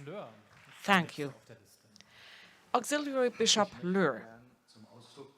I would like to express the embarrassment that I'm in whenever it comes to the vote concerning approval or rejection of this text. I would like to point out 2 aspects. First, the text as a whole is something I cannot support if that means that I support or vote yes on many individual items in the text, as Bishop Gerber has pointed out. I would like, however, to show my endorsement of numerous paragraphs and sections of the text. I'm not misogynistic. I'm not anti-women. And it's not about rejecting the underlying idea of the text, but my request would be the following, and others are probably more suitable when it comes to transferring this into procedural matters. the structure of our consultations and votings is all or nothing. And I feel that this is such a pity, because in yesterday's text I felt so many parts were good, were right, were wonderful, and it is a pity that they have not been adopted. So much for one embarrassment, as far as the whole text is concerned. Secondly, Bishop Kohlgraf said this morning, this is not a final text. It is not the final doctrine of the Church. Instead, it's an offer for discussion and an invitation for a discussion. I know, Peter, that you are very truthful about this and very honest, but it is not what the text says. What Bishop Kohlgraf said this morning is not said in the text, and I would like to actually support the text if it really said so. I have two matters of principle to say. First, some people seem to be insecure whether they are part of the speakers list or not, because they are not displayed here. As I've said, there are so many people in the speakers list, and if your remote control tells you that you've been received, you will be part of the list, but you are further down the list, so don't worry. Second, if there are any specific items that you cannot agree with, we would like you to please name them clearly, so we could actually promote the substantial debate on these items, and that we can discuss them as openly as possible. Next, Rainer Maria Wölki. To begin with, I would like to get back to yesterday's and this morning's discussion. It has been said many people have worked on these texts, and I'm very grateful for this, and I'm very grateful for the great and wonderful commitment shown. But for those who have difficulties with this text, there are alternative texts, and work has been done on these alternative texts as well. And this holds true for almost all the texts of this synodal forum and synodal path. You can find them on synodalebeiträge.de. I will find it difficult to agree to this text, and I will not agree to it in its entirety. The problem is that basic assumptions have been chosen for this and other texts that then point the way to a different direction and toward specific results. And I think it is hardly possible to correct individual items or change the wording in individual portions of the text. The text as such is consistent, but I cannot agree with it in its entirety. And the question is how to deal with this text. Thomas Löhr has said several things about it, and with a view to yesterday's text, we've heard that once it has been discarded, it is not completely discarded. Instead, it will be used as a working paper further down the line. So I assume that if I agree, people will work with that, and then they will appeal to me that we will have to stand by it. With a view to the discussion, I believe that through Ordinatio Sacerdotalis and the response of the Congregation of the Faith, the dogmatic classification of this text has been conclusively done. Thank you. Matthias Leineweber. Thank you very much for this text. I think it's an excellent text, and I would like to mention three things. First, the comprehensive depiction of the biblical foundations and the church, the role in church history that women have played. It has visualized the key contributions women have made here, and I think it is very, very good. It would be a drama to reject this text because it would really limit the prophetic value of our church. Me, being a pastor, a priest experience women as bearing the brunt of the church burden, and without them, we would not be where we are. We are on a synodal path toward further development, so thank you very much for this text and the wonderful work that has been put into it. I would like to mention two more aspects. When looking into our world today, the current societal and political and global situation that we are in, which works toward a destruction of this world, man-made destruction of this world, this text is a marked contribution to entrust women with more responsible positions and posts in order not to throw our world and our church into the abyss. Last aspect. We've heard the contributions made by the observers. I think we are strongly perceived in Europe and beyond. And when I look at the circumstances of living that women often have to face in other parts of this world, I think this text will strengthen them in becoming more strongly perceived and in claiming their role. Thank you. Next, Dorothea Schmidt. To me, it seems important to think over again what will happen if we do everything as envisaged by the text. I think it is important and it is right to think about the role of women. But it is so much office-focused. Is this really about the renewal of the Church in the Holy Spirit? Yes, there has been patriarchy and there has been male domination in the Church, and we should actually work against this. But how should we resolve problems by fundamentally acting against the Church's doctrine, the Church's dogmata, the teachings of the three most recent popes? Who are the powerful ones? The servants, the prayer, those who pray. And this text is mostly focused on biological ideas, gender, feminism. I would have preferred to have a theological and exegetic approach. The fact that Jesus was a man, the text says, was not theologically relevant. But is it really not relevant? They use a church's axiom, you are only redeemed if you are accepted. The manhood is accepted and redeemed, womanhood is not. So manhood cannot have any relevance in the history of salvation.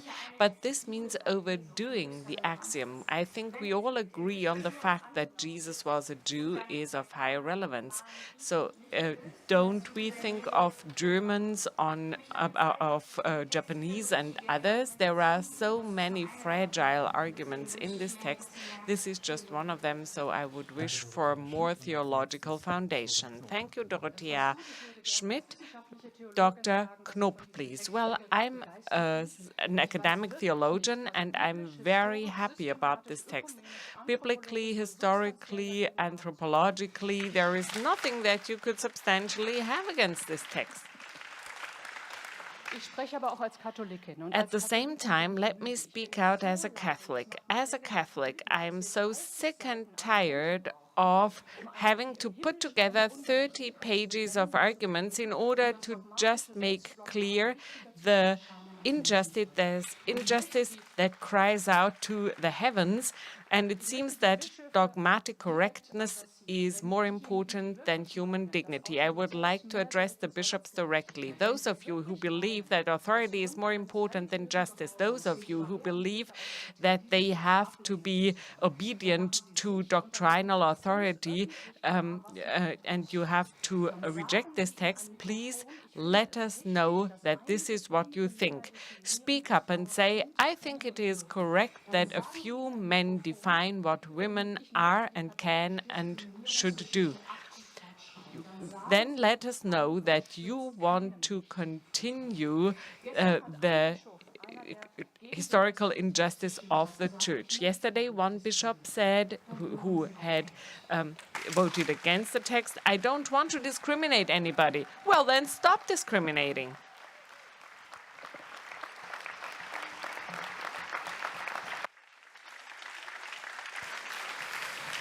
Vielen Dank, Professorin Knob. Und Thank you, Professor Knob. Dr. Maria Flachsbart, please. I would like to warmly thank the members of the forum and the motion committee who have done such a lot of work to include all our comments and considerations in the text. To my mind, this is a well-informed text, and if you feel it is not an informed and theologically founded text, let me know where the problem is. I am a theologian. Now, Cardinal Wölki, you discuss in parallel to the text, it seems to me. We should synodally, jointly discuss together, and let's discuss a single text. Bishop Bode said something encouraging this morning. He said that a living doctrine was key to him. Obedience and faithfulness are part of this, but it does not exclude thinking beyond the immediate situation and thinking about further developing the situation without infringing upon obedience and faithfulness. I have chapter 5.3 here. Is it really true that the center of the Christian message, the promulgation of the faith of Easter, can only be preserved by excluding women from this office? Or isn't it the other way around? Women in the relations of Easter do precisely this service, and they witness that Jesus is present and alive. And the text answers in chapter 5.6, in the future it should no longer be the gender that determines the suitability for an office. Instead, it should be the capabilities and competencies for promulgating the gospel in a way that serves people of today. I believe that the women's question is key to the future capability and existence of our church. Dr. Heiner Koch, this text is a market development vis-à-vis the original text. It has, however, as a result, become more comprehensive and more complex, which makes it more difficult to read and promulgate. As Bishop Gerber said, it is not consistent in all respects. It has a certain openness, intellectually speaking. You can take various terms and sentences and interpret them in various ways, but that's a problem that is involved with the entire issue, not just with this particular text. I have perceived this text as an invitation for downstream discussions. It is not conclusive to my mind, otherwise I would have raised concerns over various paragraphs, but it is a well-founded and sound text that really takes us further, and if I rejected it, so many women who look at my vote now would be disappointed, and from this point of view on, I would say that I can agree with this text because it is open, it is theologically well-founded. Bishop Dr. Genn first next. I would like to mention two tensions. The first tension is Ordinatio Sacerdotalis is a text that John Paul II, Benedict, and Francis have all confirmed, so it has a very binding nature, and this means that I feel bound by them. And on the other hand, as a shepherd, I am bound to the many people who have not actually accepted this text, and they have not been able to discuss it, and they suffer from the fact that it should be concluded or adopted without having had the chance to discuss it. So at the level of the universal church, I think this question should be reconsidered unbiased with a view to the result. An open discussion should ensue, and the two presidents of the forum have made that clear as the intention and the aim. And the second tension is inherent in the text that we have at hand, and it worries me because there are sections in it, in particular items 3 to 5, that I cannot agree with because I cannot confirm their scientific validity. And if I now dare attack these sections, people will feel discriminated against by me. But I believe that one should have the right to name one's concerns without being reproached with being discriminatory. So I would like to appeal to you to find a text, and I have actually shared my inner process that has been going on for a long time with the president, and I would be willing to actually name my concerns again. Okay, by way of information, we have 37 more people in the speakers list. Next, Gregor Potschun, please. Thank you. As a representative of the youth associations, I am well known for my characteristic style of speaking, and I would like to follow up on what Viola said. My few changes that I actually have in mind speak in favor of the text. Thank you very much to the forum for this text. Women are strongly discriminated against in society at large as well as in the church, and the church further promotes societal discrimination. We should actually stop this kind of discrimination, and we should give women equal opportunities within the church, including the ministry of the priest. And there are strong theological arguments present in the text, and there are strong arguments referring to ethics, to human dignity, as Professor Knoop said, and human rights. A church that wants to be the church of the poor and oppressed, as Pope Francis says, should be in favor of equal rights, and we should actually uphold equal rights here. We've had 2 years' time to look into the matter, and I don't really understand where changes should come from at this point. I think we have reached a point where we should say women should have equal rights in the Catholic Church. Thank you very much. Claudia Lücking-Michel. From my point of view, the text offers outstanding arguments to represent not a position, but it asks for double-checking and looking into a question. I would like to support it. There are some issues raised here that I believe should be considered clarified as a theologian. Do we have the same rights? Do we have the same dignity as men in view of the doctrinal situation that we've been confronted with? I need all the love of my church that I have in my heart to ask for this.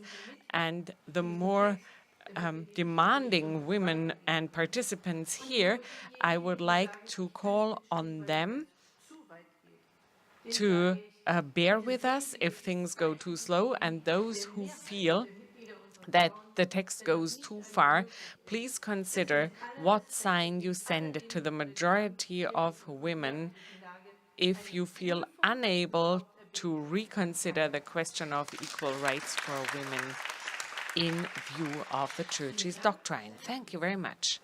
Thank you. Stefan Hesse.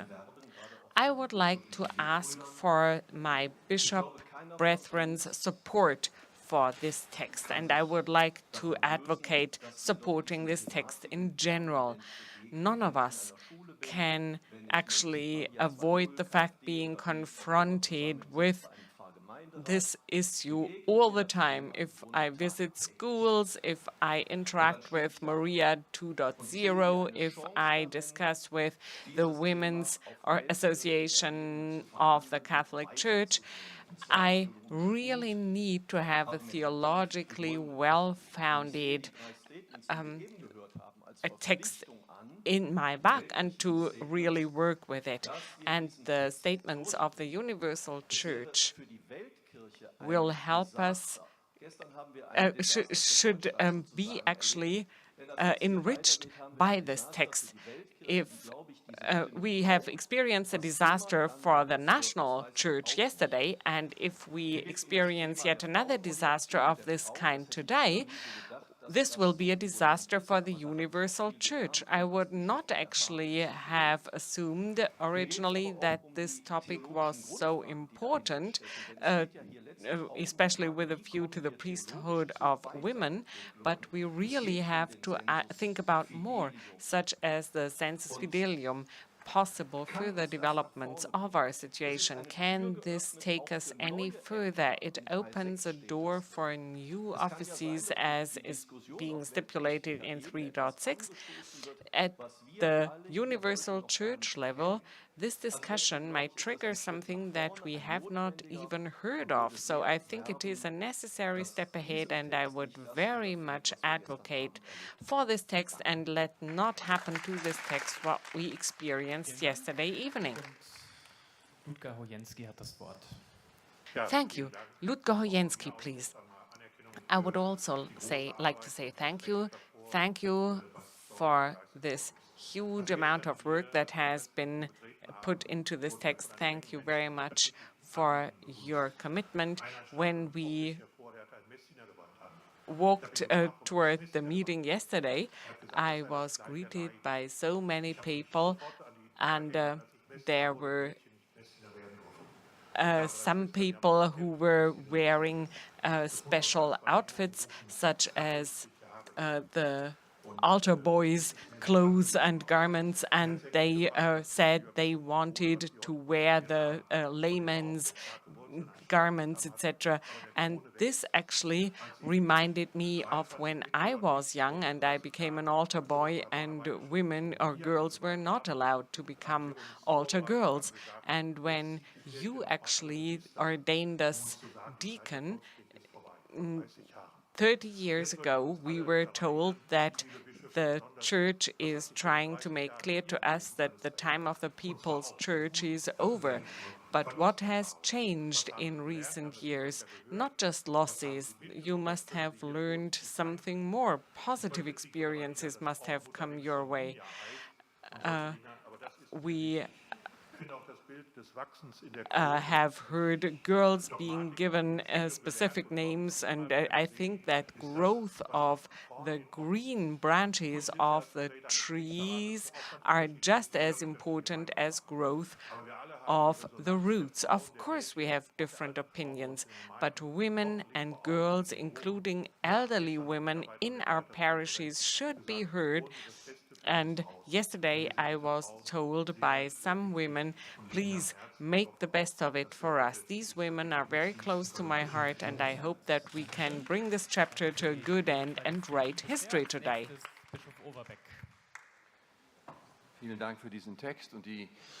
Thank you for the text and the structure it has. I'd like to just add two perspectives.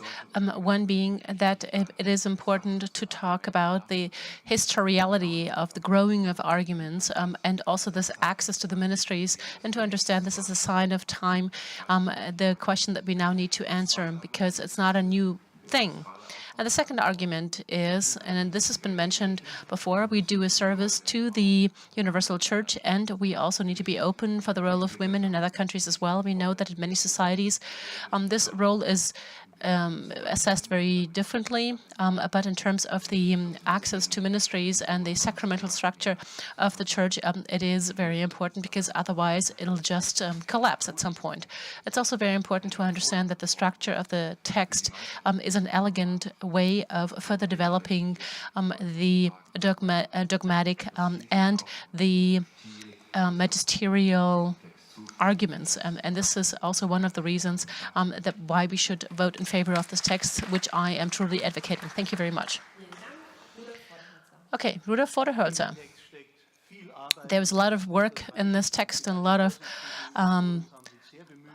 energy has been put in this, and also the chairpersons of the forum try to take me on as a university professor. I saw my task in this, and now as a bishop, I also see it like this: to teach the belief of the church, to explore it, and to reason it, and therefore to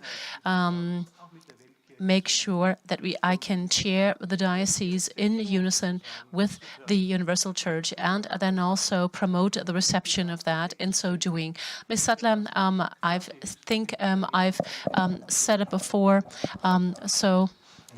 this text puts a question mark after the Ordinatio Ditatis text, and would like to get that across to the world from a theological standpoint. That is legitimate, but as a bishop, I cannot subscribe to that.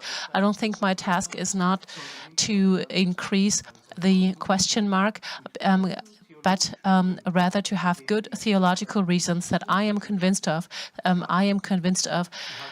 That these are good reasons. I believe that men and women are equal. I think that's a God-given it's a God-given thing, but I also believe that this being reliant to one another of men and women is something that we should consider normal. And then the bride and groom metaphor is not an overcoming of an outdated understanding, but also the basis of the sacramental notion of marriage, and also with a good reasoning based on the Bible. Ms. Sattler, you will be aware of that. I cannot consent to the text because it does not speak to me for those reasons. Joseph Graf. I'd also like to say a word of thanks for all the reflection that is part of the text, and I'd also like to make a personal confession and start out with that.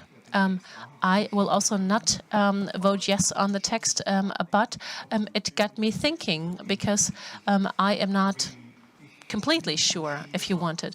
If I don't vote yes, then the reason is, Professor Tiefensee, is that I'm not just theoretically bound. We are ordained, and you have this promise that you make during the ordaining procedure, and to preserve the belief. Of course, if you took the text to Rome, I could subscribe to that. It's something that actually got me thinking in the sense of Cardinal Marx or Bishop Den, when he said the discussion needs to go on. I think this is something that we need to tell people in Rome, but we also need to tell them that not all bishops voted yes on that. I am one of those, and I will have to stand up for that.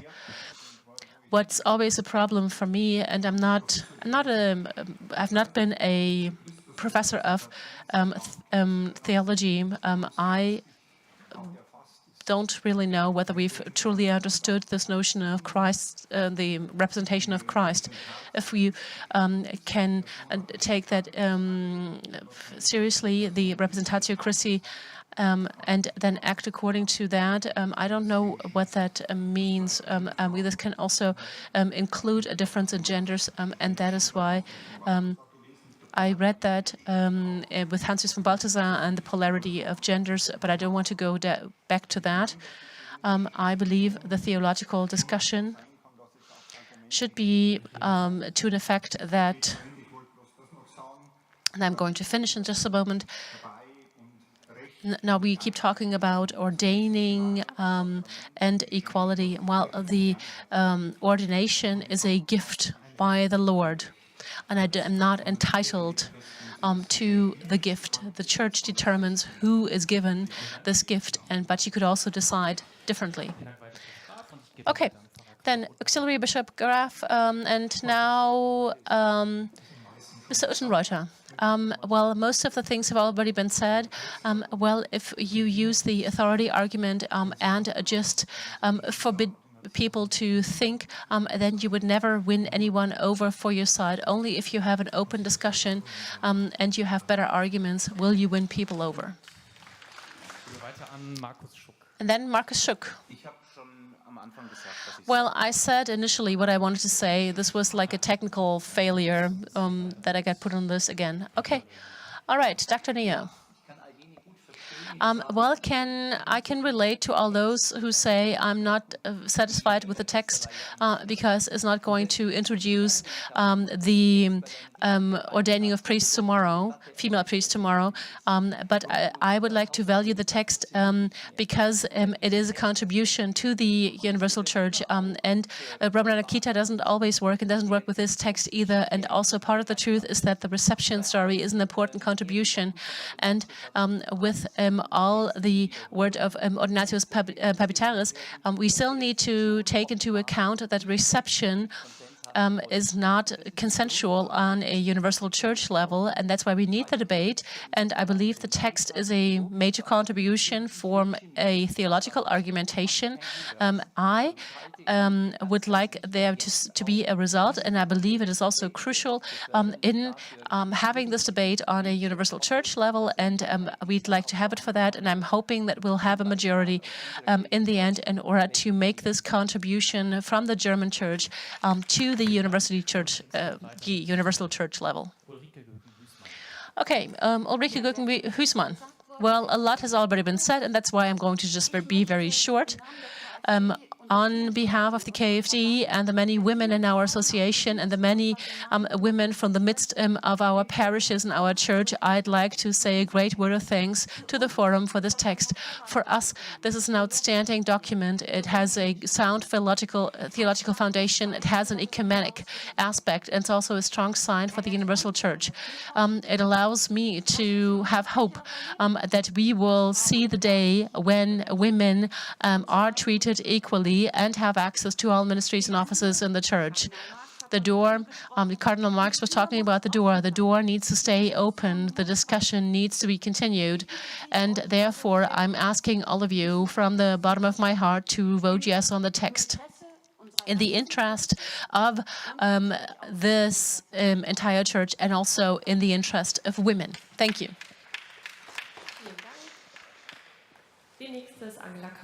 Angela Kaup. From a universal church perspective, what do you mean by that?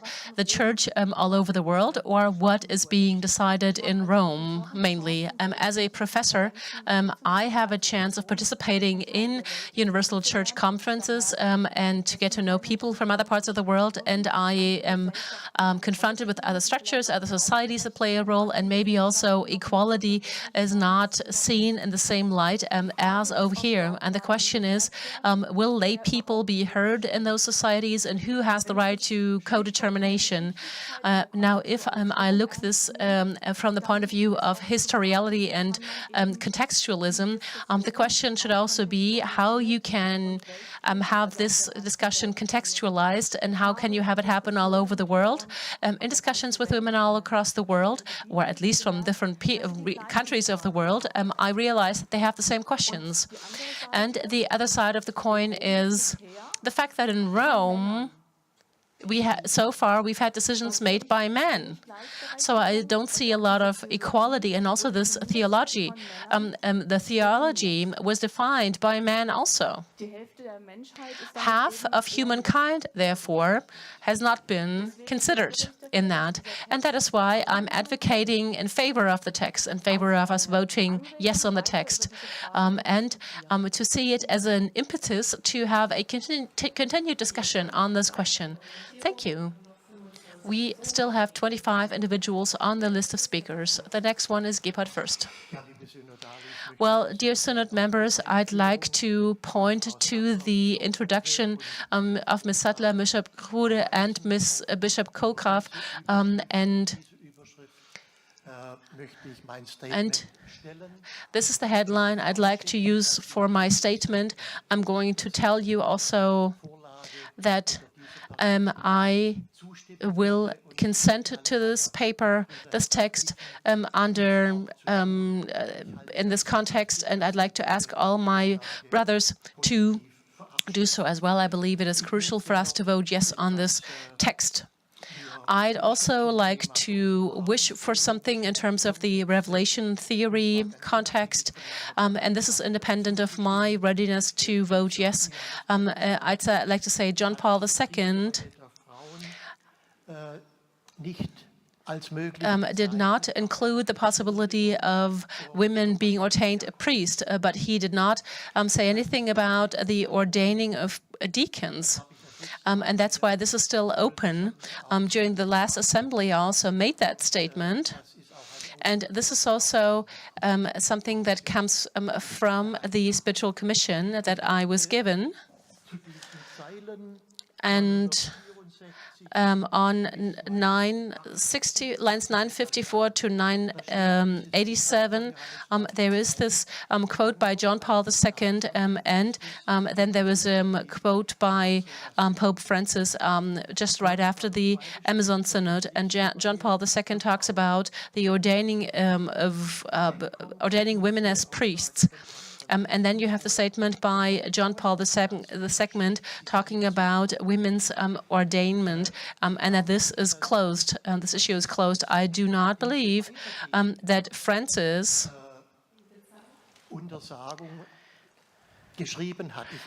really put this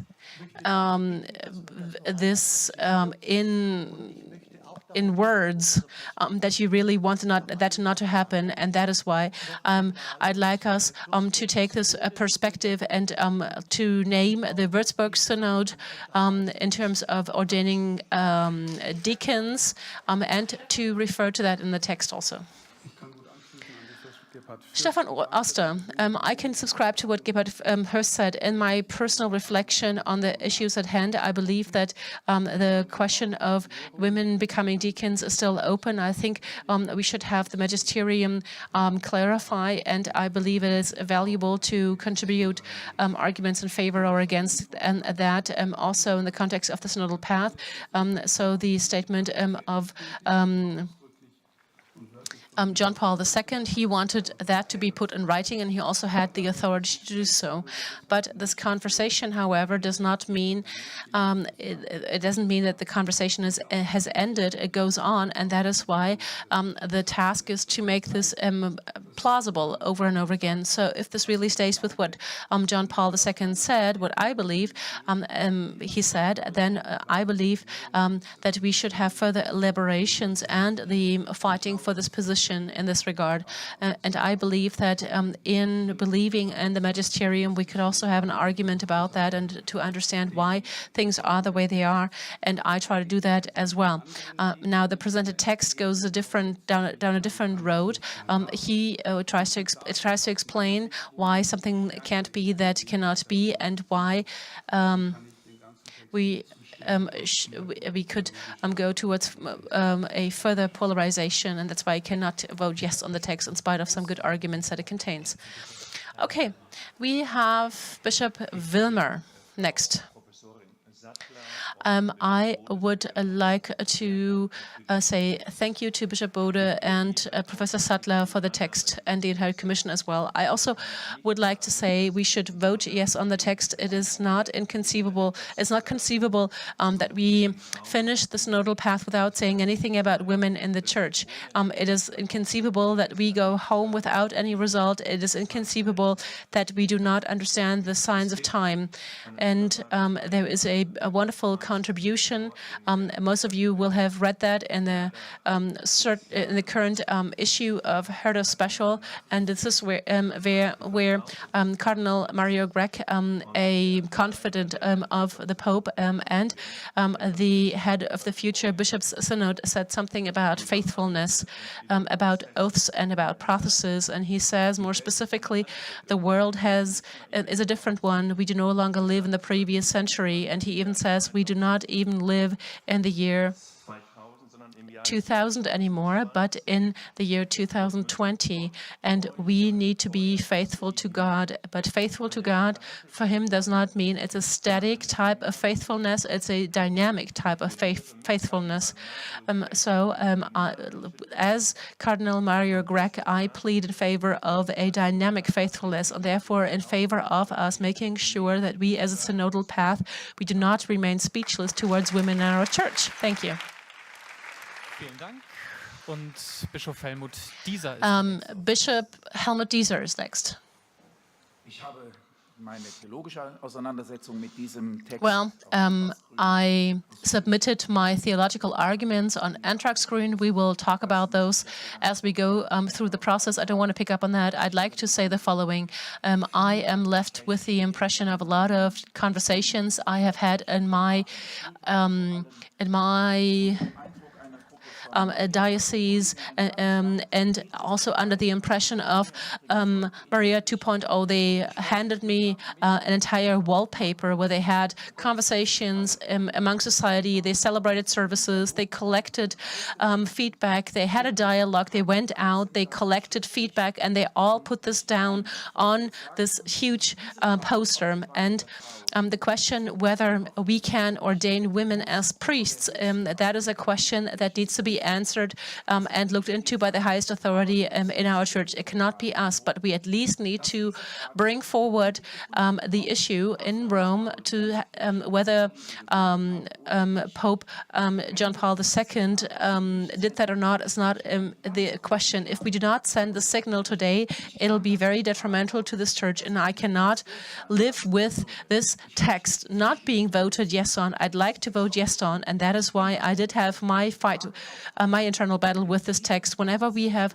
questions in the church that can potentially challenge the peace in the church, that cannot be solved in a way that we have a community of a partial church coming back to peace, then the highest authority needs to take on this issue. And this is an appeal I'd like to bring forward to Rome together with the entire Synodal Assembly. And that is why I'm also asking my brothers that are bishops in taking this aspect into account when making the decision on the text.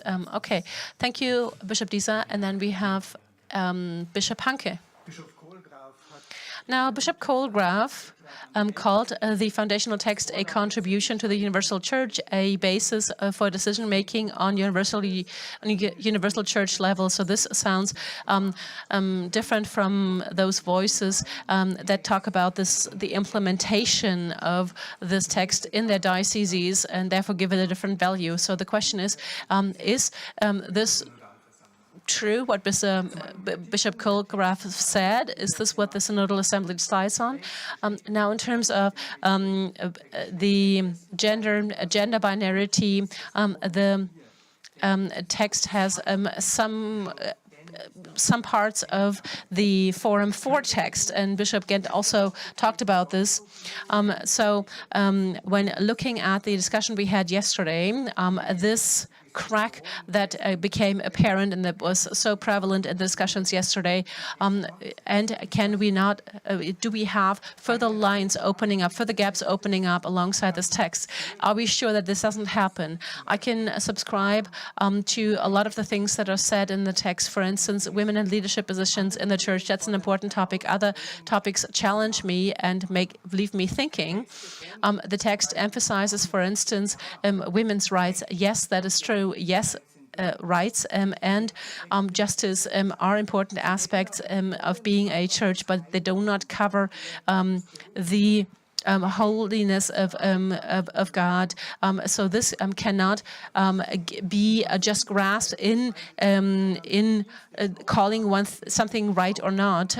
So in the council, we also had subsidiarity as a principle.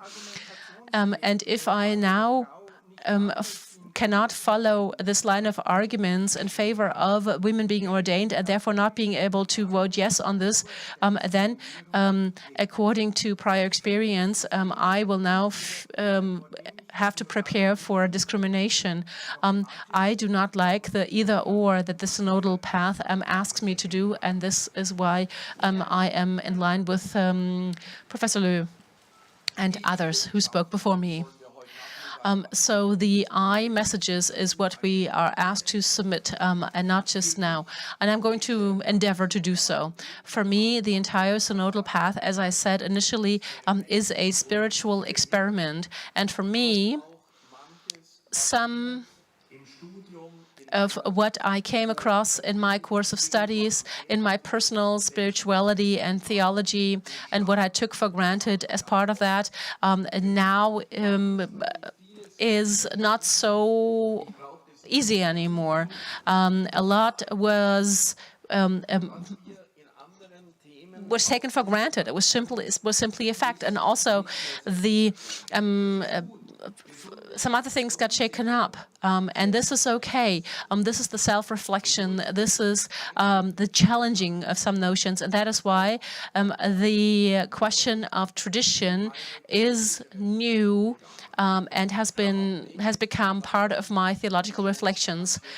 So Bishop Overbeck and I had heated debates at the Germanicum in Rome on scripture and tradition, but only in very different roles and positions. And I am also in favor of a lively tradition. Tradition is dynamic and not static, because otherwise the church will stand still at some point. But it needs the revelation, and our task is to be responsible in endeavoring in this revelation and the notion of revelation, and then also the truthfulness. So this is a reference point when it comes to faithfulness. Yes, at the end of the day, we talk about the fact that the intention of our foundational text is to carry those issues to the world, to the universal church, and to invite others to those reflections and potential revisions. And question: if we have a text that's more than 30 pages in length, do we just forego this reflection and tell others what to believe? Question mark.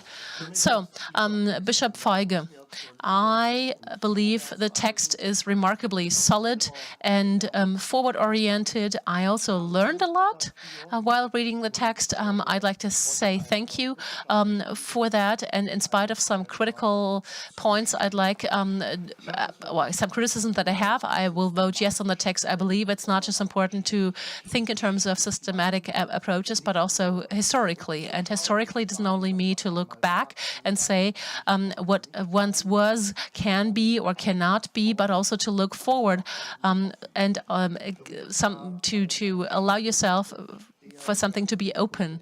And it's called enculturation. That's one of the key terms. Christianity spread across the world, and it dealt with different cultures: Greek, Roman, Germanic, Slavic, etc.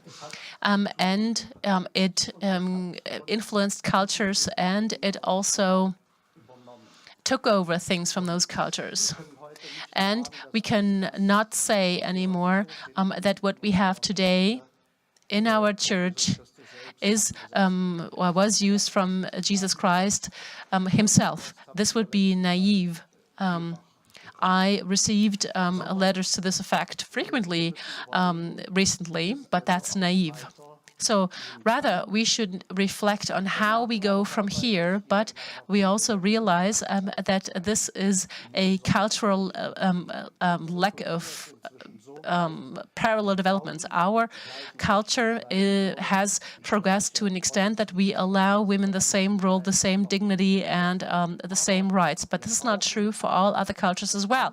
But we still need an answer of the church to the issue of ministries for a good development. The question on whether you deal with that in the same way on the universal church level is a different question, of course. Now, Auxiliary Bishop Schepers. So, doesn't work, is inconceivable. This is how I was raised, and my brothers as well. And this is how I learned never to give up, even though this might ask a lot of strength. And this also applies to the foundational text that was rejected yesterday. I will advocate for that text to be continued. And the same thing holds true for gender equality, and also taught me that I can think inconceivable things. So this is the lively magisterium that we talked about before. I can not only imagine, I can only see women representing Jesus Christ as a person, and that they also should do so once ordained. Because this is about the sacramental structure in our church. And that is why I'd like to ask all of you, really all of you, to consent to the foundational text presented to us, not just because it lives up to the theological principles, but because for decades, at least since Würzburg, my theological beginnings at the time, we've had lots of prayers and lots of tears. And these are all part of the text. And this is what the 40 years of my service as a priest are represented by. Okay. We are aware of the fact that not everyone who asked for the floor got on the list of speakers, but this is the remaining list of speakers. Next we have Mara Klein. So I'd like to use the 2 minutes to give my vote in favor of the text, which is one important corner point of this development in correspondence with the foundational text that we lacked yesterday. So we talk about women's problems often, but this is one of the violence issues that the Catholic Church has. And we're talking about the systematic devaluing about expulsion or marginalization based on gender.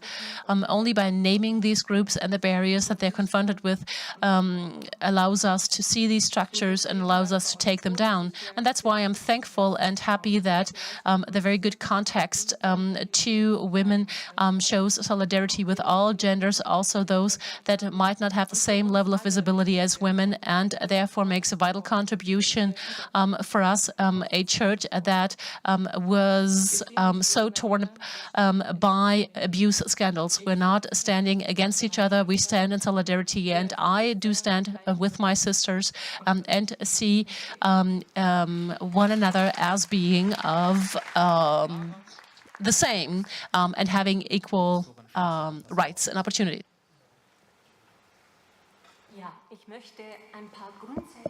I would like to say a couple of things that are of a principal nature and some specific things. The signs of the times that have been mentioned as a criterion in this and other texts, they are a phenomenon that requires interpretation. And you need a yardstick to do just that. In order to recognize the signs of the times, you need to be more than just a child of your times. Ecclesial tradition and the Church is the yardstick for Catholics, as Romano Guardini once said. And secondly, the term equal rights is so familiar to us that we use it in contexts where it is not appropriate or expedient. For instance, I have no right to become Mother Superior in a congregation. Everyone has the same dignity. This means the right to obtain everything that serves salvation, but it is not the right to render salvific services to others. If you do not get a ministry, that doesn't mean that you are disadvantaged or discriminated against. And when it comes to the ordination of women, I would like to say the following. Women's diaconate is not a universal phenomenon. Your speaking time. Okay. The arguments were not expedient because there was no strong argument with a view to sacramental ordination. It meant something different in the previous millennium than it does now. And the confirmation of what Ordinatio said, Cardinal Ladaria is knowledgeable about the arguments, and he gave good reasons for his argument. Professor Süding, I can see a crisis of the synodal path which uncovers a crisis of the Catholic Church, and the core of such crisis is a crisis of the ministry of the bishop. And this is why I'm addressing what I have to say to the bishops. I have seen and felt that there is differentiated and committed approval, and I would like to thank for it. On the other hand, I have heard and seen reasoned rejection. The reasons, as far as I've been able to see and hear, focused on the formal authority given by Ordinatio Sacerdotalis, and on the other hand, there were basic assumptions mentioned. And against this backdrop, I would like to clarify what we are voting on when voting on the foundational text of this forum. This forum has taken a very differentiated approach and has taken a position. It has differentiated between gender equality, diaconate, and ordinatio sacerdotalis. And now my question is, and this is point 3, item 3, in view of the challenges, where would the bishops assembled in this room see their responsibilities? What is their view on promoting gender equality? What is their view on the relevance of the diaconate? And how do they want to make sure that there is an open discussion over key topics of faith? We need clarity about that. Thank you. Thomas Maria Renz. The distress of many women who do not find their place in church is something that I take seriously, and it keeps touching me time and again. But the doctrinal decision of the ordination of priests being reserved for men is something I cannot ignore either. So the local churches ask for one thing, and the universal church has determined another thing. So let us search for new ways and solutions. And even if not all dreams come true in the end, I think we are on a good track. I can approve the foundational text of Forum 3 if it is in line with what Bishop Kohlgraf said. We do not question the Church's Magisterium, but we actually contribute our request into the context of the Universal Church in order to gain certainty on how binding the Church's teachings are in this question, unquote. And in our ad limina visit in November, we, the bishops, should actually open up or enter into a discussion with the Pope, and we should actually look for specific and common solutions together. Thank you. Ansgar Puff. I have 4 items. First, I have a high level of trust in the Church's magisterium. I try to understand and positively assess and explain the magisterium's texts, and that's what I'm going to apply to John Paul's texts. Second, I believe and I know that God is greater. Third, ever since I was visited by 3 women I'm well acquainted with and with whom I have a trust-based relationship, and who told me that they believe they are called to be priests. The question has been burning in me: what if God issues a vocation to women to become priests? Whenever those who receive a vocation are men, the matter is looked into. Whenever they are women, they are just told this is not possible. Fourth, I have not yet concluded my process of thinking, and now I'm faced with the challenge of having to put forward a vote today, and that's why I'm going to abstain from voting. Thank you. Next, Stefan Burger. Whenever I travel my archdiocese, I am confronted with all the questions that have been debated intensely today. To me, as a bishop, it has always been important to take the middle road, to be a contact person for all kinds of questions, whether they come from Maria 2.0 or Maria 1.0. Building bridges, resolving a field of tension, enabling people to go along the path of faith together. This is my mission. And now I'm called upon to position myself on either the left or the right. But my principle is, in view of all tensions, that we should walk down this path together. And it is hard for me to turn against the Magisterium and the Church's doctrine, even though I clearly see the demand. What has become clear here is that everybody finds it important to submit this text to Rome for further examinations, and I have nothing against this.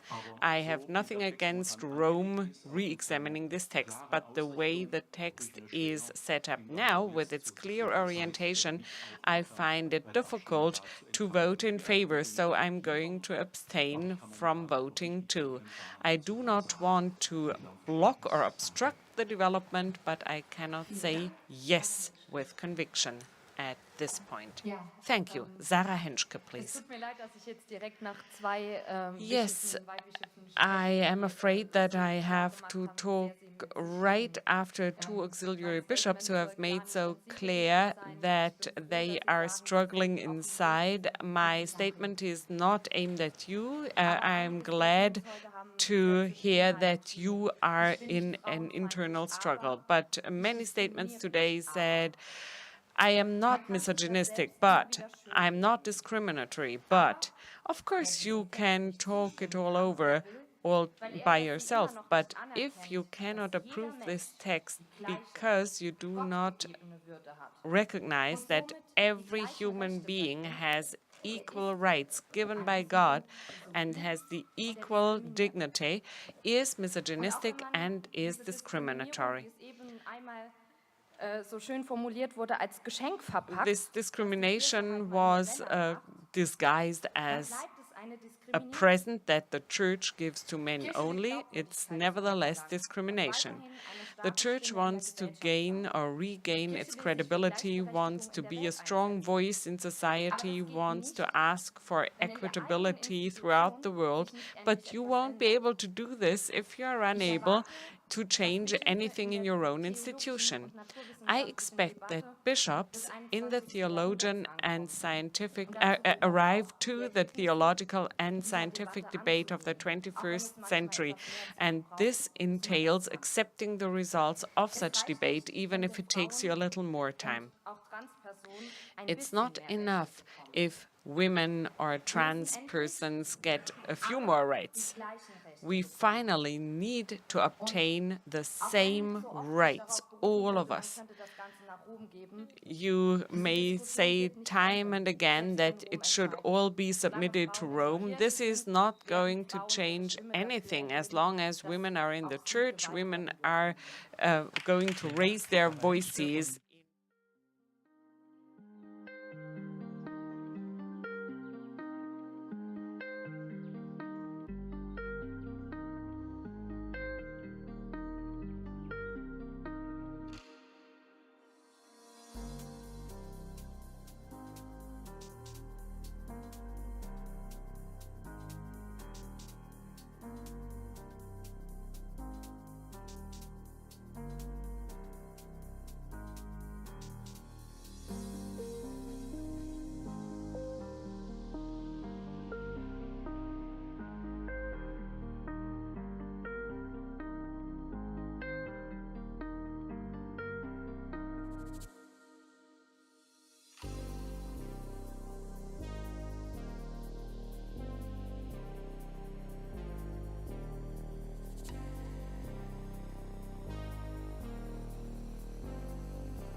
Thank you very much, Bishop Stolberg, for your words. And now I would like to hand over to Bishop Gössel.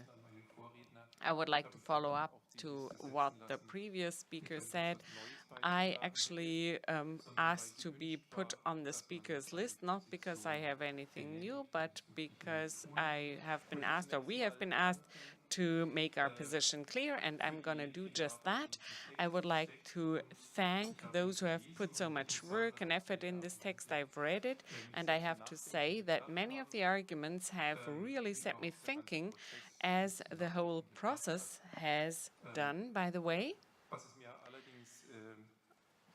However, what makes it difficult for me to support this text is, for one, that it has been said that this foundational text is a contribution to a discussion in the universal church, but I cannot read it from the text as such, as Bishop Löhr has said at the very beginning. So I think it is important that this may be made clear. Plus, I can see a certain bias in the text. Orthodoxy is quoted inasmuch as the diaconate of women is concerned, but when it comes to the priesthood of women, orthodoxy no longer plays a role. So a connection should be made here, and the arguments of the doctrinal tradition should be appreciated more highly. They should actually be outlined and described. And Professor Tiefensee's accusation should be rejected. I have not made my promise to an authoritarian state. I have given my promise to a church in which I was able to see and recognize the living Christ. And I am grateful for that, and I want to bear witness to the living Christ. And I want to find out about what he wants today's church to be.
Of this paper that we have here.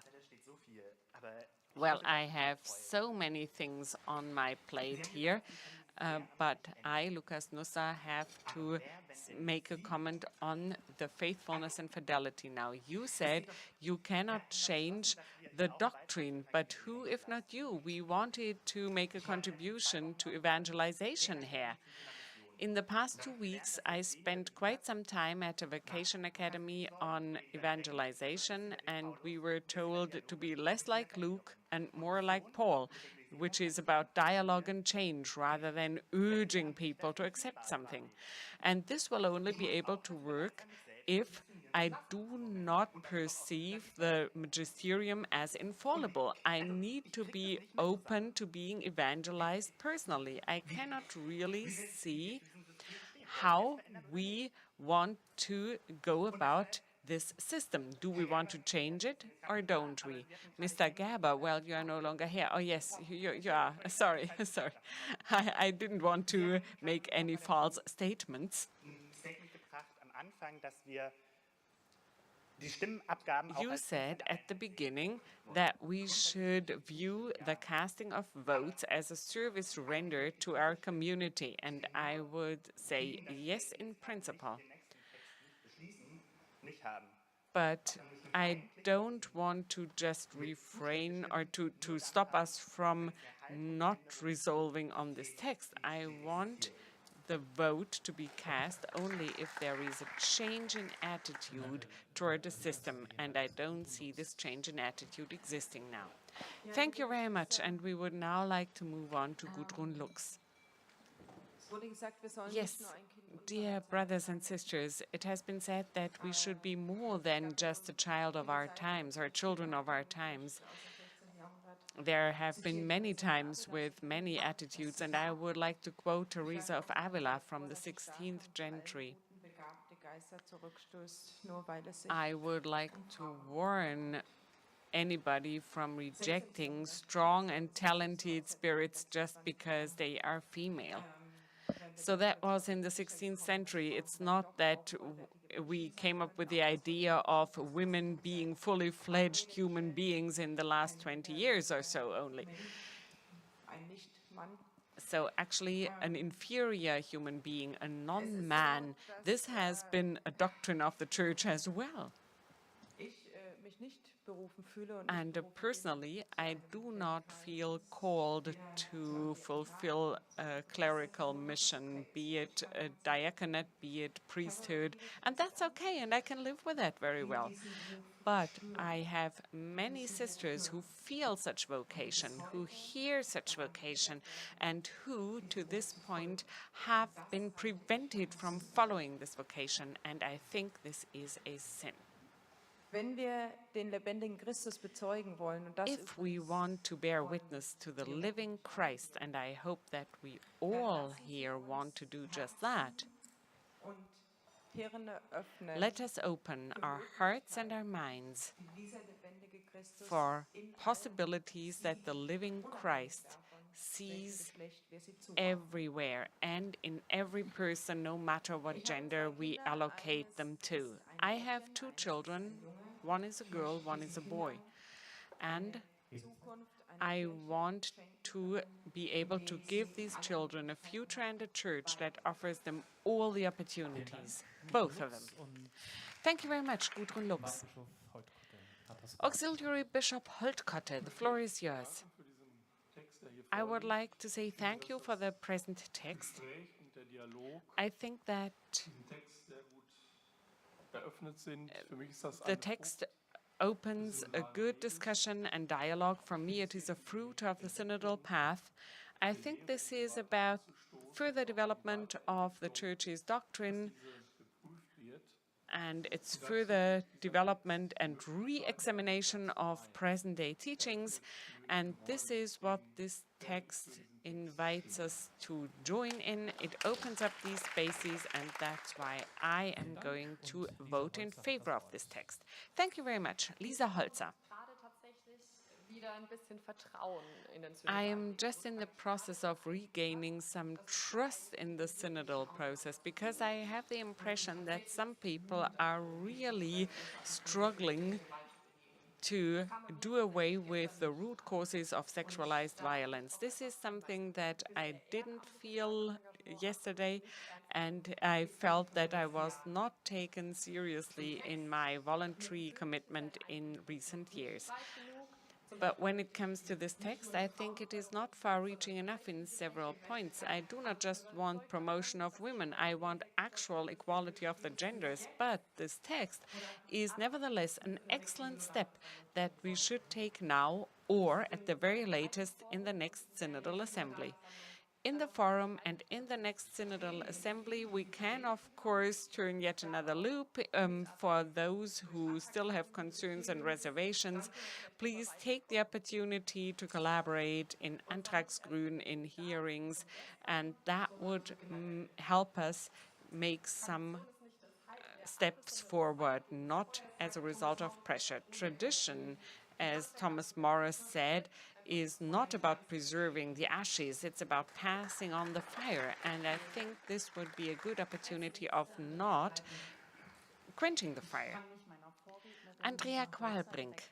I would like to fully agree with what Lisa Holzbrink said. Just like her, I am a member of Forum 3, and the present foundational text is a compromise.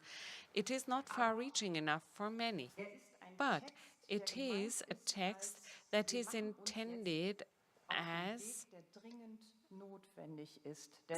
something that helps us set out on an urgently needed path. This text tries to give a reason and rationale for that is acceptable even to those that have not yet come as far as Lisa Holzer and others. I highly appreciate the fact that we've had a debate here and that bishops and auxiliary bishops have shown their position. And then my question is, should this important topic really be submitted to the contingency of the possible two-thirds majority of the bishops? This is not just about the text, it's about sending a signal on this issue. The present text asks for a universal theological effort to re-examine the matter, and that's something that must be possible. Why? I assume that we, as a church, are and become guilty because God calls women, and arguments from inter inseniores are rightly questioned from a theological point of view. Human beings would have needed women in theology, in promulgation and liturgy. Jesus Christ may not have wanted the church to become what it is today. And if we do not re-examine this theologically on a worldwide basis, we as the church cannot be a sign and tool of the love of God.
Have a different view of that.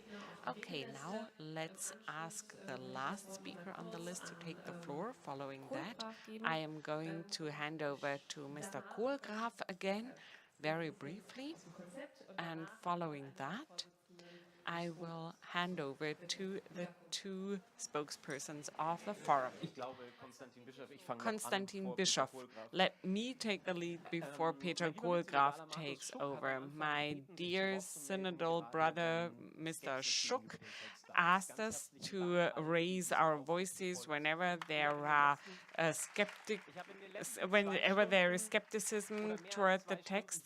Thank you very much for this call. I've listened intently in the past 2 hours, and everything that I've learned from the Pope and from among us about synodality, I tried to take it seriously, and I felt a lot of serious thinking on both the sides of the skeptics and the sides of those who are very much in favor of the text. I am a pastoral worker, I'm a theologian and a pastoral worker, and for both reasons I believe this text is necessary. Theologically speaking, it brings a major contribution that other countries do not have the resources to contribute. We need it as a basis of discussion in the universal church, and from a pastoral point of view, there are so many non-men who feel there is a need of change and a need for being taken seriously. And because I have listened so intently in the past 2 hours, I would like to appeal to all the bishops, even though they will find it very difficult. They should find ways, for instance, by being absent during the vote. Please give this text a chance to be a contribution to the discussion of the universal church. With all due respect to your opinions uttered, I think the universal church is in great need of this text. So, thank you, Konstantin Bischof. Now, Peter Kohlgraf. As a few bishops referred to my contribution of this morning, I'd like to just reiterate my advocating for this. What I said this morning is not my private opinion, just to spread opium among the critical voices, but the chairing this was consulted on with the chairpersons of the forum. So what I said this morning corresponds with what the forum also intends to do with the text. And I'd really like to come back to that and reiterate that one more time. And maybe just one personal comment. I had not put my name down on the list, but if I may just add this one sentence, we will not be the only ones to take this issue out to the world. After all I know, this is not the only local church that has this as a topic of discussion. And if you're honest, it would also be quite strange if we would not make this contribution. Thank you.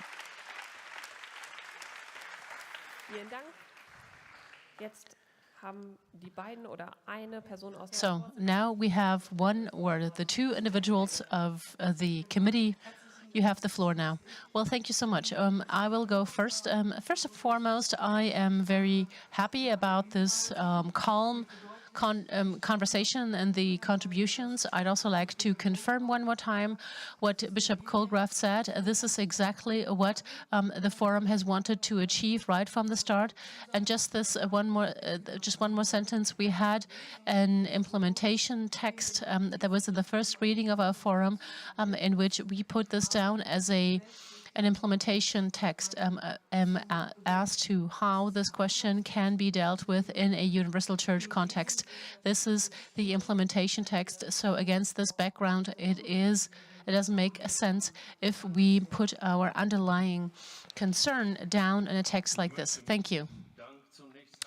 First and foremost, I'd like to join in those words of thanks. I'm actually quite appealed and touched by the reflection in which we have had the discussion now, and I think those 2 minutes really contributed to this happening in a calmer, more solemn way. Nonetheless, we'll have a situation now that we cannot foresee completely, but I am grateful that this has been publicly stated, and also the many people that said why they cannot vote in favor of a text or why they would abstain All the important arguments have now been brought to the table, put on the table, and I believe this is actually a great sign of synodality. And I would like to see this spirit to be continued as we deal with this text in the future and also the implementation texts. And I have a motion, a procedural motion. I would like to put forward the motion to interrupt the meeting. I'd like to ask the bishops to please meet in the room Spectrum. Thank you. All right, one moment, please.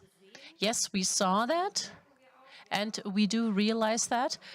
But as we did previously, if we have several procedural motions, we will go through them one by one. So now, first and foremost, Georg Betzing just put forward a procedural motion. He wants to interrupt the meeting. You do not have to reject it, but there may be a counter motion. So if a rule of procedure is not met with a counter motion, then this is deemed adopted. I do not see any counterclaim, so we will interrupt the assembly in a moment. But Ms. Katharina Hossmann also has a procedural motion. I'd like to put forward the motion to put forward the text again. So this is option D. I believe that what Bishop Kohlgraf said is central. Is it a contribution to the discussion, or does it determine where we are in the discussion? Yesterday, some individuals did not consent because they could not follow in one regard, content-wise. So if this is a contribution for review, then this should also be stated in the text, in my view, because then this is a different text, it's a different approach, and that's why I'd like for the text to be presented again. Okay, so you put forward the motion to have a third reading. So we took note of that. Please don't panic or become hectic. We really see that you raise your hand and you will get the floor. We will go through this step by step. And if there is now a counter motion, I saw the first hand coming up here with Margaret Eckholt. Please give us your reasoning, and then we will vote on this procedural motion. So we will not have a discussion on these motions. That's not part of our procedures. So I just like to quote a passage of the text from the Motions Committee, which the Motions Committee took on as part of the text, that this is about the review, and it does say that in the text. It does say this is asking the Pope, and I quote, this is a part in the revelation theory basic part, also specifically to follow up a phrasing by Professor Dieser. So this issue, admission of women to ministries, can only be answered in the different instances of belief. So the teaching of Ordinatio Sacerdotalis is not understood by many people, and that is why the question to the highest authority in the Church is the Pope and the Council to see whether the teaching of Ordinatio Sacerdotalis is not to be reviewed in the service of evangelization. It is about the question whether women could become part of the sacramental representation of Jesus Christ, whether the teaching of Ordinatio Sacerdotalis binds the Church for now and forever. We will now have to clarify on this level. Thank you for that. We are learning as well. We were told that with the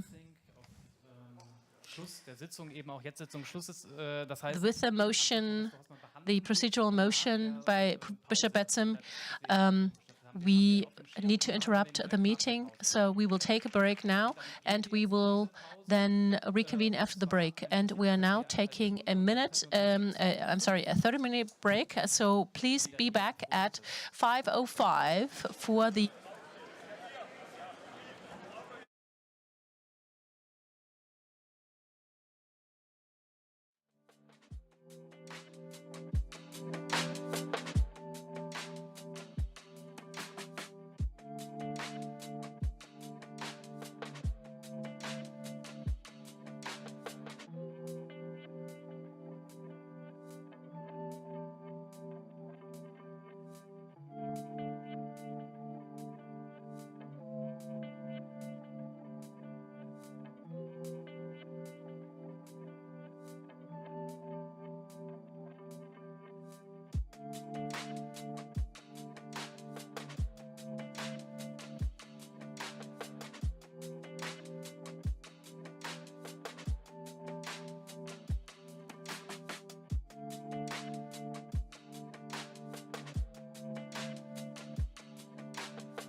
bitte so langsam zu den Plätzen. Wir brauchen noch tatsächlich auch ein paar Minuten, um jetzt das weitere Vorgehen klar zu haben. Und dann können wir gleich in wenigen Minuten, vielleicht in 2 Minuten, die Sitzung fortsetzen. Ganz herzlichen Dank. Also, So please return to your seats. We're going to reconvene in about 2 minutes from now. So please get prepared, and then we'll talk about how we go from here, the procedure of the remainder for this afternoon.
Okay, wie angekündigt, wollen wir unser Gespräch, unseren Dialog fortsetzen. So let us continue our dialogue. Let us continue listening to one another. And to this effect, I'd like to ask you all to please take your seats again and to slowly but surely draw your attention back to the joint endeavor and our joint responsibility for this process. And we're going to proceed as follows. The chairman of the German Bishops' Conference has the floor and will comment and will tell us, will share with us his findings from the meeting.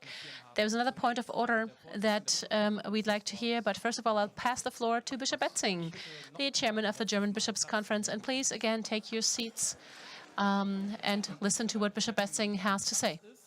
And Bishop Etzing is not back at his seat yet. Well, I'm going to stand right here or be right here and talk from here. Liebe Geschwister in der Synodalversammlung, dear brothers and sisters of the Synodal Assembly, you can very well imagine what this was about.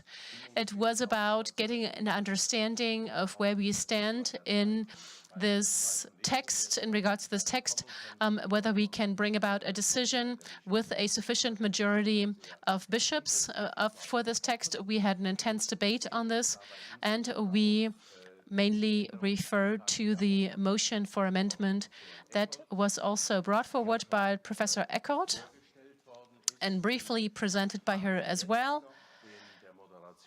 And we now submitted a written motion for amendment to the moderators, which only relates to the location of this phrase in the overall text, but to bring it forward, to move it forward, so that we clearly understand the intention of the text. This is something we need to vote on, that's very clear. But if we do so, I am quite optimistic that we will have a positive vote in the second reading. Thank you very much, Bishop Betzing. We did, in fact, receive the written motion for amendment. And according to our rules of procedure, this has been done in an orderly fashion. And before we go into detail on this motion, there is another point of order. Professor Rossmann, would you like to say what you had to say? Well, this would now depend on the motion for amendment, really. What Ms. Eckert presented only related to the Oratio Sacerdotalis. If this related to the entire text, I would withdraw my motion for amendment. Well, the procedure, to make it transparent, is a bit challenging in the sense of effectively dealing with this. And to make sure that it is as uncomplicated as possible to walk towards each other, I suggest that we're going to read out the motion for amendment, then we're going to consult on the point of order, and then we're going to talk about how we're going to deal with the motion for amendment. Can you shake your head or not? Okay, this means you're in agreement. I take that as agreement. And I'm going to start reading out the motion for amendment. Now, the individuals bringing forward the motion for amendment are Bishop Bose and Bishop Biese on the foundational text of Forum 3. So, in the lines between 7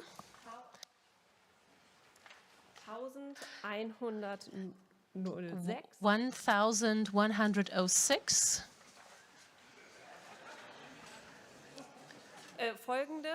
following up to 738. The motion and proposal for phrasing is as follows. The teaching of Ordinatio Sacerdotalis is to be reviewed and, well, full stop, and, yes, please read it out. I'm sorry, but I have trouble reading the handwriting. But I think we all together can figure it out. I'd like to ask Professor Eckholt, because she was the one who read it out to us, and we referred to that. It's a motion for amendment. It's a motion for amendment that is now to be included in line 1106, and she just read it out, and it can be inserted without any problems in the introduction after line 38. And it was too long to really put this down, and that's why I'm going to ask her to tell us what this is about. Can you tell us what number the motion for amendment had originally and what it has now? I will try it out while Ms. Eckert please reads out the text. So it relates to Bishop Dr. Diese, 61, 62, 63 that are to be joined here. This is where you would find it, and the text that is now to be moved forward is the teaching of Ordinatio Sacerdotalis, is not adopted by the people of God and not understood by the people of God to a large extent, and that is why we're asking the highest authority in the Church and the Pope and the Council to see whether Ordinatio Sacerdotalis can be reviewed. To the service of evangelization. It is about having women participate in the sacramental representation of Jesus Christ, in the proclaiming and the building up of the Church. Whether the teaching of Ordinatio Sacerdotalis really binds the Church or not will then need to be reviewed and clarified on this level. Der soll nämlich nicht von 7, sondern das ist eine Zeile. Von Zeile and it's to be moved from line 1106 to line 38. Jetzt gucke ich noch mal Frau Wester-Horstmann an. So, I am now going to look at Ms. Wester-Horstmann. Will you uphold your motion, your point of order? Well, Bishop Colgrave related his statement to the entire text. This motion only relates to Ordinatio Sacerdotalis, which is why I would like to retain my motion and my point of order. So please retain your point of order. All right, very well. In a bilateral conversation, we discussed the fact that a point of order, and you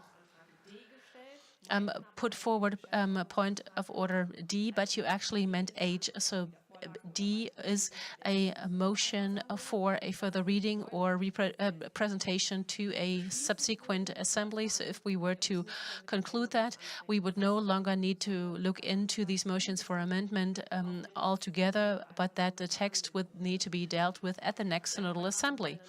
But we just talked to each other and realized that you would like to put forward a point of order H, and this is the motion to apply for a third reading. And this means that we are now going to discuss the motions for amendment, and then, only then, at the after we discussed these motions for amendment, we would start a third reading at the Synodal Assembly in March of 2023 and come back to that at this point. I saw your hands being raised. However, there was already a counter motion, and we first need to vote on this one and this one point of order before we can come to the next one. I have a question on your point of order. If we were to vote in favor or against it, does that mean there's not going to be a third reading? No, this is not what this means. Okay, I just realized that there are a lot of questions. Gudrun looks, was this also a question? No, okay, all right. So this was the counter motion. We had already talked about this. Okay, ich merke, wir brauchen gerade eine Abweichung von. Okay, we need to deviate our rules of procedure because this is more in line with what we need. But please do not embark on a discussion because we also had a counter motion by Untitled and I believe this is to clarify the procedure at hand and also the question as to whether we can bring forward this point of order H. I actually wanted to put forward a counter motion for this point of order. I don't believe it makes sense to have a third reading. I think we were quite respectful in talking about the text, and we are now familiar with the text. We are familiar with the proposals, and we'll look into that now. I believe we are all now in a position to vote on this, and in half a year. A lot of us do not want to talk about individual details, but rather the text as a whole. I believe the text is ready for a decision. So, Immanuel Kapp, please. I do not need to add anything else. I wanted to say exactly the same thing. Okay, dear technicians, please prepare a vote on the point of order H. According to H, as per our rules of procedure, and this is the motion to have a third reading. Let me explain what this means. It would mean that if you vote in favor of this motion, that you would still call up all the motions for amendment. And please be quiet until I have finished my sentence. So the first thing we do is to vote on the written motion that was just submitted being made part of these motions for amendment, and then talk about all the other motions for amendment, and then we would go to a third reading in March, so at the next Synodal Assembly. So if this point of order were to be rejected, then we still continue like this, but at the end we'd have a vote on the motion. But I also want to be very transparent that at the end of consulting on the motions for amendment, you can still put forward a point of order for a third reading. Nonetheless, I believe that this is important to understand so that it's very transparent for all of you, because this motion, after we have voted on all motions for amendment and had discussions on all of those, the motion would have changed fundamentally, and then this, I'm sorry, not the motion for amendment, but the point of order would have changed, and you could then pose it again or bring it forward again. So I would assume that you can now start voting on this point of order H, a motion for a third reading. If you'd like to have a third reading of the foundational text of Form 3, please press yes. And if you vote against it, please press no. You can also abstain, but if you abstain, this counts.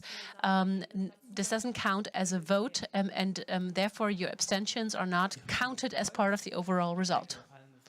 So the voting process is up and running. I think we're all in agreement on what we're voting upon.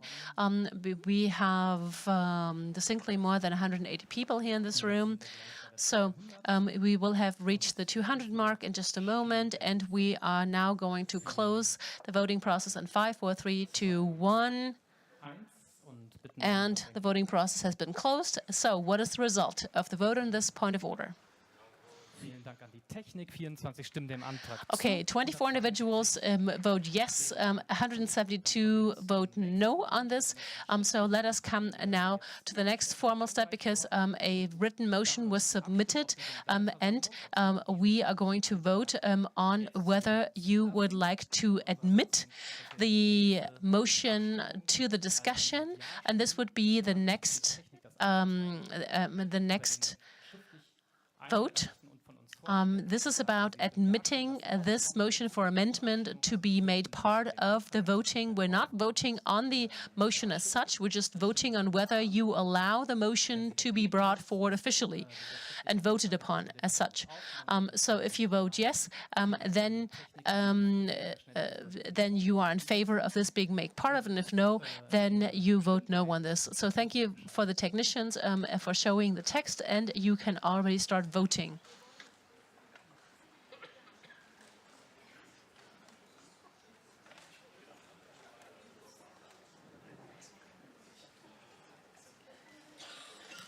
So, das geht schnell. Wir sind fast wieder bei den 200. And this is quite quick. We have reached almost 200 votes on this.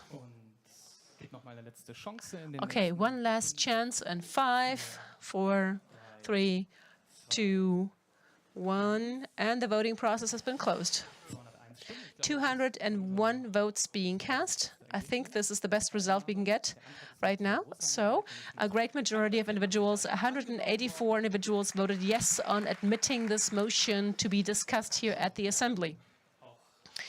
And you can see that some things that are unclear can also be clarified with the discipline that you need. We are not voting on the motion because we are now going to go on in our agenda, and Katharina is going to take over now.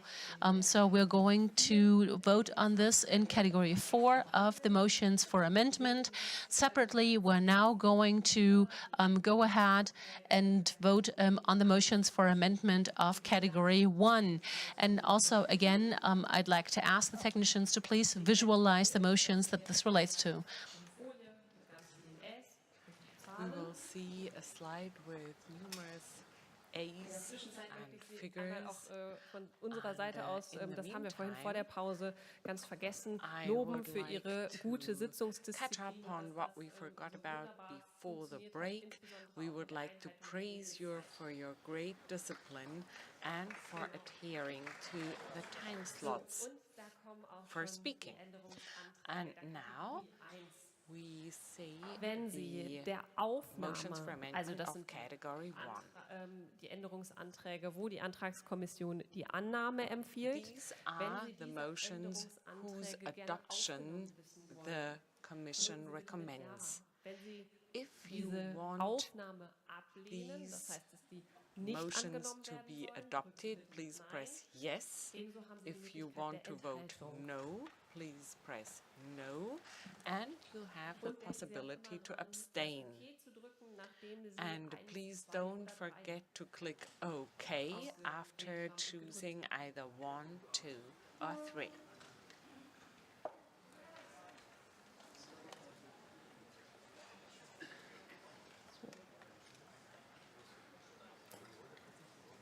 Wir schließen die Abstimmung in 3. We are going to close the vote in 3, 2, 1 seconds. Wir hatten, glaube ich, I think we had 198 sogar gesehen. 198 Abgegebene Stimmen. votes cast. Wenn wir gleich mal das Ergebnis einblenden können, wäre das Let's super. now visualize the result.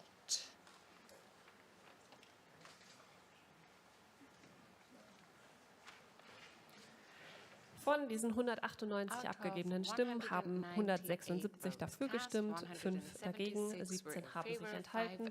Damit sind die Änderungsanträge As a result, the Category 1 Wir kommen motions jetzt for direkt amendment zur have been adopted. Let's move on to motions Category 2. This is about the motions for amendment whose rejection is recommended by the Motions Commission. die zur Ablehnung empfohlen werden von der Antragskommission. These Ich are the bitte motions that are recommended for rejection by the Motions Committee. If you are in favor of such rejection, that is, if you are in favor of not including wenn Sie these der Ablehnung changes, please press yes. If you reject the rejection, please press 2, no, or else press 3 for abstention. Ja, Nein oder Enthaltung And following your choice, please press OK in order to make sure that your vote is counted. Als kleine Orientierung steht dann übrigens And auf just by Ihrer way of orientation, Fernbedienung ein Empfangen. your remote control will tell you Und wir sind sogar bei 202 received Stimmen schon. once your vote Ich has been schließe received. die Abstimmung. We are at 203 votes now. We'll close in 3, 2, 1 now. And I would like the technicians to show the result. Thank you. 203 votes cast, 170 für die Ablehnung, were in favor, 10 Stimmen 10 sind gegen were die Ablehnung. against the rejection, and 21 persons Dass wir have auch diese abstained from voting. die So Ablehnung dieser the Änderungsanträge rejection of angenommen these haben. motions has Kommen wir been jetzt zur adopted Kategorie as 3. well. Category 3. Category 3 are the modified motions for amendment, and here I'd ask the Motions Committee to briefly present them to us. No? Okay, I've received the signal no. Okay, no separate presentation, so please feel free to look up the modifications in Antragsgrün. These are the motions for amendment that are recommended for adoption in modified form. If you are in favor of such modified adoption, press yes. If you're against, please press no, or else abstain.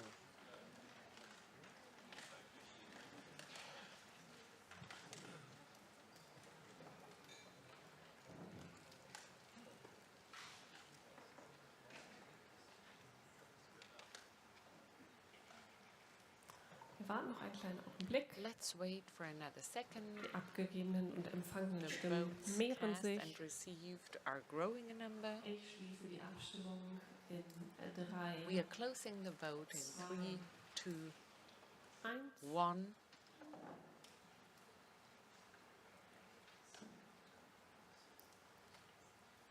Bitte gleich um die Einblendung des Please Ergebnisses. show us the result.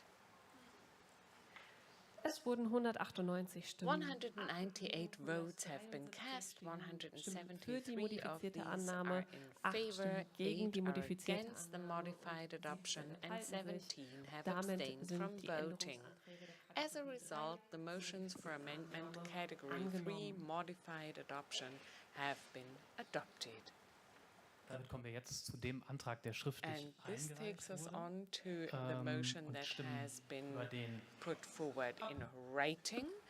Let us now Vielleicht kann die Technik vote den noch einmal on einblenden. this Müsste motion that has klar been sein. submitted Sonst gibt es hier in nochmal die writing. Möglichkeit zu kurz I think everybody's clear about them now. Das scheint mir nicht der Fall zu It sein. doesn't seem to be the Insofern case ist that die we Abstimmung need to geklärt. further Und auch hier read this out. So I gehen wir think direkt the entsprechend vote in dieselbe is hinein. quite clear. So let us now Vielleicht kann man das etwas proceed vergrößern. Ein to Hinweis the an die vote. Technik. Can you please magnify the jetzt writing a little? nicht mehr. This is Aber ich denke, da keine hint that Rückfrage goes war, out to the tech team. klar. But there seem Jetzt to wird's noch have been no vergrößert. questions. Danke. Everybody's clear about the motion. Oh yes, now we can see it in magnified shape. Thank you very much to the tech team for their excellent work.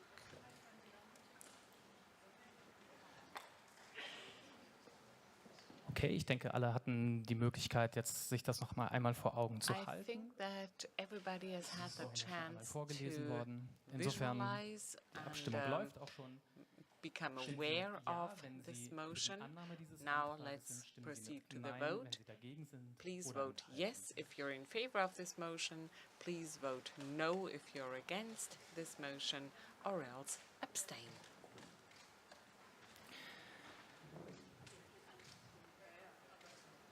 So, wir sind bei knapp unter 200 Stimmen und ich We are schließe die at Abstimmung in 3. just below 200 votes, and I'm going to close the vote in 3, 2, Vielen Dank. 1 seconds. Thank you very much.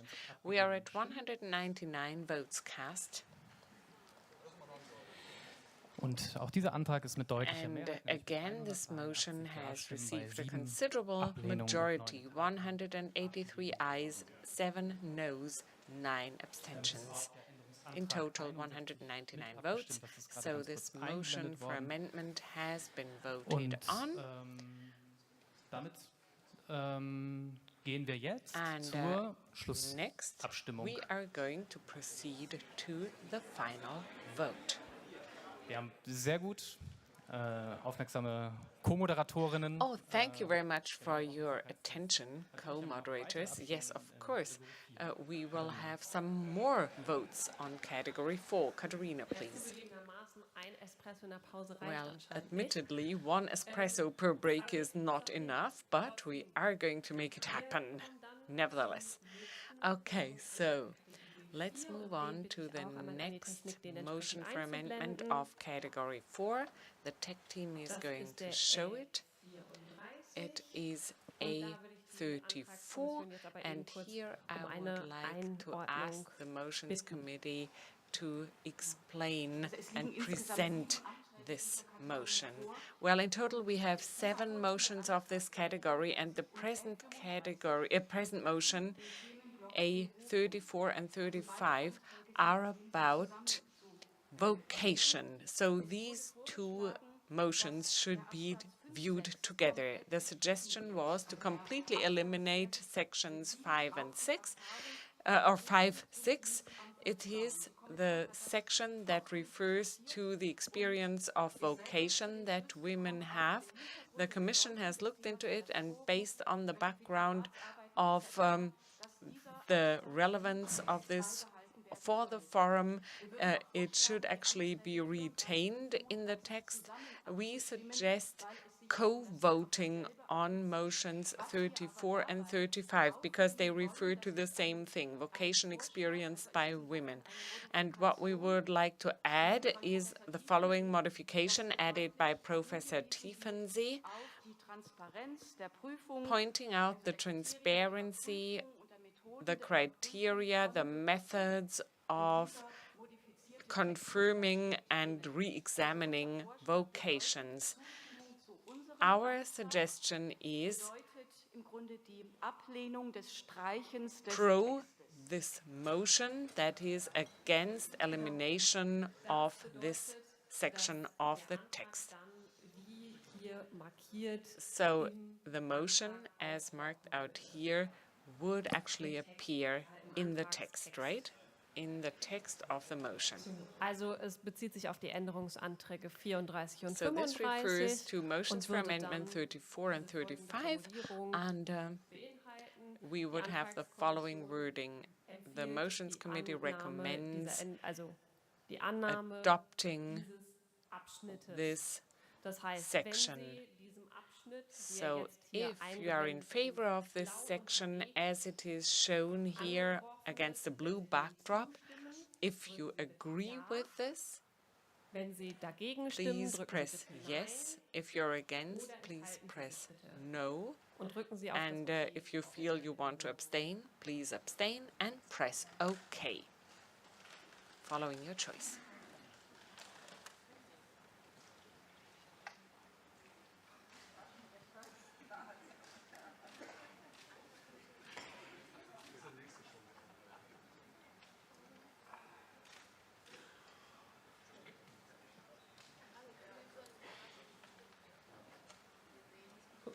Wir sehen, dass wir die 190er-Marke schon wieder geknackt Yes, haben. we are actually above the 190 limit. I'm going to close the vote in 3, 2, 1 Und bitte das seconds. Ergebnis einzublenden. Please show the result.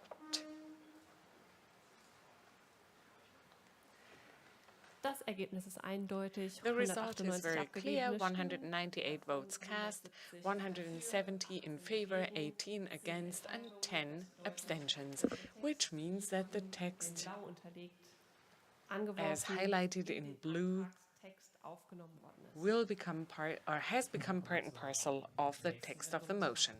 Let's move on to the next motion for amendment. Let me zu kommentieren show seitens it, der and maybe Antragskommission. the committee can actually Es bezieht sich nun auch comment wieder on auf it. einen Block, und zwar die Anträge Yes, this refers to a block, motions 58, 59, and 60, as submitted by Bishop Dr. Dieser.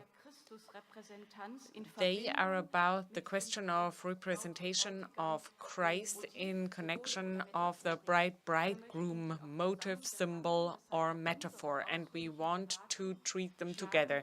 Following our extensive deliberations, we suggest rejecting the motion of eliminating this. Debatten Let me give you the reason.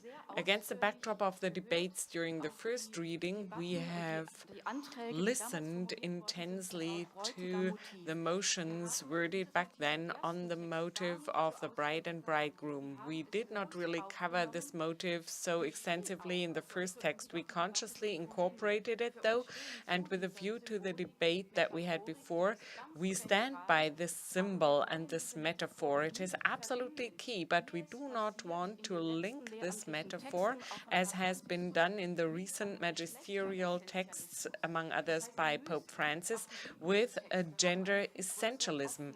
The mystical text and biblical texts have a much greater openness. Our suggestion is to vote yes, to agree with our amendment, rejecting the elimination of the bride of Christ and bride and bridegroom metaphor. I would like to give you a reason why I put forward this motion. I very well understand the deep inner relationship that could be felt in the text with a view to this topic, but strategically, in order to foster or promote the acceptance of the text, it would be wise to omit this section in order to get a majority, the required two-thirds majority by the bishops, because among the bishops we have a great diversity of opinions. So why should we burden ourselves with this section of the text, which is so hotly disputed, in order to give the text as a whole a better chance of being adopted? That was my motivation. Okay, so this seems to call for a discussion. Professor Sattler, please keep it brief.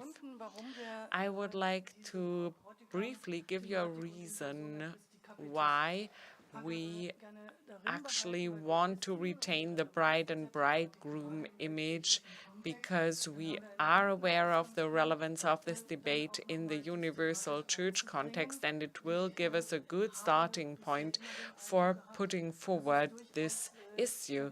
And so far, I've always been under the impression that actually the bride and bridegroom image makes our text more acceptable if we mention in persona Christi agere and the bride-bridegroom symbol. Okay, I think all the arguments have been brought forward. I can't see anyone else raising their hand, so let's proceed to the vote. The Motions Committee suggests rejecting Bishop Dieser's motion. If you follow the Motions Committee, please press yes. If you follow Bishop Dieser's motion, please press no, or else please abstain from voting. And now it's time to proceed to the vote.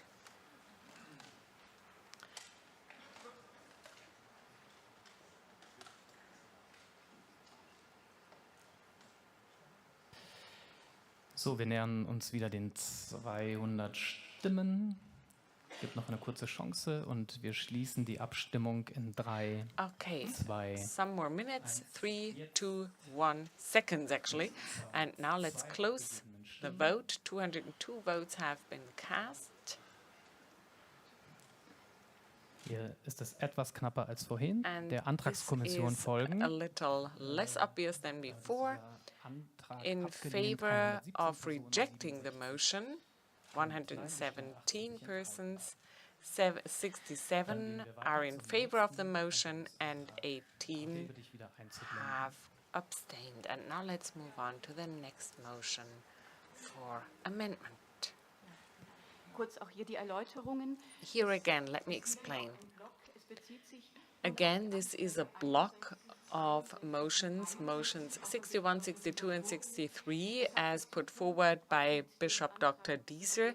This has to do with the motion that has been voted on before. This is about the question of the binding nature of the doctrinal decisions, in particular Ordinatio Sacerdotalis in this context, and the relevance that we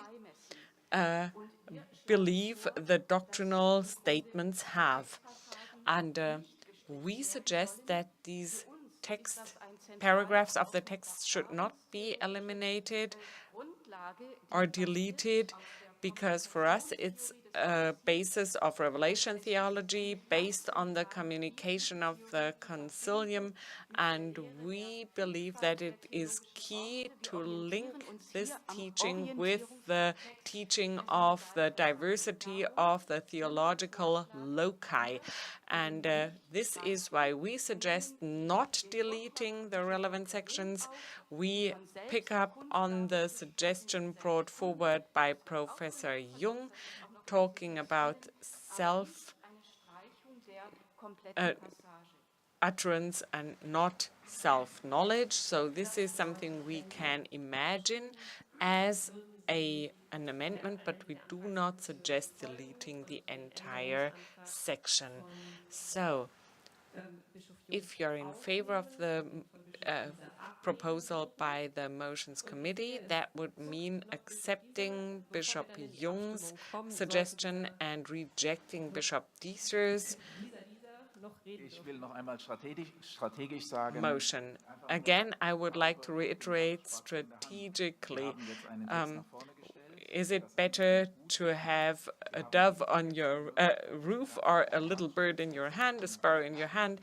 This is a chance of getting rid of a text section that many bishops would not actually be able to accept and endorse. So please think strategically. This is another piece of advocacy for my motion. Okay, so we have heard what the bishop who brought forward this proposal has argued to make the case for his motion, and now there is a statement by the Motions Committee. Well, based on my knowledge of the text, and I am a co-president of the forum, and I would like to make very clear that Bishop Dieser, I do not see any contradiction between what we explained as a preamble at the beginning and what we argue later on. I want to say very clearly that it is a consistent text that we have submitted, and I am consciously saying this because I hope that we will get endorsement later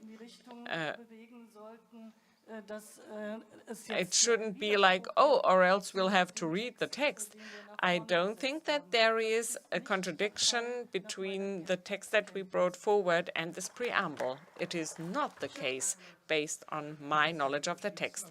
Bishop Ackermann, I would like to endorse this. If we actually have a preamble in front of the entire text, we should design it as such in order in such a way as to make the preamble an epitome of the text as a whole, because we are offering it to the universal church for discussion.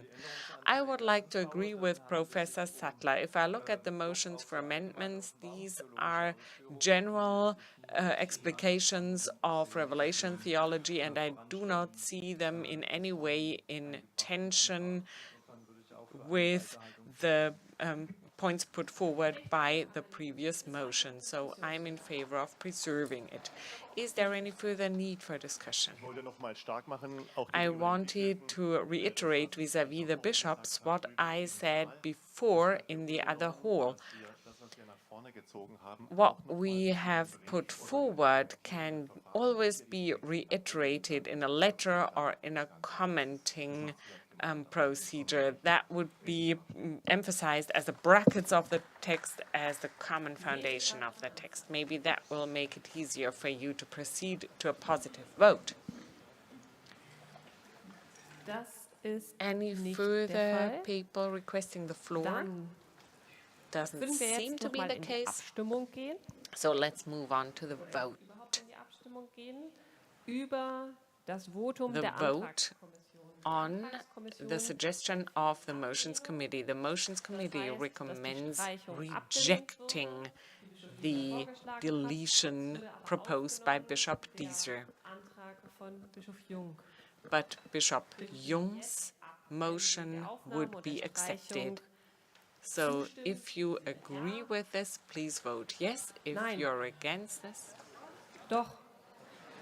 Sorry, I'm getting confused.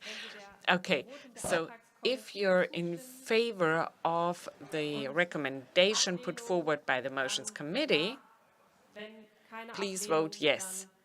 If you are against the recommendation of the Motions Committee, please press no. And if you cannot take a decision on that, please abstain.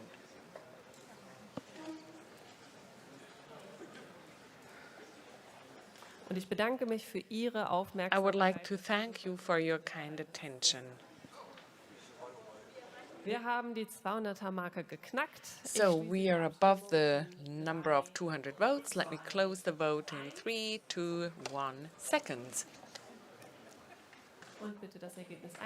And now let's see the result. 155 votes have been cast in favor of the recommendation of the Motions Committee, 39 votes were against, and 11 have abstained. The total number of votes cast was 205.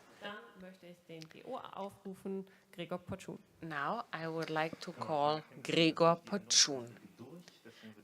As far as I see it, we are through with the motions committees, and I would like to put forward a procedural motion, a separate vote to be cast by the non-male and the male members, and I would also like to put forward a motion, a procedural motion for a recorded vote, a non-anonymous vote. Is there any counter motion or anyone who would like to contest the first of these two motions? Yes, there is a formal vote against, so let's vote on the first procedural motion submitted by Mr. Potschun. Separate votes of the present female or non-male members of the Synod. Do you agree with this?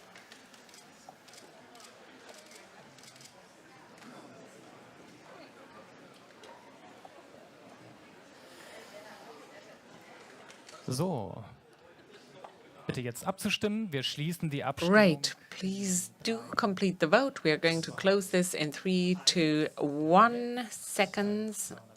201, 203 votes have been cast.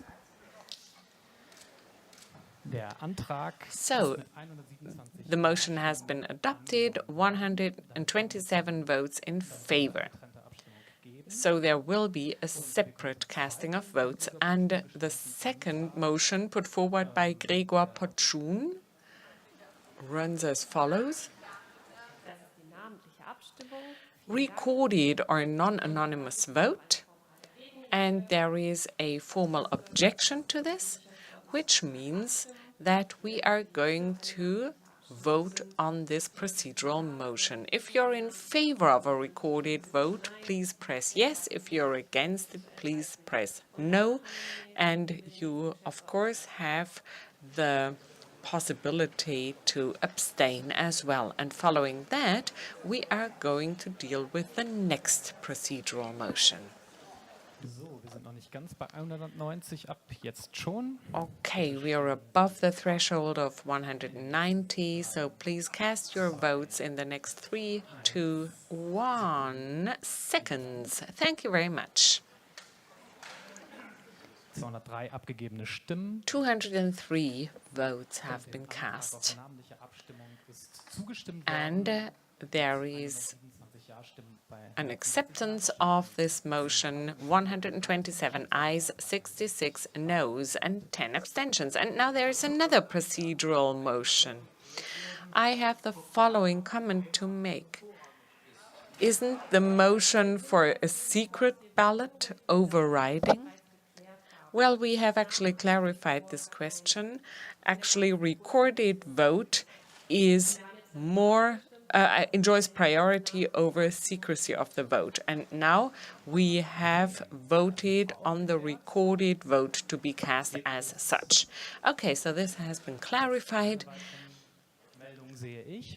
Is there any further request for the floor? No? Okay, so I think we are in for the final vote now. Let me call for the final vote on women in ministries and offices in the church, the foundational text. You know the procedure. Please collect yourselves and focus on what we are going to vote on. If you are in favor of the text in the second reading, please press yes. If you don't want to accept or adopt this text in the second reading, please press no. Or if you want to abstain, please press 3. And while we are going to read out the results, please stay calm. Stay calm, that's of high importance to me. 205 votes have been cast. This is a record of the day. We are going to wait for another second. We are going to close the vote in 3, 2, 1 seconds. Thank you very much for the discussion, for the vote, and we are really eager to see the results. This text has been adopted by 182 yes votes. Denken Sie bitte daran, dass wir noch nicht alle Please remember that we are not yet through with all our announcements. We will have to announce all the results, and we will let you know when the announcement is complete. So, separate voting of the women and diverse persons in the room. A very clear result. 63 yes votes, 4 no votes, 1 abstention. And now, let us view the voting of the individual bishops of the Bishops' Conference. Jetzt dürfen Sie klatschen. And now you may, of course, clap your hands.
Ja, der Vollständigkeit halber, bevor die beiden Now, just as a matter of completeness, before the two individuals representing the forum get the floor, even though we applauded, now I'd like to announce the result of the voices of bishops and auxiliary bishops. 60 cast their votes, 45 voted in favor, 10 against. So we have 81.82% in favor, and 5 individuals abstained from voting. And so I will now pass the floor to the chairman of the forum. Yes, I just wanted to mention something. For the bishops, we only have the bishops present. So in this specific case, according to the Articles of Association, the abstentions count as nay votes. But the good news is that even if you have 15 against, 45 is still sufficient. Now, according to the Articles of Association, the cast votes count as votes, but the abstentions are not counted. It's a complicated rule, but we define it as such, so there cannot be any misunderstanding because we have adopted this text, and now we have the committee wanting to take the floor, and then also in terms of the recorded vote, the final vote results, including the text voted on, are to be found on the website synodalweg.de. So we're looking forward to the chairpersons, the two chairpersons of this forum, and their statements.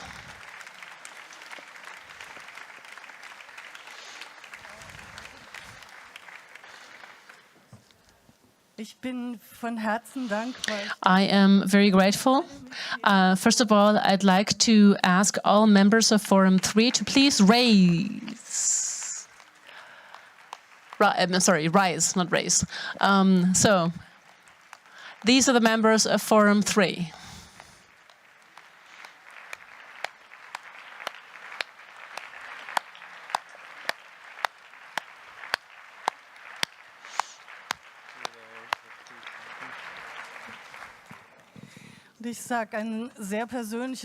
And let me say something on a very personal note. Some of you will be aware, on Sunday, my father passed in the afternoon. I was there, he passed in my arms, and I did really wonder whether I would travel to Frankfurt, whether I can do it. And after this, I can only say I'm very glad that I have, and that I had the chance to witness this moment.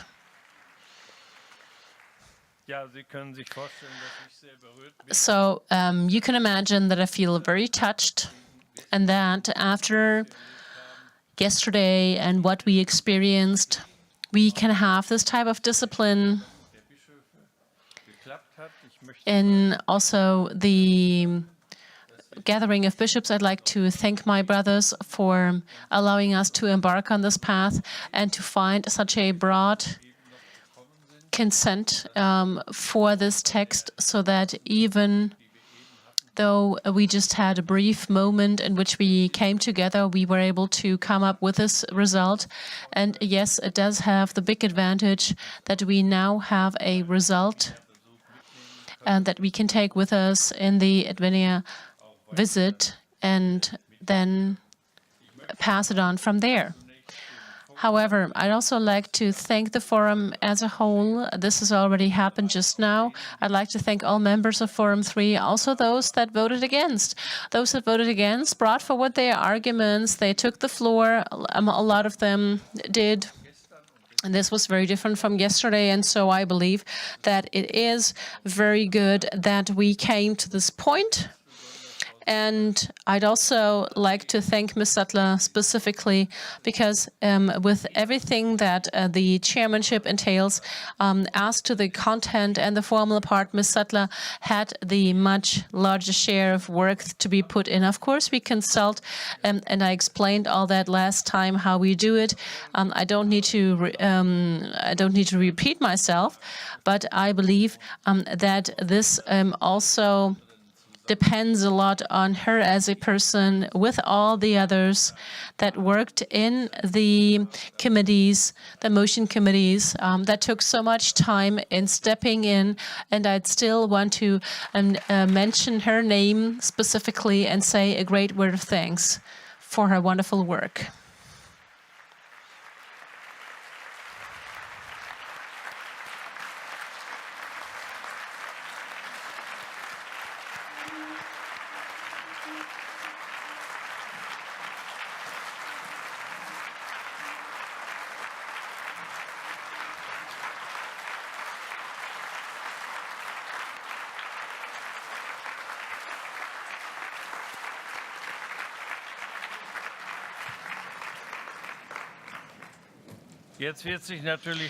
And now, all of this needs to be proven and tested in the implementation text. We now laid the foundation for that.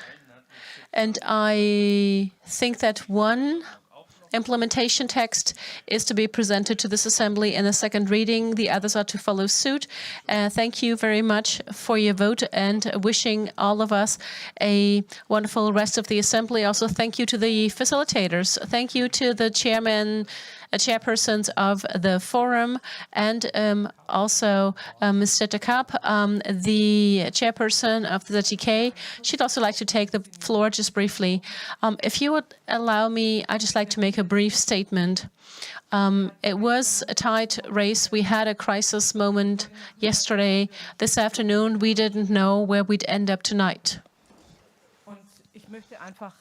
And I would just like to take the opportunity to pay my respect to you as bishops, because we were really unsure, and we really ask ourselves whether we'd be able to have this open debate, to have critical points of view shared. I really appreciate the fact that you were able to do so. And also, when it comes to this topic, that's not just something that's about how women feel or human rights, but it's also a question of the pastoral need and pastoral emergency, or the emergency and pastoral care.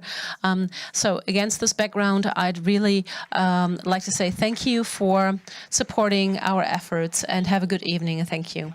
Okay, we're not taking a break now. We already had a break just now. We will now change to a different team of facilitators. We'll be talking about the implementation texts of Forum 4 that we are members of. So we are just going to briefly change facilitators. But having said that, we'd like to thank all of you very much for your cooperation and for the great work that we have achieved.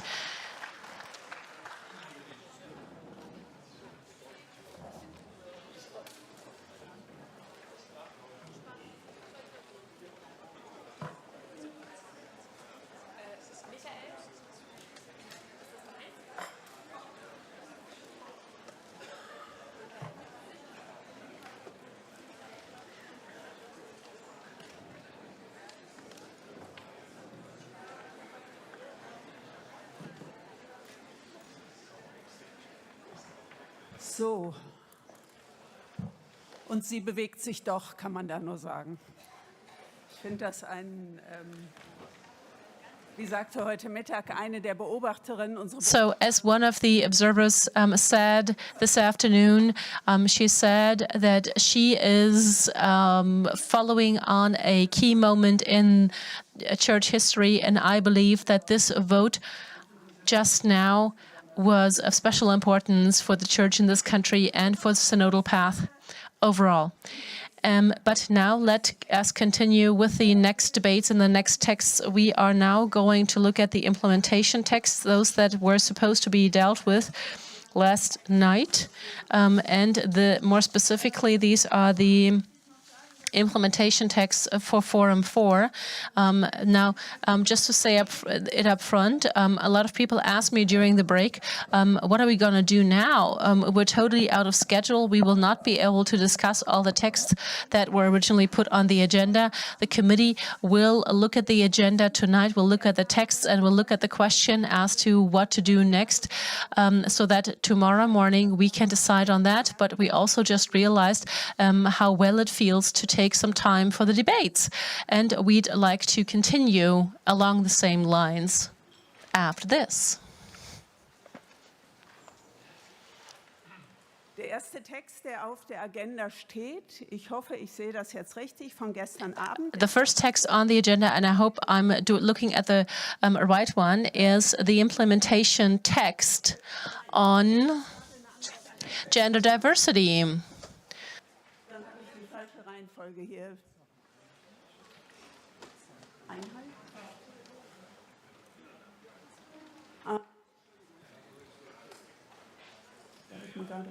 Okay, Entschuldigung. So, wir machen jetzt in der Reihenfolge lehramtliche Neubewertung von Homosexualität. So I'm sorry. We're going to talk about the re-evaluation of homosexuality in the Magisterium, and then the implementation text, basic order in church service. And then, if we still have time, we're going to talk about the dealing with gender diversity. Okay.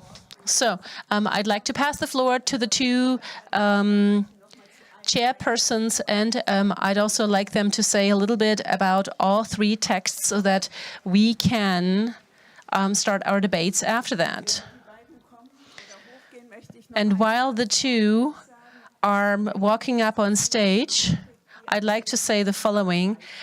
This is us talking about something that's very sensitive, and we realized last night how sensitive this topic really is, and that's because it is a very sensitive topic, and language can hurt as well, and that is why I'd like to remind all of us to be cautious in the way we phrase, not to judge and not to devalue or put anything down in the way we phrase our things, but also for those that are unsure of the right words to use, still try to make sure that you can put your comments and your contribution in words, always trying to make sure that this is a personal contribution, and to listen to the others, and to make sure that you understand that whatever is being said is meant as in an appreciative manner and not in any bad way. So maybe this is a good basis that allows us to start a conversations on the challenging topics we are about to cover. Yes, dear Synod members, I'd like to make a strategic remark first. The implementation text that we're going to consult on and vote on is a key part of our foundational text. Yesterday, we said that some parts of the foundational text would have been up for consent by a majority, but not other parts. And maybe we can bring this implementation text to a positive vote also by the bishops. Now, in order for that to happen, let me introduce the entire text in view of the entire plenary by the plenary. So the scripture says they were created as men and women, and this goes back to Genesis, the first report on creation, male and female. Among us men, there are some that feel drawn to women, and that's a great majority. But among us men, there are also some that feel attracted by the same gender, and they're men. And among us women, there are some that feel attracted to other women, and they are women. And there are diverse individuals that also feel a diverse attraction to either men or women, or diverse individuals, and they are all part of humankind. God knows all these individuals, the entire spectrum, male and female, and all the identities that go with that. God loves them, God counts them and calls them by name, and we cannot oversee all that, but we believe that these are all created by God and loved by God. And we also believe that Jesus Christ, the Son of God, took on the flesh also of these individuals, those that are not heterosexual, those that are not heterosexual men. God's Son also took on the flesh of these individuals, and we believe that along the lines of the gospel, all creatures that are successors of Jesus Christ, so also those individuals that are not heterosexual, all those men and women that feel attracted by the same gender, the same sex, also the diverse individuals that again have a dedicated position or might be searching for their position and have to find one for their self-acceptance. All these are included. Our implementation text of the re-evaluation of homosexuality in the Magisterium assumes in this evaluation that we take the gospel as a basis and the biblical confession as a basis, and that we are asked to be inclusive, so that we are to show everyone that these are individuals loved by God, and that they are meant as successors to Jesus Christ, and that those that don't have the charisma of complete celibacy do not have to go down this path. So the psychology and medicine recognize same-sex attraction as not being anything pathological. Neither psychology nor medicine do so. They do not view any of these as pathological. Theology can also not see homosexuality as a deficit of creature or as a consequence of the original sin. Theology cannot bring forward any convincing arguments to this effect. Also, Magisterium assesses homosexuality itself not as anything that's considered a sin, but for a fundamentally different assessment of heterosexual or homosexual relationships, on the one hand, as an expression of the highest vocation of individuals to love, and as a sin, on the other hand. I believe we lack the convincing and carrying theological or spiritual arguments.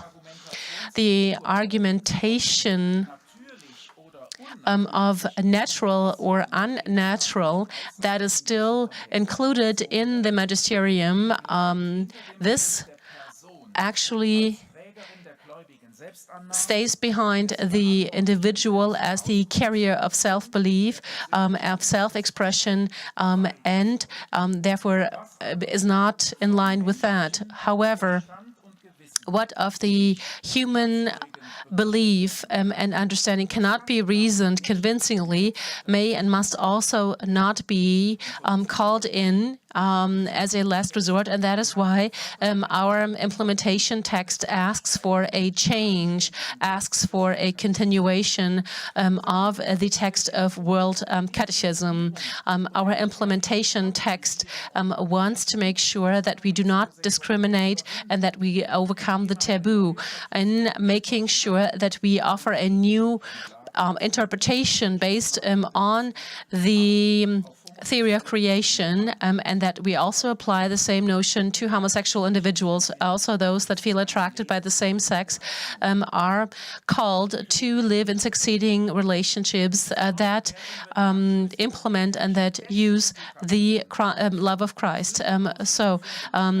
The living without sons and the challenged relationships according to these feelings is overcome, and the homosexual person is then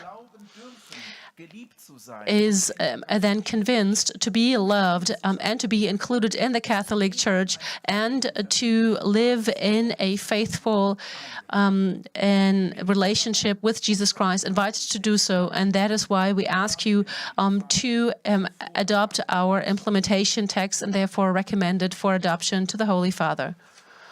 Auch unsere Einführung heute ist zum Teil Now, our introduction has also been rewritten to a certain extent. So, Ms. Vicker, Ms. Wies, Bishop Bonney, you raised questions today that relate to the fact as to how we can remain on this path together, how we can make sure that we can make diversity livable. We only have one another. Diversity as a challenge of a family. Your questions and messages are what we reflect on. Yesterday was a watershed moment. Yesterday, we realized a blatant content-related dissensus in relation to a text. And also for me, the voting result was hurtful. After 24 bishops could not agree to the text as presented. Nonetheless, we are here today. Nonetheless, we got up again with our implementation texts. And that is why, and it is because we see our texts showing effects already, also in countries outside of Europe. So thank you very much for supporting us. In particular, queer individuals in our forum contributed, and they said, let's continue with the forum. So thank you for keeping us on that ship. And also, because these are concerns that are concerns of all of us. Bishop Helmut as a bishop, me as a vice president of the ZTK, and all of us, because these are questions that relate to us as being humans and on our view of God. How can we stay on this path? This is something that we are encouraged by. We are encouraged by the fact that the majority of the assembly voted yes on our foundational text. And we feel encouraged by the fact that the majority of bishops voted yes on the text just now. And we also feel encouraged by several contributions of bishops saying that they at least are in agreement with large parts of our text. And this is how you and I embark together on this journey to discuss the implementation texts. One implementation text is on the basic order of church service. Many hundreds of thousands of individuals in Germany wait and hope for changes in this basic order of church service. 125 individuals with their courageous witness statements took part in Out in Church, a campaign that advocates a church without fear. Many Christians from the different dioceses carry this movement forward. Many bishops and vicars general obligated themselves to review this order and do no longer apply the traditional order of how to lead relationships. In our implementation text on the basic order of church service, we have this parallelism of the synodal path and other other incentives, other impetus that we can only welcome.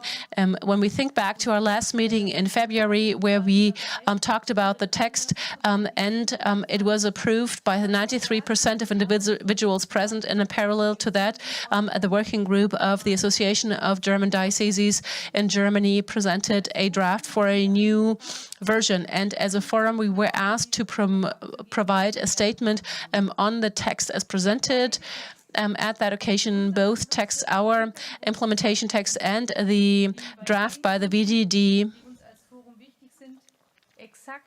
go in exactly the same direction with those items that are important to us. The personal way of life must not be a reason for a termination of from your job, and not a reason not to hire someone. We have Article 5, and then C and D. These are to be deleted. The new draft of the VDD already implemented that and basically rewrote the basic order, but the new VDD draft has not been adopted and is not enforced yet. And that is why we are introducing our implementation text in a second reading. We then present this for approval by the Synodal Assembly in this phrase, in the way that this is phrased, and hope that the working group of the VDD might be able to then review and revise the new basic order of the VDD and adopt that, and this would then also enforce a first step of the synodal path before the synodal path is over completely. This would be a great achievement and a great opportunity if this happened. Thank you.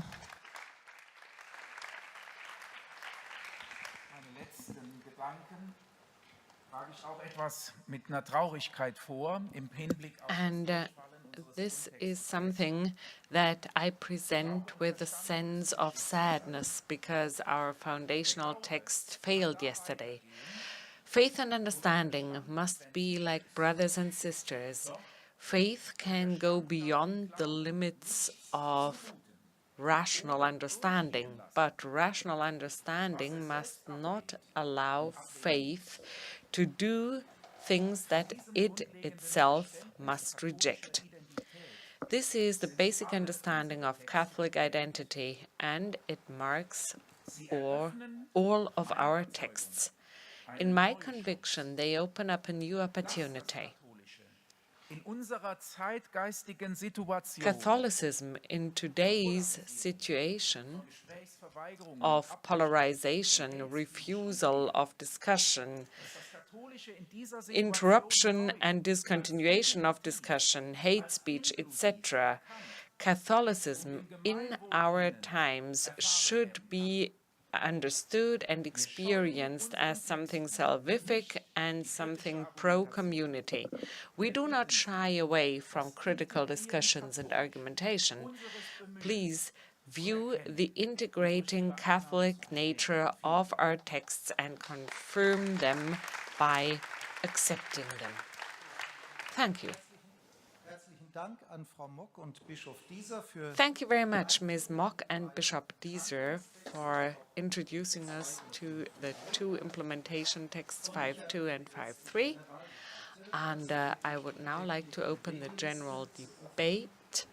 Please open the speakers list. This goes out to the tech team. We are going to stick to 2 minutes of speaking time, and feel free to remain below this maximum. And we are talking about both texts in one go because they belong together. So both texts for action, both texts for implementation are to be debated in this general debate. And of course, the votes will be cast separately, but the debate will be a joint one.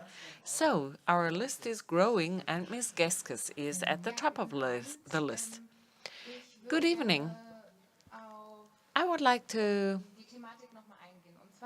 come back to this topic. I am very glad on behalf of my homosexual friends and brothers and sisters if this text is adopted and my friends, brothers and sisters no longer have to live in sin. Nevertheless, there will be many more people who will live in sin. Queer people, just like me, are not considered by this text. I will be and remain a person living in sin, and I would like to draw your attention to the fact that even if this text is adopted, we are not yet free from discrimination, and people will continue to be discriminated against because of their sexual orientation. Thank you very much, Ms. Geskes, and you really took a model approach toward timing. Hendrik Johannemann, please. It is a huge joy for me, in solidarity with the Women's Forum and in solidarity with all the women in the Church, that the text has been adopted in the last vote. And at the same time, I'm bitterly disappointed that we did not proceed in the same open and agreement-directed way yesterday.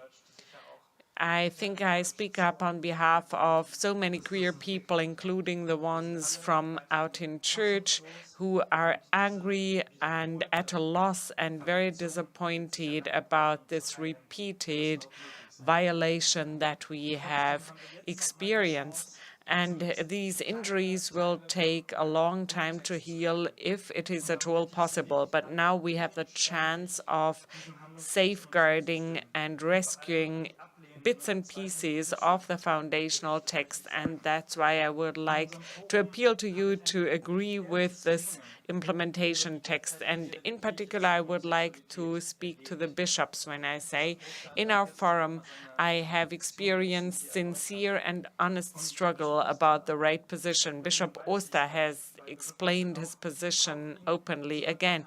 Bishop Oster, Bishop Gössel, I really believe you that you truly believe that these regulations of the Catholic Church are salvific, but believe me if I say they are not.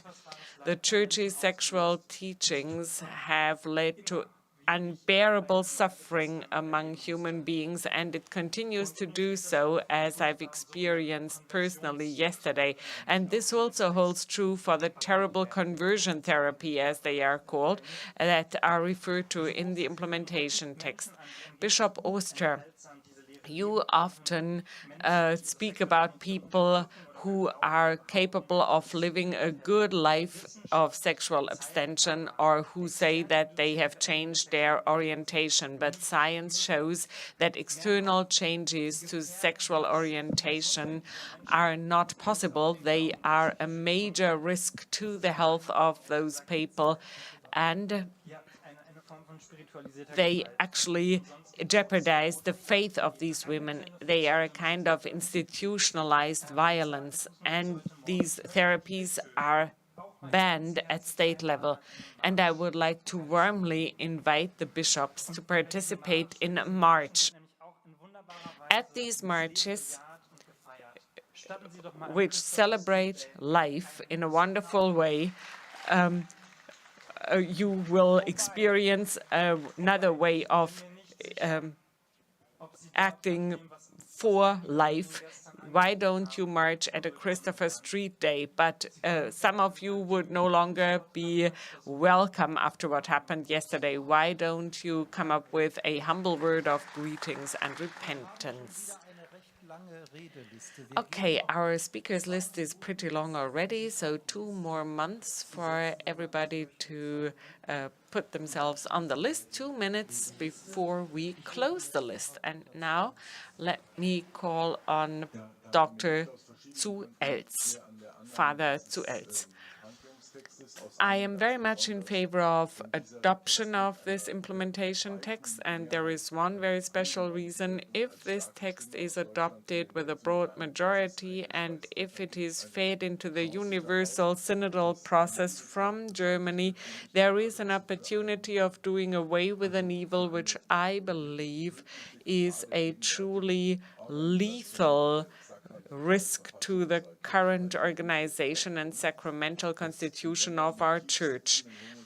The assumption that men with homosexual attitudes cannot or orientation cannot and must not be ordained priests. And that's obviously not true. A large number of homosexual men are ordained priests, but through this incorrect assumption, they are often forced to deny their orientation, which leads to unhappiness, personal unhappiness, inefficacy of their service, and very often, for their own misfortune and the misfortune of the church, they become the ones who act very homophobic inside the church and out. And this root of hypocrisy, which makes the bread of life toxic, this root of hypocrisy should actually be done away with for good. Thank you. We are now closing the speakers list, and I'm calling Father Utenreuter. I have a quick question. For me, it's about the positioning to biblical homophobic chapters or positions. You point to the biblical commission. Is that really sufficient as an argument? Thank you for raising this question. I think there will be a reaction soon where those responsible at the forum can actually have a say. But now I would like to pass on to Mr. Tiefensee. We had a hearing in the context of the text on gender diversity. This hearing really resonates with me. It has affected me very much, and I haven't been able to cope with what sexual researcher Voss from Merseburg has presented to us. Everybody can look it up. The slides can be found on synodalerweg.de. Let me quote one. Out of the young gays and lesbians, 60% have been thinking of suicide, 18% have been through at least one attempted suicide. Among the trans people, 20 to 40% have undergone at least one suicidal attempt.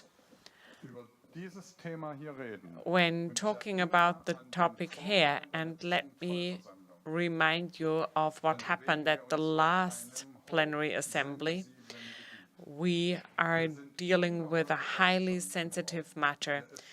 This is talking about painful injuries, a disastrous history of pain. This is not about speculative moral theology, speculating on anthropological niceties. Whoever takes the floor here should know that this is a fact for the people concerned. And once again, I would like to reinforce what the facilitators said. Please be extremely cautious in the way you express yourselves. Every sentence you say should be spoken to and directed at a homosexual or a trans person. Thank you, Eberhard Tiefensee. Wolfgang Klose, please. As a member of the Synodal Forum 4, I still suffer very badly today from the rejection of our foundational text. All the more, I would like to appeal to you to accept the implementation text today. I come from a city where queer and homosexual phenomena are part and parcel of the city life. So if I showed them this implementation text, people would look at me nonplussed and would say, "What are you talking about?"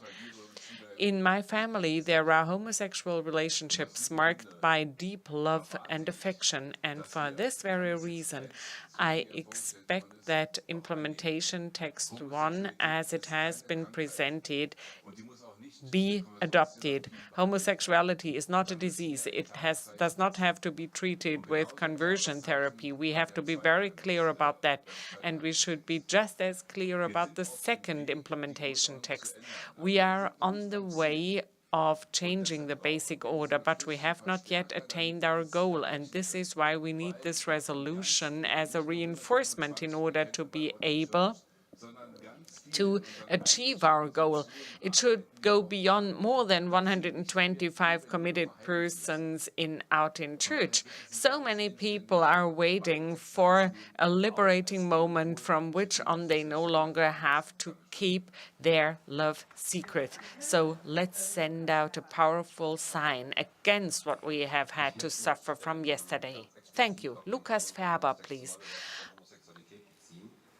I would like to refer explicitly to the implementation text on homosexuality. I would like to thank the Forum and the Motions Committee for dealing with the motions for amendment, and I am looking forward to adopting the text in the near future. However, there is one item that I don't like about the text, and I put forward the corresponding motion for amendment.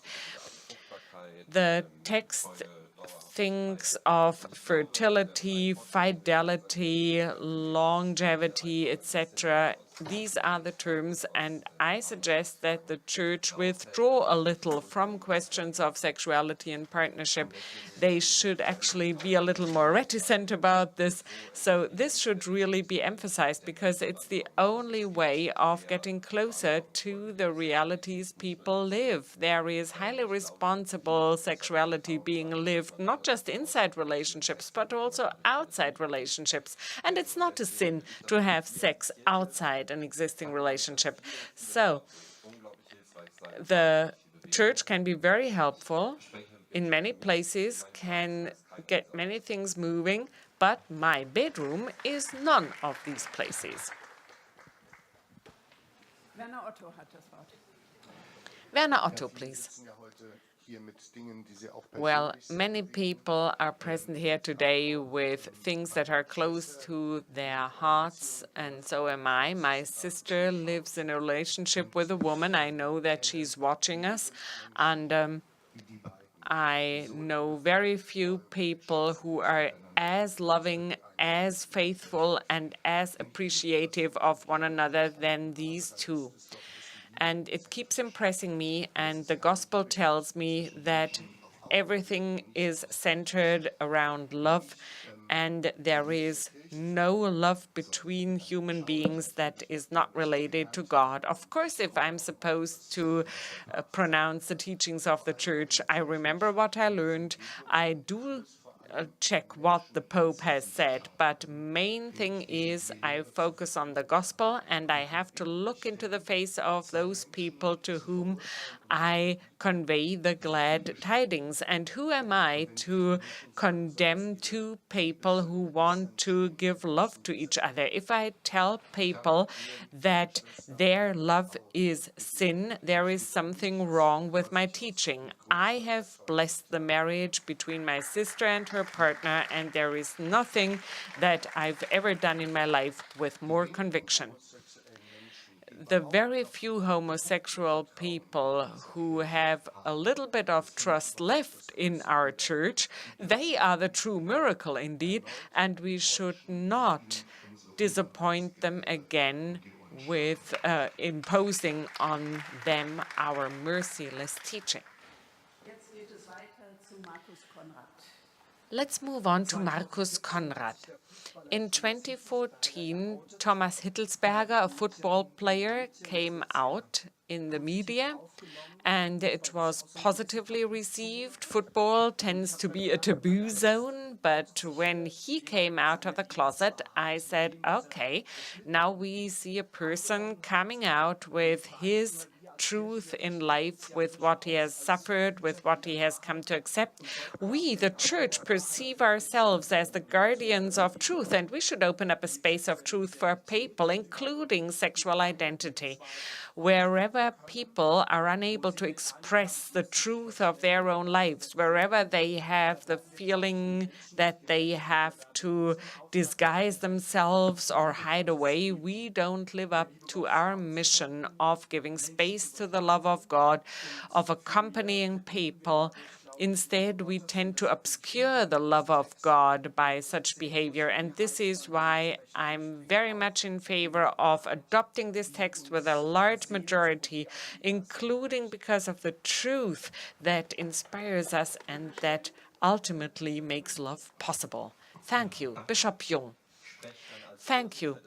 I'm speaking as the president of the Association Council, and I would like to remind you of the fact that in an intense struggle, we discussed the renewal of the basic order in spring. The outlines have been clear for a long time. We want to move away from a person-centric to an institution-centric approach. We have submitted a draft that has been widely recognized and that we are in the process of discussing with our employees in the dioceses. So I would like to urgently appeal to my brothers to accept this draft text in order not to counteract our efforts. To be quite honest with you, I didn't understand why the foundational text was rejected yesterday, even though we are in the process of revising the basic order. So please move away from your loyalty obligations toward the mission that is for the best of the employees. Thank you. Professor Emons, please. Again, I would like to advocate for voting the text, not just because, as Ms. Mock and Wolfgang Klose have said, because the new basic order text has not yet been adopted, but also because for reasons of content. In items 47 and the following in our text, we see a statement saying that a non-discrimination clause must be included in the new basic order, and this goes way beyond what has been debated about the basic order so far. And a next point in the next section is that the Missio Canonica and the Nihil Obstat regulations are explicitly mentioned, and they require new regulations to be implemented with a view to Missio Canonica. There are many dioceses where things are not structured in the way we would wish them to be. So this assembly should send out a signal that we need a change of the Missio Canonica. Otherwise, many religious teachers will be in trouble if we don't change this.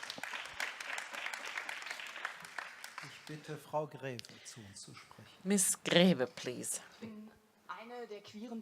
I am one of the queer people in the forum, and yesterday's vote was a disaster from my point of view. And this is why I left the room after the vote, because as a queer person, as a lesbian Catholic woman, as an out-in-church activist, as a religious teacher in the Archdiocese of Cologne, this was a very hard day. I called my wife, and she told me, I'm not going to allow my faith to be taken away from me, and I'm not going to be driven out of this church.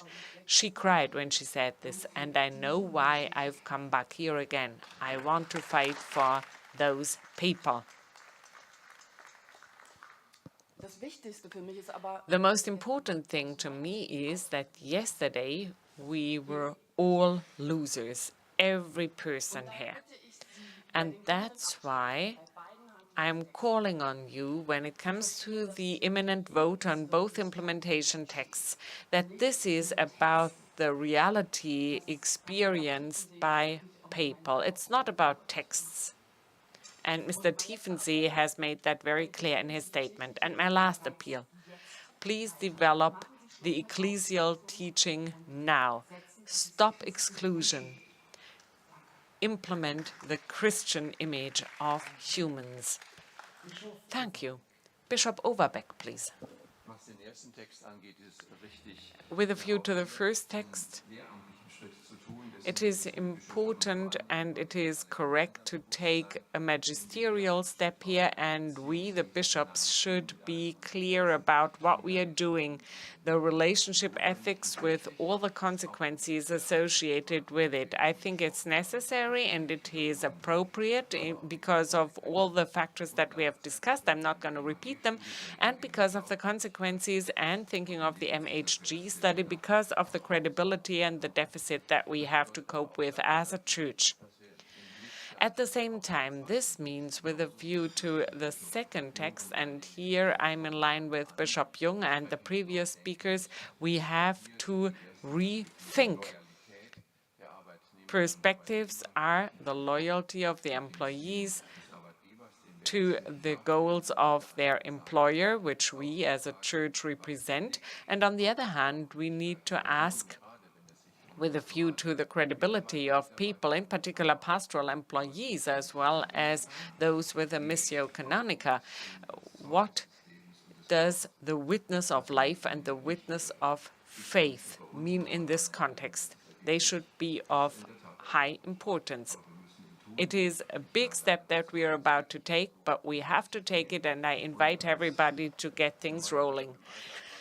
And as from my everyday life and work as a bishop, I know that I can fully back this argument. These people would leave us if we didn't take this step. Quite practically speaking, we would lose many people who give a good witness of faith, and I am grateful for what they do. Next, Prelate Neha, please. The two present implementation texts have made clear again how important the foundational text would have been, because the two implementation texts are now basically up in the air. They are pending somehow. But maybe we can correct the foundations on this basis, and I'm very glad to have the text on homosexuality, because it will relieve many people in the social services from their burden, will relieve them of their distrust, and will encourage them. And the text on the basic order of the Church, I think here it is very important to consider the following. Bishop Jung has said important steps have been taken already, but if I was rather pessimistic, following yesterday's rejection of the foundational text, I would ask myself, what does this mean for the approval procedures regarding the basic order? Because the basic order reform is mainly based on the topics that have yesterday been rejected. So I can only hope and trust and appeal to everybody present here that they work on the foundational text in the way it is available now, and individual corrections can actually be looked into in March. That's no longer possible now. I'm nevertheless in favor of this text in order to send a clear signal that no more steps back must be taken on the basic order, because there is a process which is on its way. Please adopt both texts, even though you may lack the theological foundations. Thank you. Bishop Hanke. I would like to briefly talk about the magisterial re-evaluation of homosexuality and the corresponding implementation text. The presidents of the forum have advocated respect for people with a homosexual orientation. Yes, that's indispensable in arts, in culture, and in the church. Many of them achieve things of high value. They are members of our circle of friends, of our clubs and associations, etc. But the implementation text wants a realignment of the Church's teaching as a whole. I think it takes a pastoral turn in dealing with homosexual people, people with a homosexual orientation, in order to accompany them and offer them a homestead and respect. When dealing with the implementation text, I was faced with a question: what is the understanding of creation and human nature that is the foundation here? Creation, or the creational nature, is owed to men and women and is the possession of humans. And on the other hand, the sexual binary or gender binary is reduced to societal mechanisms. I think there is still the need for reflection and discussion, and I think many considerations are not yet mature. Thank you, Bishop Hanke. Andreas Lob-Hüdepohl, please. Thank you. I now tend to say a few words on gender identity, but I will postpone this to tomorrow's debate. The most recent publication of the Australian Bishops' Conference on identity and gender is something we should look into here, but I'm going to go back to this tomorrow. I can only recommend adopting the first text on homosexuality, and it has been pointed out that it is absolutely key to prevent suicide. And if the Catholic Church in other contexts asks for massive extension of suicidal prevention, this would actually be a good point of coming in. Pro-suicidal attitudes and practices should be reduced by the Church. Secondly, the basic order. We have to adopt this implementation text, and we have to debate about it, because it's not just the draft basic order that is of relevance, but it's also the episcopal accompanying letter that has an interpretation to it. And here I'm quite open when I say there is still some homework to be done. It's about the equality of men and women, not different gender identities. And I think that there is a big area for action now that will have to be considered in the light of the second implementation text, for which I advocate in this context. Brigitte Vielhaus.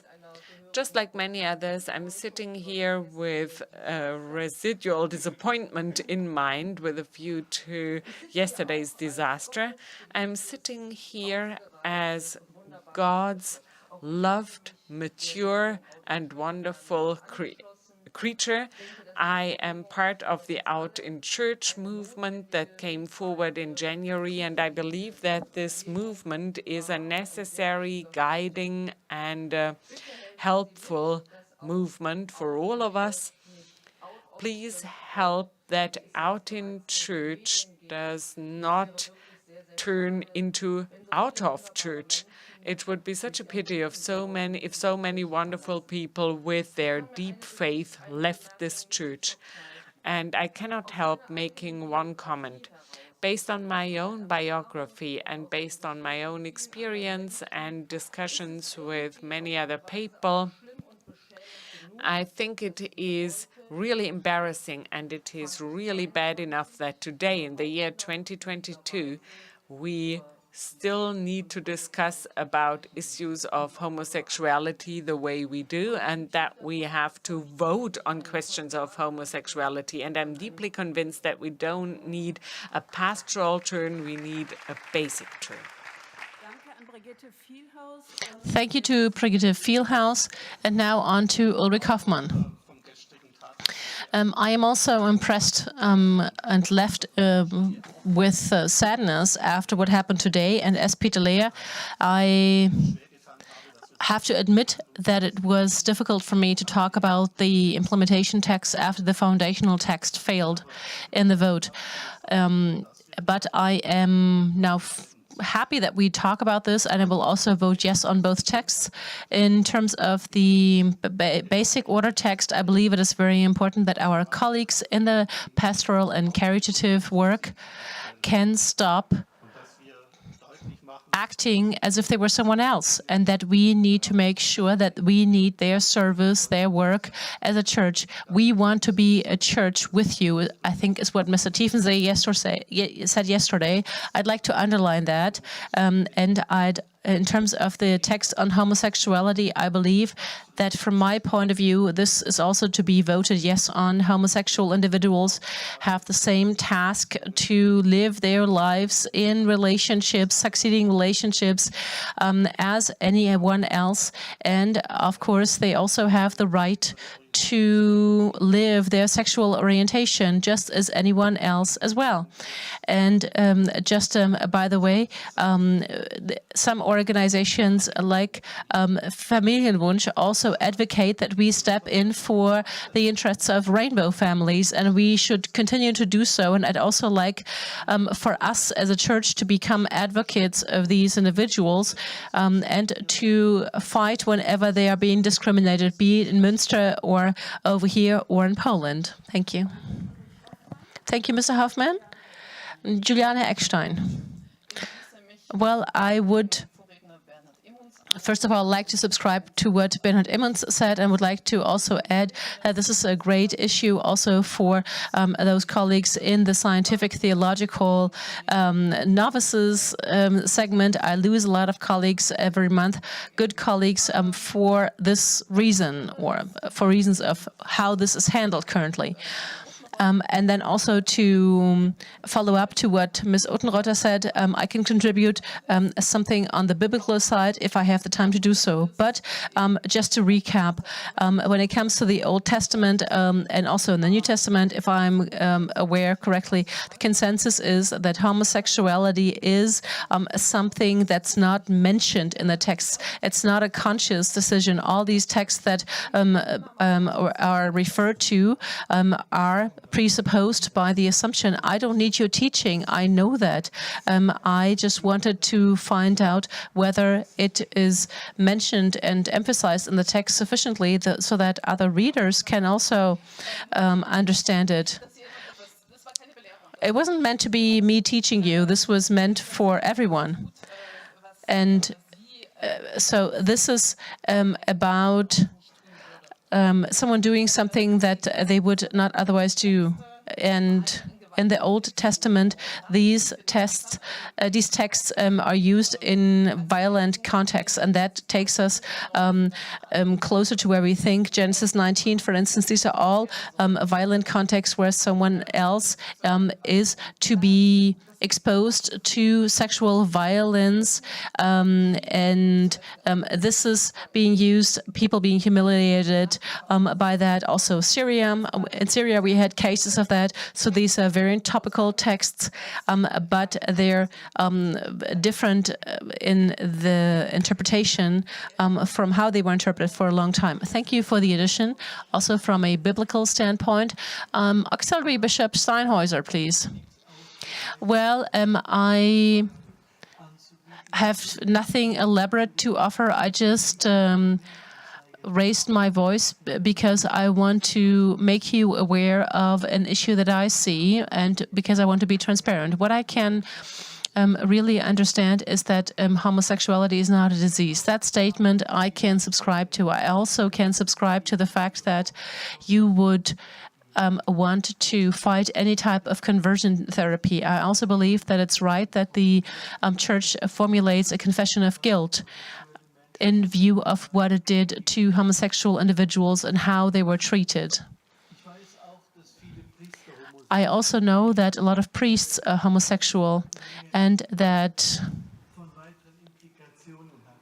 this has additional implications, but we are going to come back into that in Forum 2, so I don't want to say too much about it right now.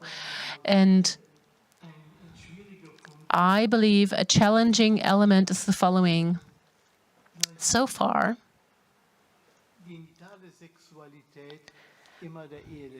I always reserved the genital sexuality to marriage. This might sound naive, and it is not that I say if you violate this principle, then you commit a sin that separates you from God. No, these are just incomplete orientations, and in the pastoral practice, I could live with that quite well, but this entitlement, I am like that, and that's why I have the right to live like that. I have some issues with that, and in my current conscience, I cannot vote yes on the text. Okay, thank you, Bishop Steinhäuser. Bishop Wiesemann, please. Well, I would like to say that that I'd like to advocate for us to vote in favor of both texts, but I want to be very clear so that we do not end up in another voting disaster in the end by saying the following. The text in view of the basic order, I'd like for us to see this in the light that it should be seen in. It's a very important text. It's a key task. Franz Jung just said that we must not counteract all the efforts we've made so far. So the second text, that is the reevaluation of homosexuality. In regards to this text, it's important to me that the passages on responsible sexuality and its values are included in the text and remain included in the text, because that's a key element. A personal responsibility is where we need to get to. And this personal responsibility is something that also needs to have a certain quality. And this is derived from our belief, and that's why this is important to me. And I also believe that in view of acceptance, it is important to me that we do not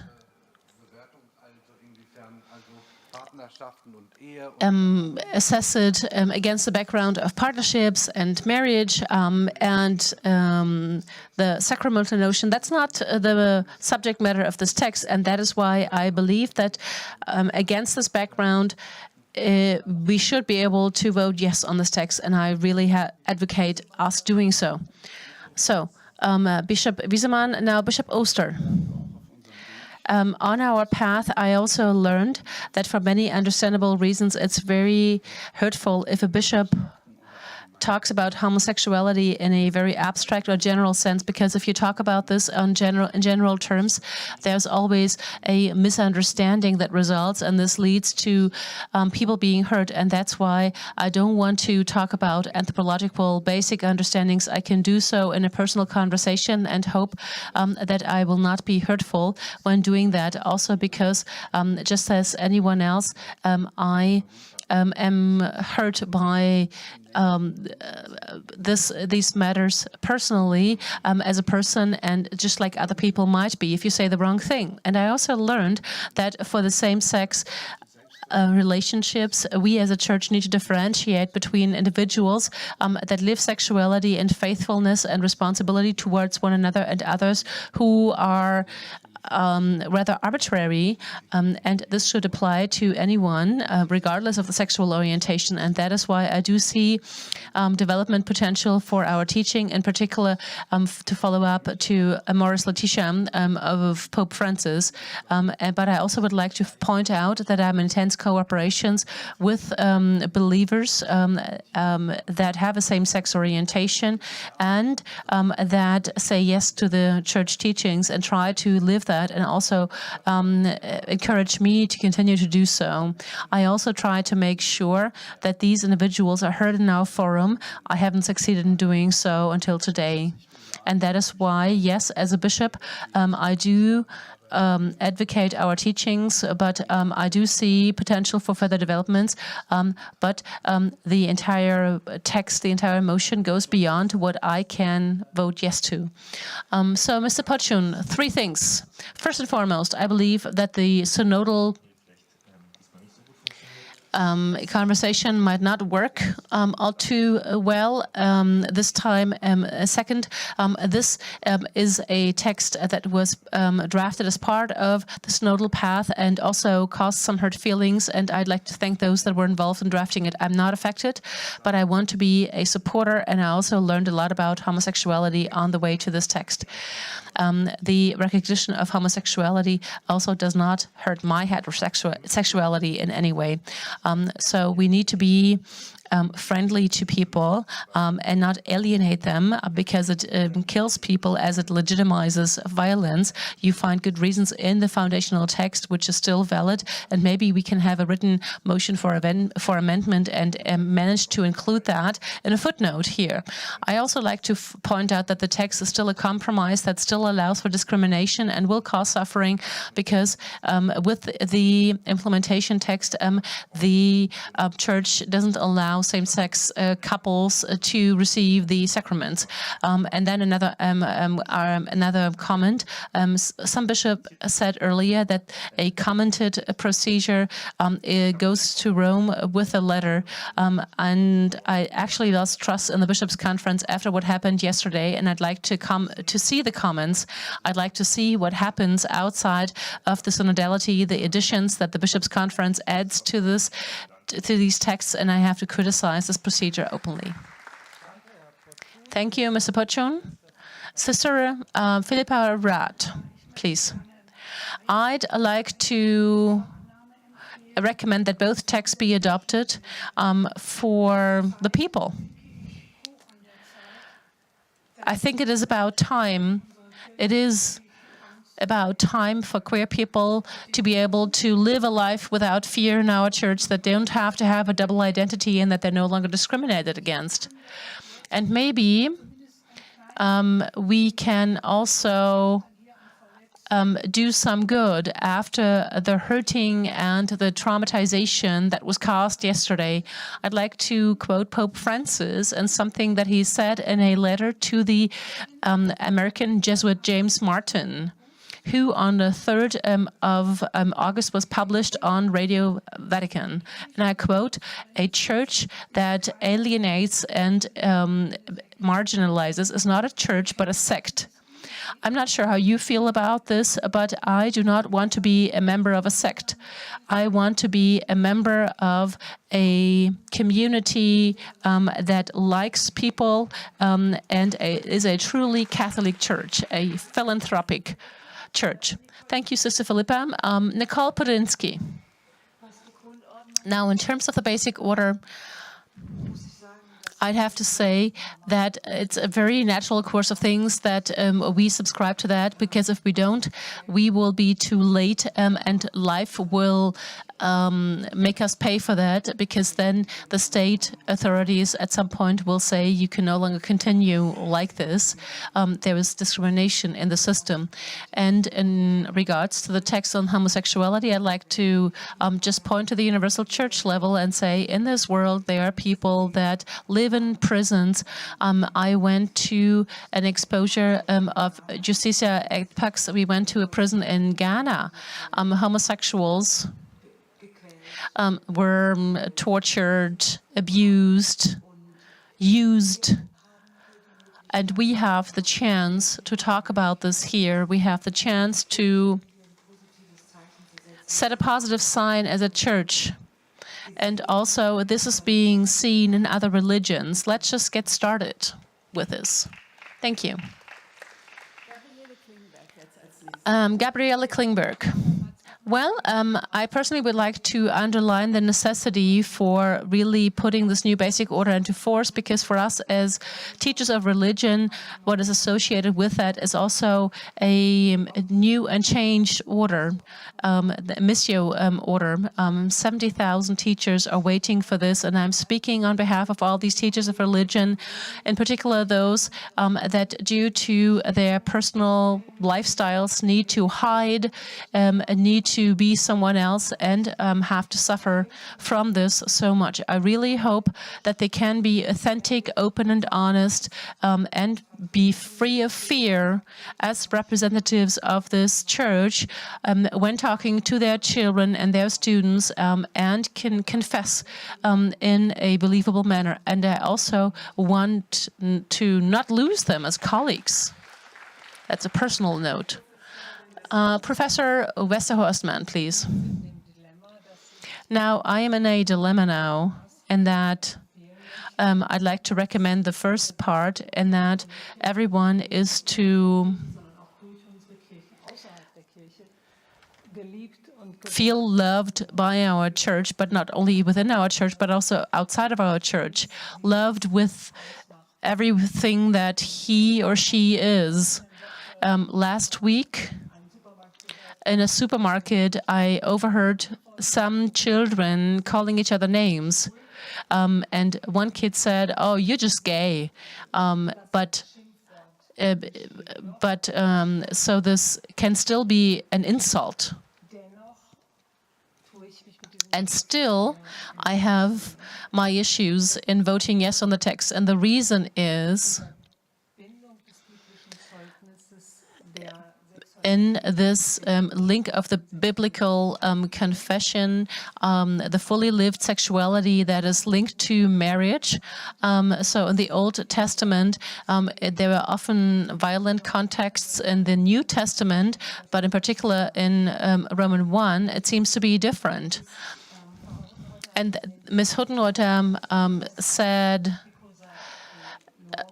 that this reference to che cosa è l'uomo, so this Vatican document that is referenced here, I believe that's not referenced properly. I checked it and I do not see any justification of homosexual acts, but I see a reference to homosexual personalities. And this differentiation is something that the Church did, and I am also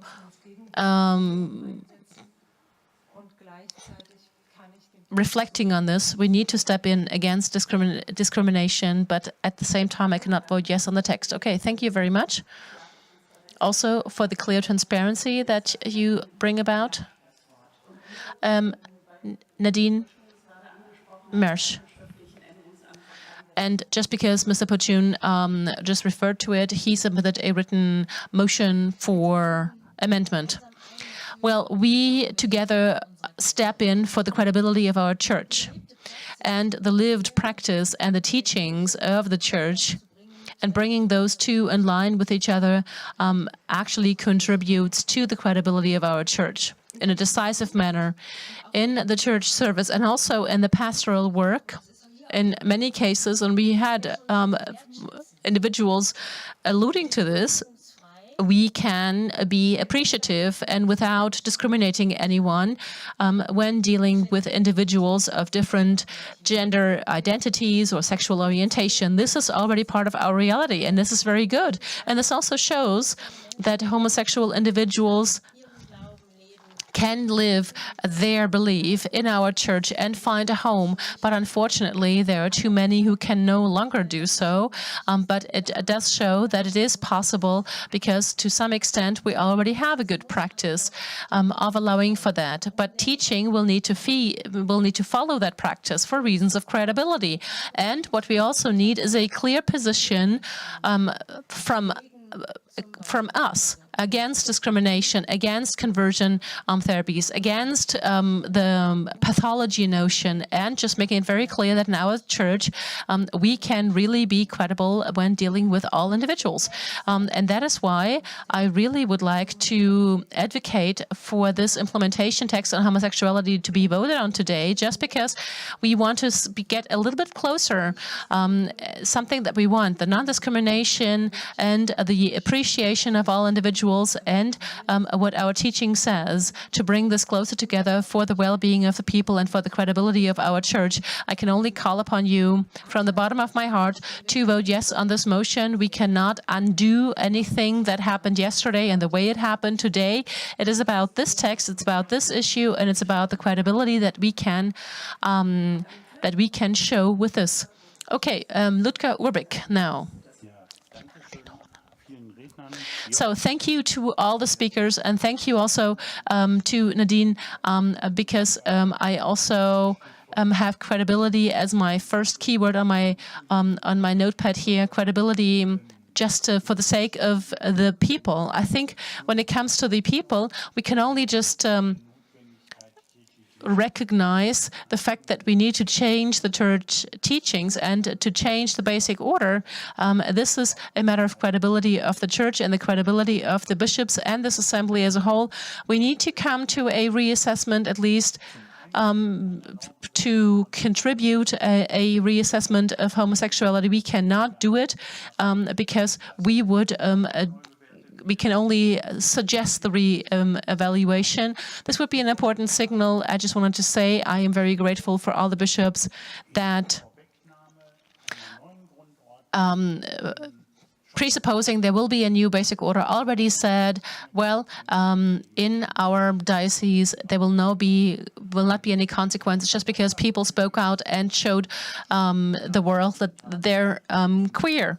So thank you for those dioceses that have already done so, and I hope that this is also a signal for other bishops so that they can consent to these two texts today, and that we then also can take the next step in view of the basic order of church service. In particular, this text on the reevaluation, this is a compromise text, but it's a compromise text that I think we can vote yes to, and that is why I'm hoping that there will be a great majority of people voting in favor of the text. Thank you. Thank you very much, Mr. Ulrich. We have reached the end of our speakers list.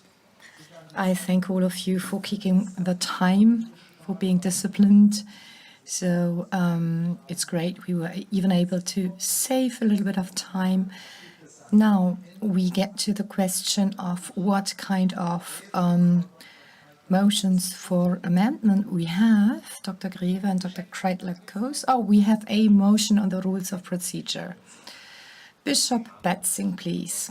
Well, you might have guessed, I would like to ask for an interruption of the session and speak with the bishops for a deliberation.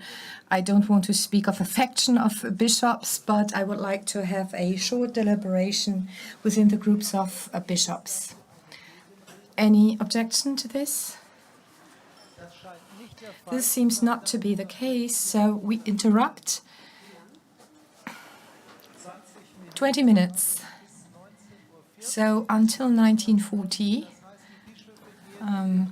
20 to 8, the bishops will meet in the room Spectrum straight away. Back in 20 minutes.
weißen Rauch.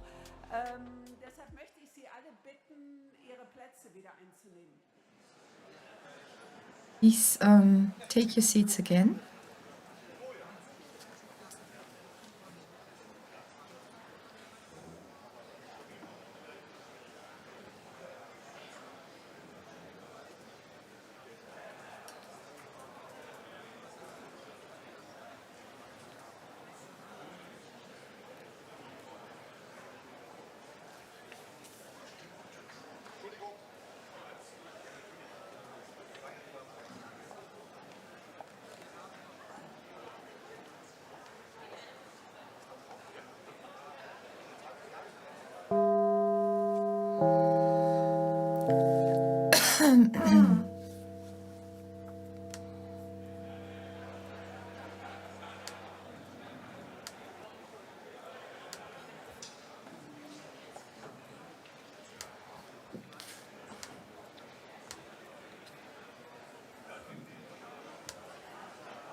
Nochmal die herzliche Bitte an alle, jetzt wieder reinzukommen, dass wir in die Abstimmung Okay, so please come back, everybody, so that we can start the vote.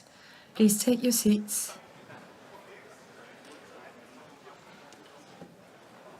Die Frage mal kurz, wenn Stefan A Vesper brief question. If Stefan Vesper's in the room, I would like him to meet me briefly.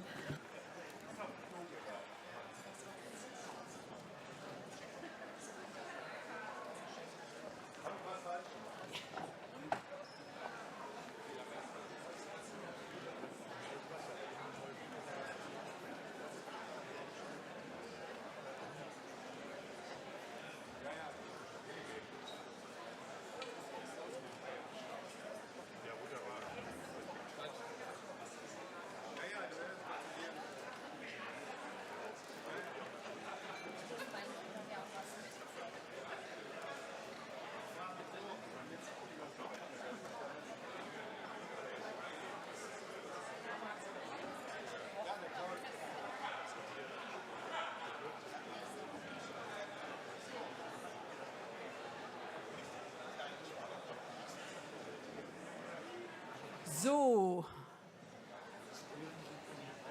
wir fangen diese Runde an, noch nicht mit der Abstimmung.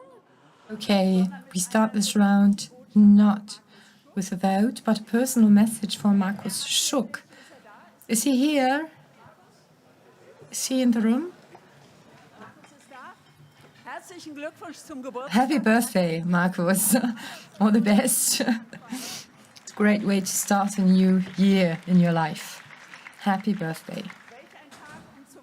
What a day to celebrate Stefan Vesper as a little contribution.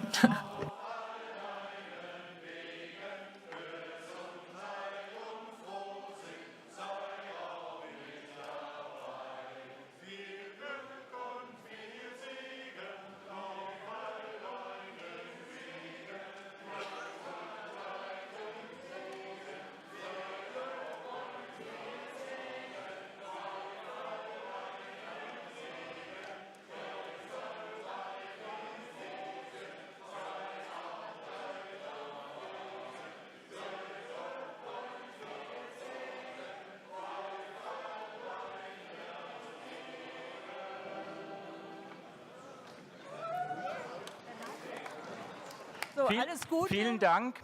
Thank you. Man darf sich vielleicht was wünschen als Geburtstagskind. As the one whose birthday it is, you are allowed to make a wish. So I wish these two implementation texts to be adopted with a large majority because I was part of the editorial team in both cases. Okay, we were just told something serious. We would like to actually congratulate Pater Simon as well, because, for entering a perpetual monastic profession. When we talk about the future of the Church, such a sign gives us hope. And, the song we've just song was for you as well, Father Simon. Okay, now the debate regarding the motions. Ms. Greve and Ms. Kreidler-Coase will give us an introduction. First of all, the reappraisal of homosexuality, and then the text about the fundamental order. No more motion by Gregor Potschun, so we are just entering directly into the motions. Okay, thank you. The introductions are a bit improvised. However, I would like to give you a short summary, also with view to yesterday evening. In Forum 4, with our foundational text on sexuality and partnership, we did first and foremost one thing. We did some mediation work, so to speak. We have built bridges regarding this topic, bridges reaching out in all directions, reaching out into the episcopate. And in spite of everything that happened yesterday, I think we progressed pretty well today. With our text, we built bridges as well by reaching out to those concerned. And a lot of people are concerned in very diverse circles, so to speak. And sometimes these circles overlap. It's all staff members of our dioceses that give their energy and time of their life for all we are doing here. And last but not least, we build bridges to reach out to the people of God, the members of our church, and we are going to continue into this mediation work, and that we did not withdraw our implementation texts. Well, you know, we feel encouraged that that was the right decision. Dear Synod members, I'm going to present you the work on the first reading of the second text, Magisterium Reappraisal of Homosexuality. Members of the committee, Martina Kreidler-Coase, Konstantin Bischof, Markus Schuck, and myself. We've had 25 motions that were handed in by 9 persons, and the Commission met once to discuss each motion intensively. We have adopted 10 editorial matters that improve the text. Only one completion was made, motion number 25, which deals with a clear distanciation from discrimination against homosexual people. Nicole Butlinski made this very clear in her statement. We've rejected 11 motions for amendment that dealt with rewordings or crossing out sentences, which we think are very relevant. Just to give you an example, motion number 13 wanted to cross out sentence number 7, talking about homosexuality. The sentence says homosexuality is not something you choose by yourself and which cannot be changed. However, this sentence is not about psychosocial processes, but about the erroneous assumption that homosexuality could be produced in some way. 3 motions were adopted by us in a modified form. In category 4, where we'll have a separate vote, this concerns motion number 5 by Lukas Ferber, and Lukas Ferber gave us explanation on that. He is in favor of crossing out or rewording lines 31 through 36. It starts with a synopsis saying that each human being is called to integrate their sexuality into their form of life. And then Lukas Ferber wants to cross out the sentence, genital sexuality with regard to another person should be oriented at the dignity and the self-determination, love and loyalty, responsibility towards each other, and including all the specific dimensions of fertility. He wants to cross this out. And, well, there were opinions in favor of that. However, the Motions Committee recommends to reject this motion, meaning that this lengthier explanations, which make everything more precise, should be kept. Okay, to conclude, I thank all of those who were involved in working on this text, and I ask for your approval in order to create a more inclusive and discrimination-free church. Thank you, Miriam Gräve. We now have the motions in the different categories. We are going to vote on them. Especially with regard to category 4, there might be a need for discussion. Or are there other, is there a need for discussion regarding other points? Otherwise, we start with the motions in category 1. Let's open the page and start with the vote.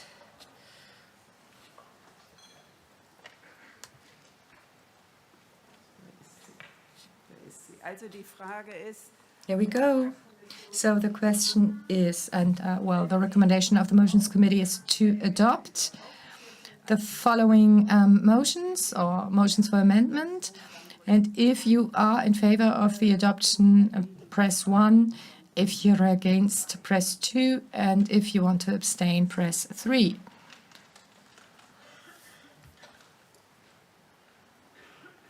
Die Abstimmung müssten laufen, ja. Okay, the vote is on the way.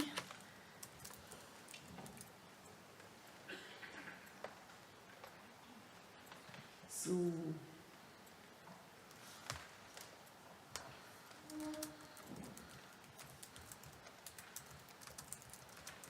Wir sind bei 190. 190. We have 3 seconds left. You have another opportunity to vote. Okay, that's it. 190 votes were cast, and we have an approval of 96.5%, 168 votes in favor, 6 votes against, and 16 abstentions. So this has been adopted. This motion has been adopted. Okay, we continue with the next vote.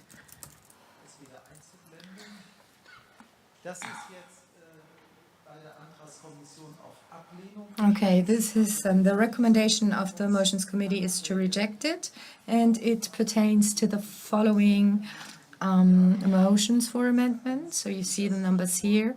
If you follow the recommendation of the committee, vote yes, key 1. If you are of a different opinion, use key 2, no, and key 3 is abstention again.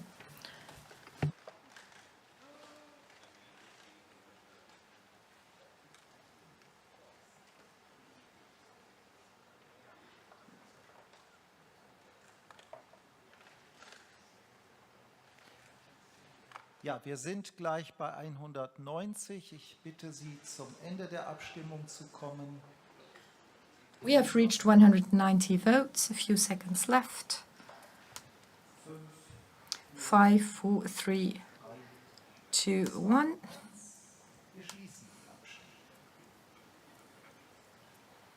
And we close. Auch hier ist das Ergebnis sehr klar. And the result is pretty clear, 165 votes in favor, 95.38%, 8 votes against, 189 votes altogether. So a very clear adoption of the proposed rejection. Ms. Notel is next, category 3. We don't have category 3 in this case. 4. Well, I mixed up the text. It's pretty late already. A changed form.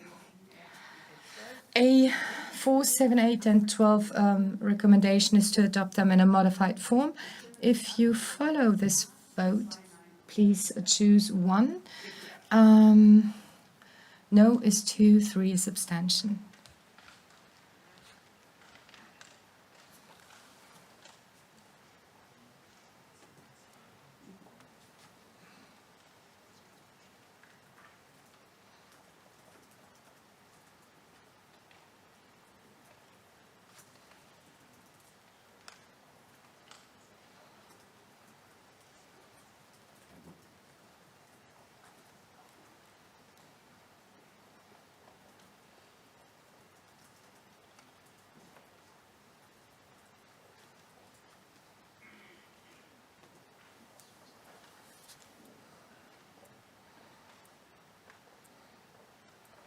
So, wir sind bei 189. So we have reached 189 votes. I think we can close the vote now.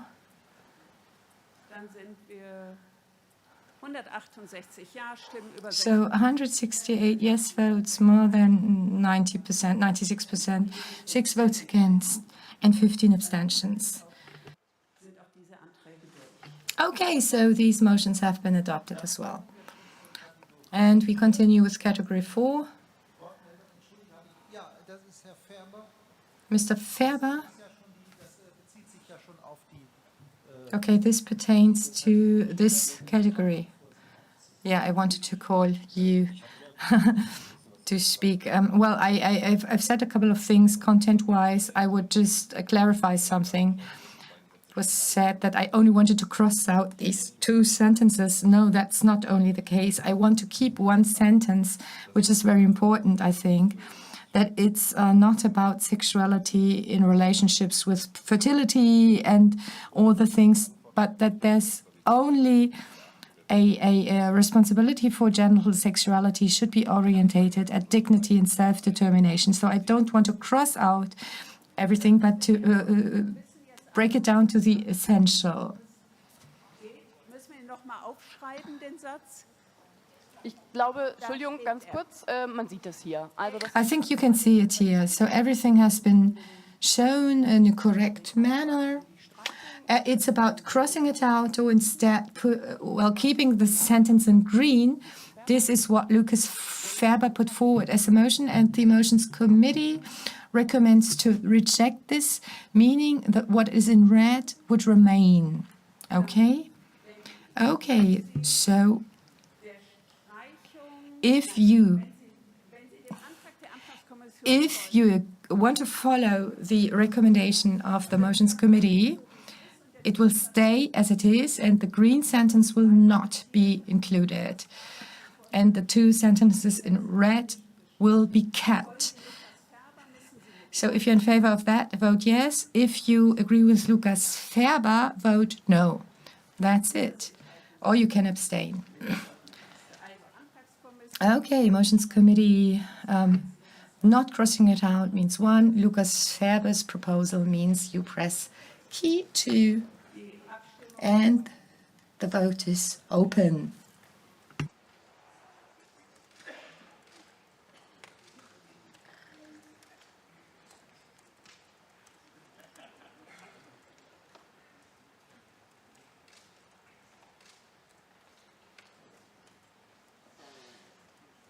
So, wir sind bei 194. Right, we are at 194 votes cast. So, looking at the total, I suggest closing the vote. This means that the last motion for amendment has been dealt with. Jetzt bin ich gespannt auf das Ergebnis. And now I'm really looking forward to the result. It looks a bit different. 134 votes in favor of the motions committee, almost 73%, so the text will remain as it is. Lucas Ferber was followed by 27% of participants, that is 50 votes, and there are 10 abstentions. A point of order. Yes, for the final vote, I would like to raise a point of order. I would like the vote to be a recorded one. And there is another motion. Gudrun, please. Ach so, okay. Ich sehe keine Gegenrede. Is there any objection? Dann sind wir bei der If there is no objection, let's have a recorded vote as practiced before.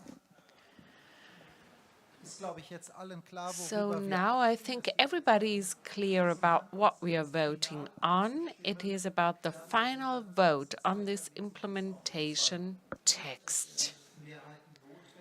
A 2/3 majority is required in both groups, and as Mr. Podjun has proposed, we are going to have a recorded and non-anonymous vote. The vote is open now, and I would like to ask the tech team to open the vote.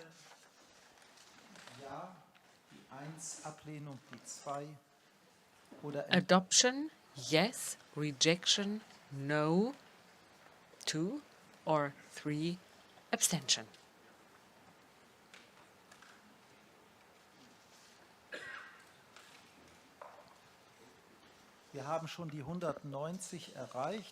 We are at the threshold of 190, so let's conclude the vote. A few more seconds. Let's close the vote.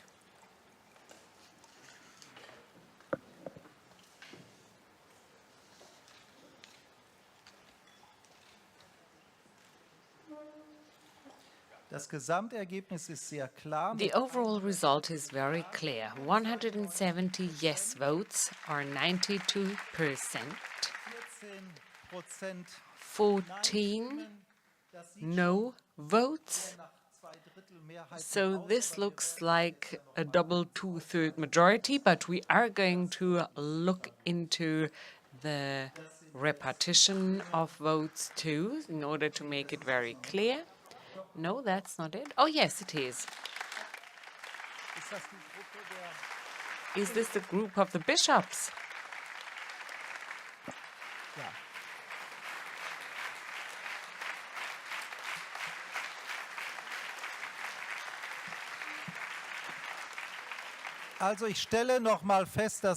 So I state that within the group of the bishops, 40 yes votes have been cast, equivalent to 83%, and 16% or 8 bishops voted no, so this is more than the required 2/3 majority.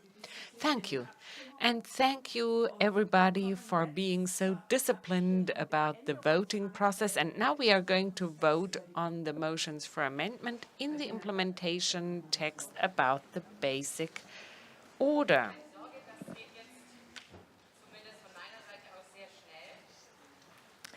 Die Mitglieder der Antragskommission, das waren The members of the Motions Committee, Christian Gärtner, Nadine Mersch, Peter Neher, and myself. A very quick overview. There was a manageable number of motions, 25 in total, and just a few focused on the reasoning section.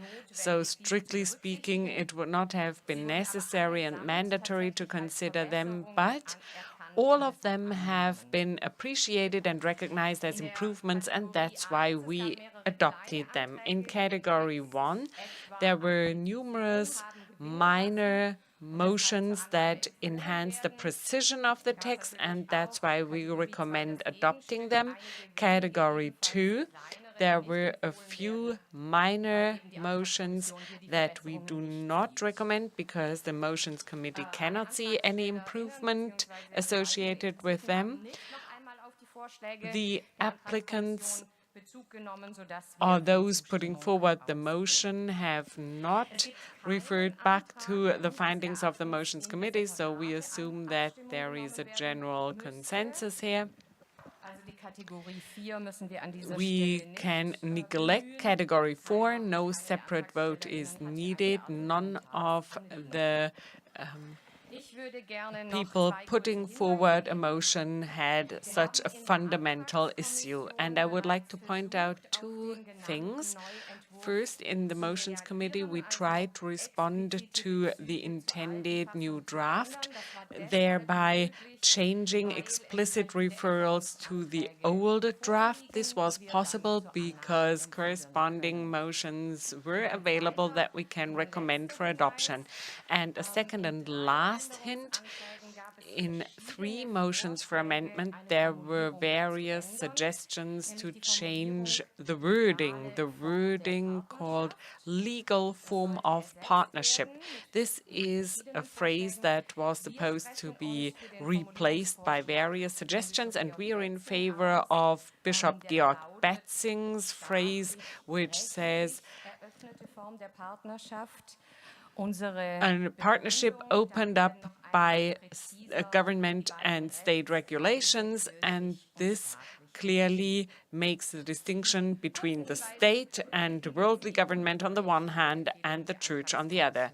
Based on these hints, we would like to ask you to follow the recommendations of the Motions Committee and to adopt the text, of course. Thank you very much, Dr. Groß. So let us not hesitate anymore and let's move on. The tech team, please would you prepare everything for the vote. In the first category, we vote on adopting the motions for amendment recommended by the Motions Committee. I don't think I have to explain all of this in detail.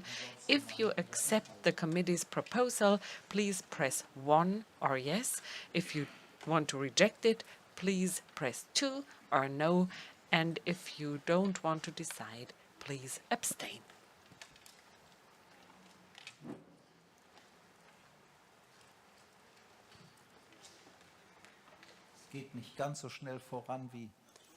So we are not making as much headway as before. Maybe we have lost some people. Maybe not everybody is participating in the vote anymore. We'll give a few more seconds. We are at 191 now. Let's close the vote.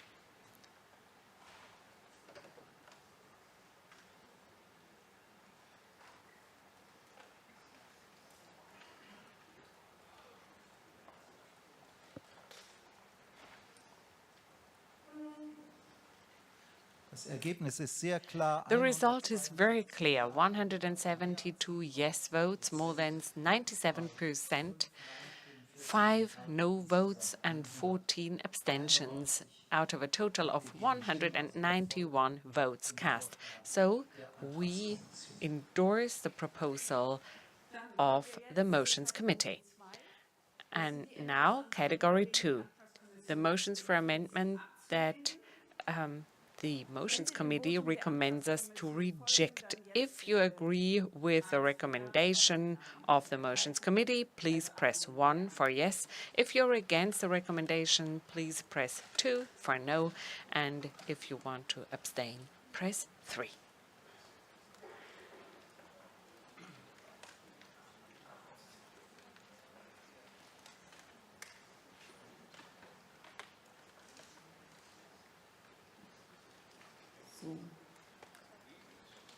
Wir nähern uns den 190. Right, we're getting close to the 190 limit. Maybe we are going to get across this threshold, and now let's close the vote.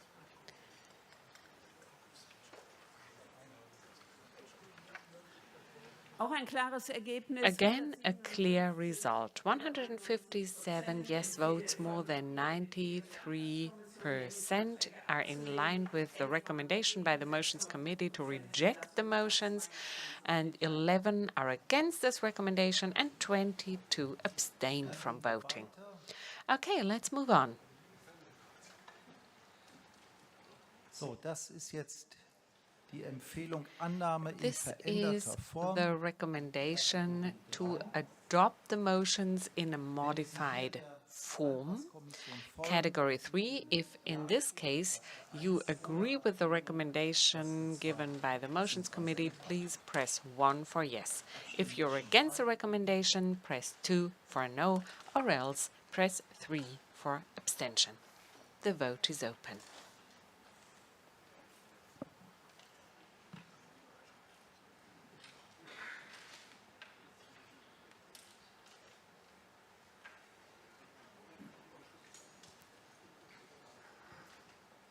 Die 190 haben wir gerade erreicht. Dann The threshold of 190 has been reached, so please let's close the vote. A few more seconds. und wir schließen die Abstimmung. And let's close the vote. Ja, das wird immer klarer. Oh, it's getting ever more clear. 99.42% have voted yes.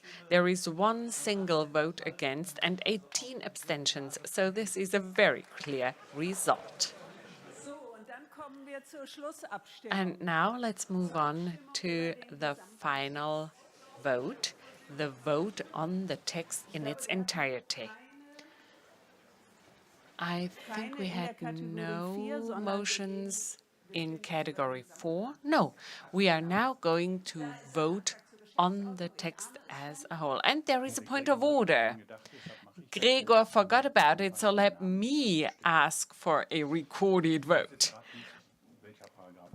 I don't know what paragraph or section of the statutes we're talking about, but I think it doesn't matter. Well, we are well practiced meanwhile. Any objections? No?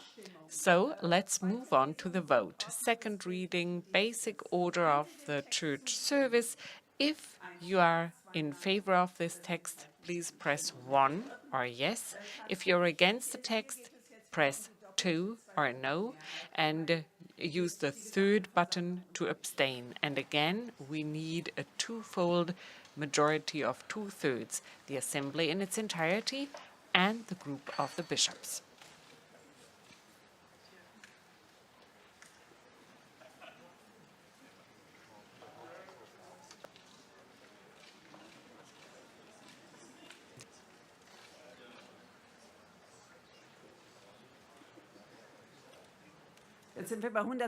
Now we are at 196 votes cast. 11 votes seem to be absent. A few more seconds for you. Now let's close the vote.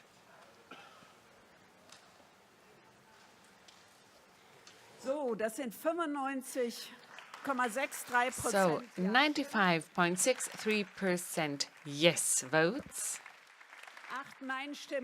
8 no votes and 13 abstentions. And even I can guess that this will be sufficient for a 2/3 majority among the bishops, but let's take a look at the figures. 93% of the bishops have voted yes. 3 have voted no, and 12 have abstained from voting.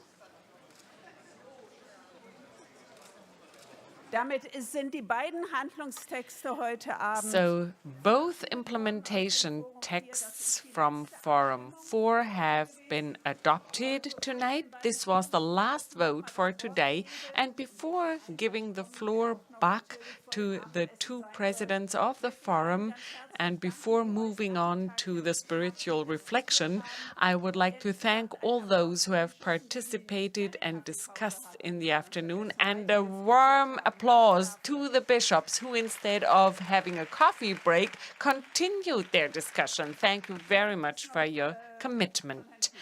And now, Mr. Tiefensee has a question. Even for people who are not as fast, can you please explain to me where the results of the recorded vote can be viewed? It will be visible on the Synodale Weg online website, but this is probably not visible at this point. Instead, it will happen in the course of the evening. The results will be extracted from the system and will then be shown on synodaleweg.de, Synodalversammlung. Here you will find the data and you will find the final versions of the texts. They will have to be compiled and edited, but we'll do that as quickly as possible. Thank you. And another point of order. I'm not very knowledgeable about points of order and the like, but if I remember correctly, you can always ask for a rearrangement of the agenda. Yesterday, both the bishops and the non-bishops have impressively proven that we are capable of working late at night. Now, for the best interest of the texts who are at risk of not entering a first reading, I would like to propose that we'll meet back in here after dinner and continue working.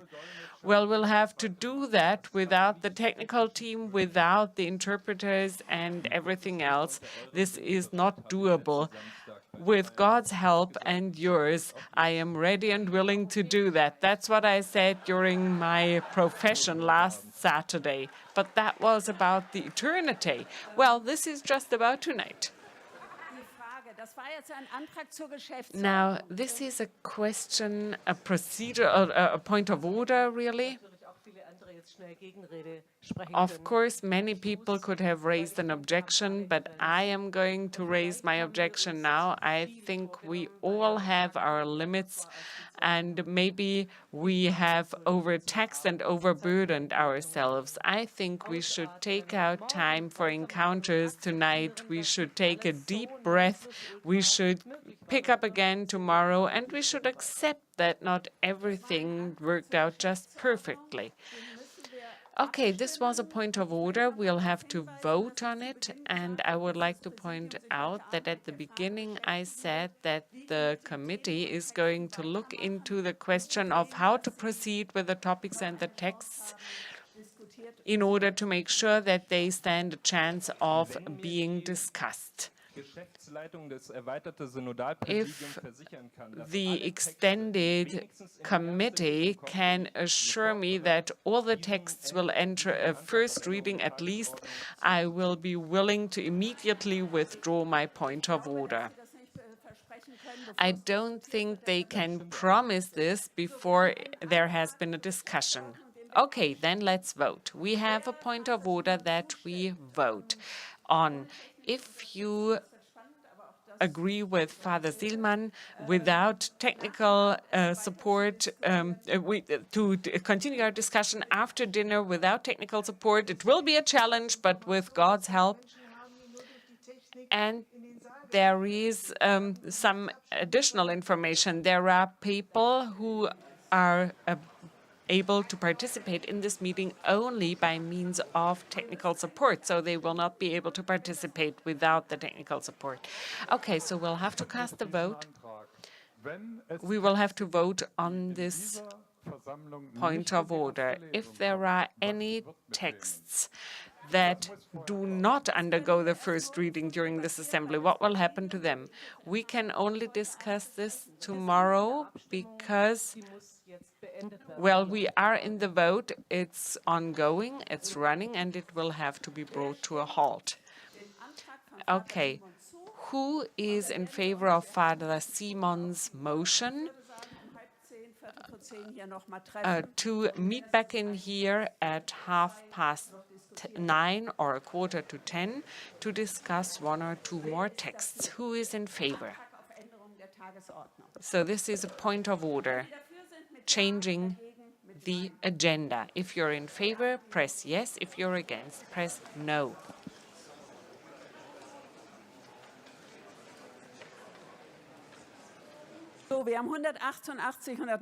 We have 189 votes now. 189 votes have been cast, Any more votes? Otherwise, let's close the vote and let's take a look at the result. 190, yes.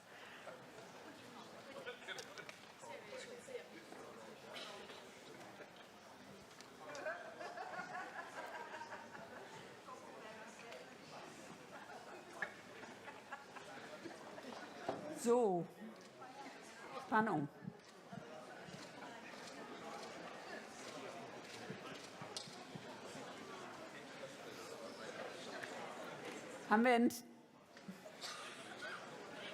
Bekommen wir ein Ergebnis oder müssen wir nochmal abstimmen? Can you show the result? Or oh, yes, this is the result. Okay, thank you for the vote. And there is another point of order. Andreas Lob-Hüdepohl, please. Apologies, I also have a point of order to raise. A change of the agenda of the program. The meeting should begin at 8:30 tomorrow rather than 9 a.m. This saves us half an hour minimum, and we would have to resolve on this right now because it is an important parameter for the deliberations of the committee. Okay, those of you who like to sleep in, please let us know. What about the tech support? Gudrun Lux, please. That would have to be clarified first.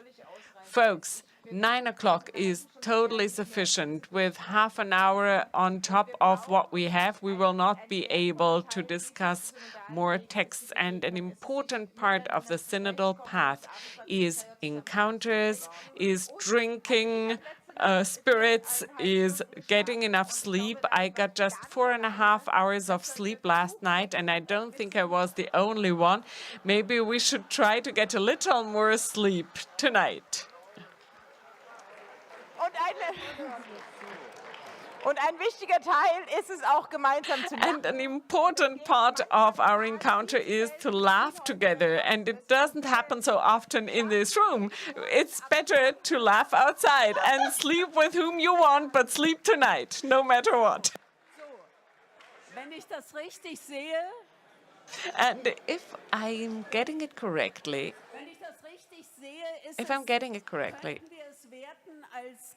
we could view this as a motion on a change in the agenda. So who's in favor of Andreas Lob-Hüdepohl's motion to start tomorrow as early as 8:30? If you're in favor, please vote yes. If you're against, please vote no.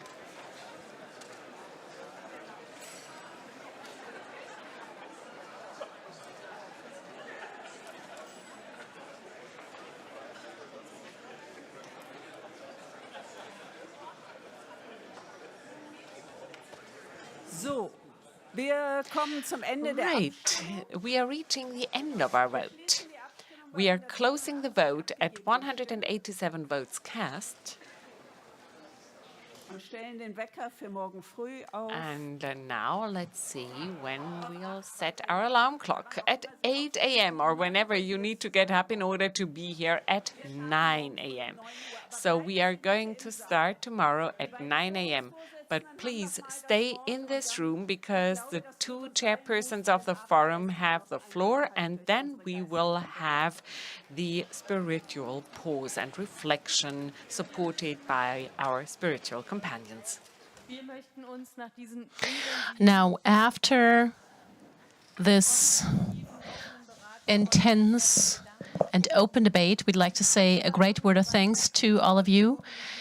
The decisions on the two texts presented today are something we're very happy about. We'd like to thank everyone who was involved in the drafting, in the voting, and in the commenting and amending of the texts. And earlier today, we talked about the question as to what about the implementation texts. They're up in the air because we don't have a foundational text. And let's pick up on that picture and just take it on with a quote by Hilde de Min, who said, "I put my foot in the air and it carried."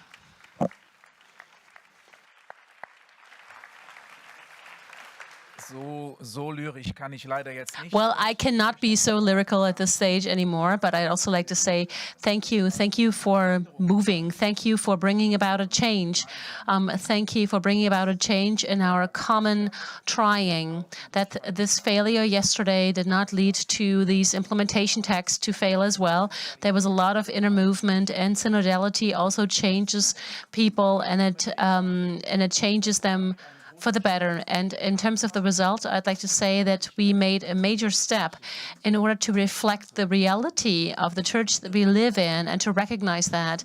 We walk towards this reality with the two implementation texts. We recognize their content and we reorient ourselves and we provide new impetus. And it's always important that we believe in reality and not in any bubble whatsoever. So thank you for your votes.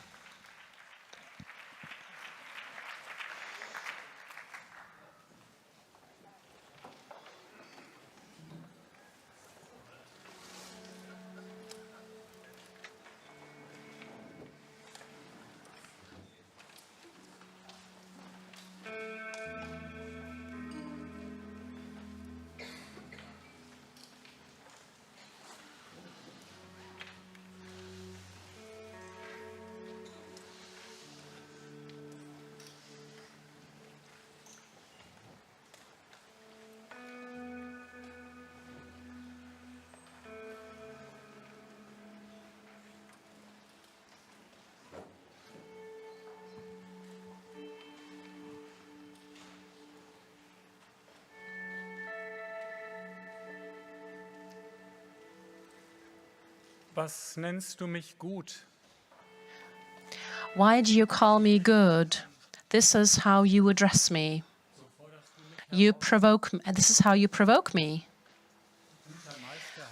Why such harshness? Good teacher, this is how I addressed you.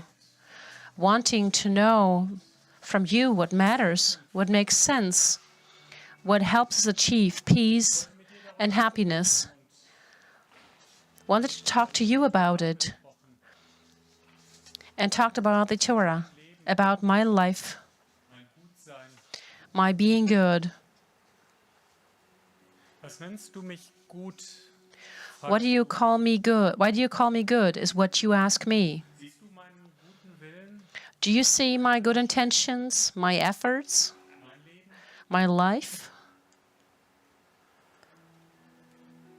Was nennst du mich gut? Why do you call me good? You say, and then Verkauf, was du hast. sell what you have, give it to the poor. Mein perfekt sein wollen? My striving for perfection, my wanting to be good. Und du siehst, dass ich mit And you see that with what I have and with what I can and what I own, I can serve others. I am there for them. Und vielleicht noch mehr. And maybe more than that, Dass es gut ist, that it's good wenn ich selber if I myself become poor, nicht perfekt sein muss. when I don't have to be perfect, Wenn ich mit meinen when Verwundungen da with my wounds I can be there, mit meinem me, armseligen Glauben. with my poor belief.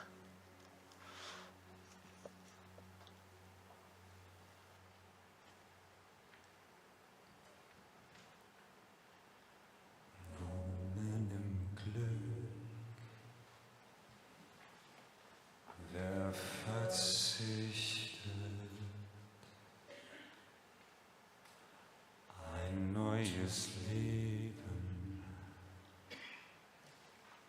geht das für alle. Sieh nicht, wo ich nehme, es ist mir genommen. Sehr wohl, wo ich gebe, es ist mir wohl dabei.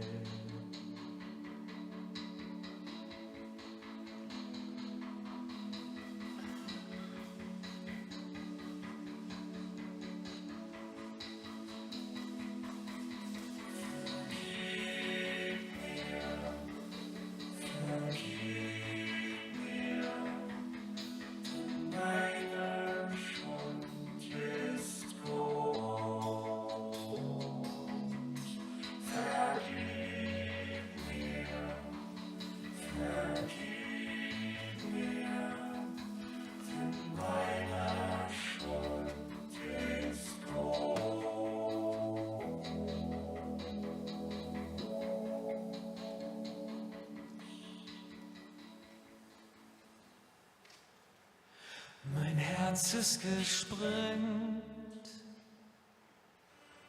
und verwaist es. Fühlst du die Bedrängnis,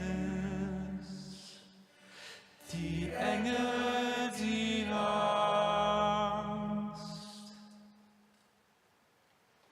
Gemeinschaft gemeint, doch am Ende steht Einsamkeit.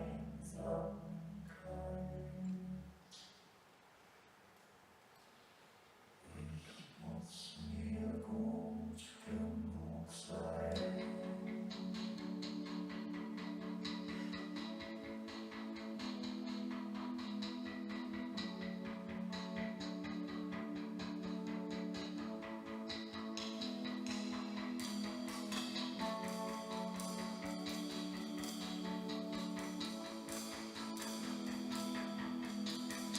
Meine Augen schauen stets auf dich, denn du befreist mich. Meine Augen schauen stets auf dich, denn du befreist mich. Meine Augen schauen stets auf dich, denn du befreist mich. Meine Augen schauen stets auf dich. Denn du befreist mich, meine Augen schauen stets auf dich. Denn du befreist mich, meine Augen schauen stets auf dich. Denn du befreist mich, meine Augen schauen stets auf dich. Denn du befreist mich, meine Augen schauen stets auf dich. Zu dir hebe ich meine Seele, mein Gott, auf dich vertraue ich.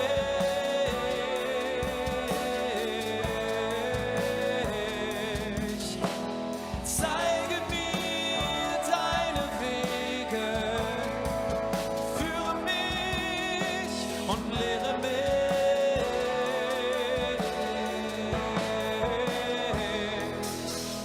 Denk nicht an meine Jugendsünden, denke meiner.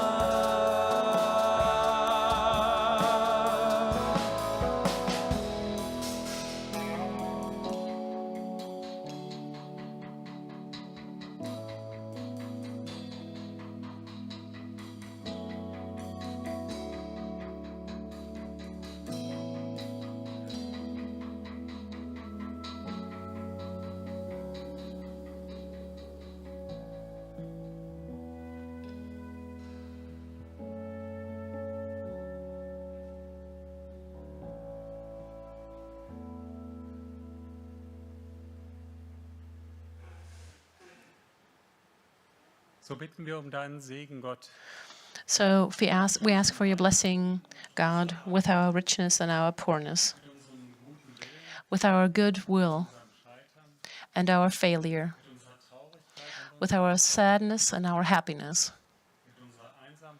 with our loneliness, and with what we experience as a community.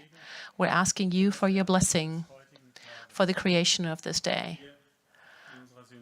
Here in our synod room, in our synod hall, for the creation of today and for the longing of those that are linked to us in different places. Bless this day and bless this night. In the name of the Father, and the Son, and the Holy Ghost. Amen.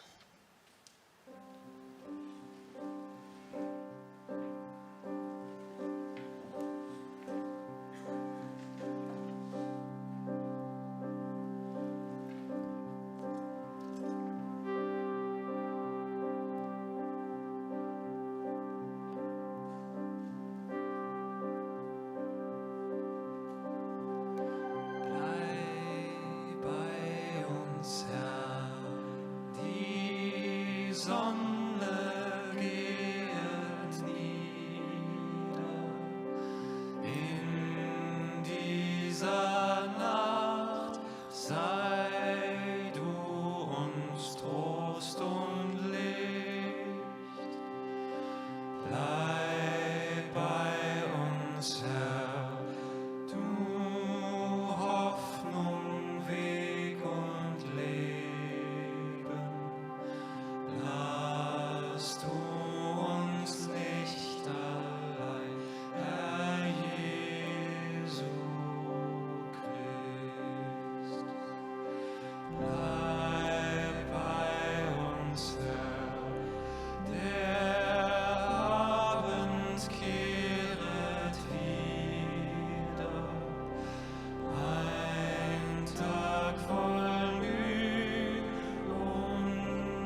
ist der Tag.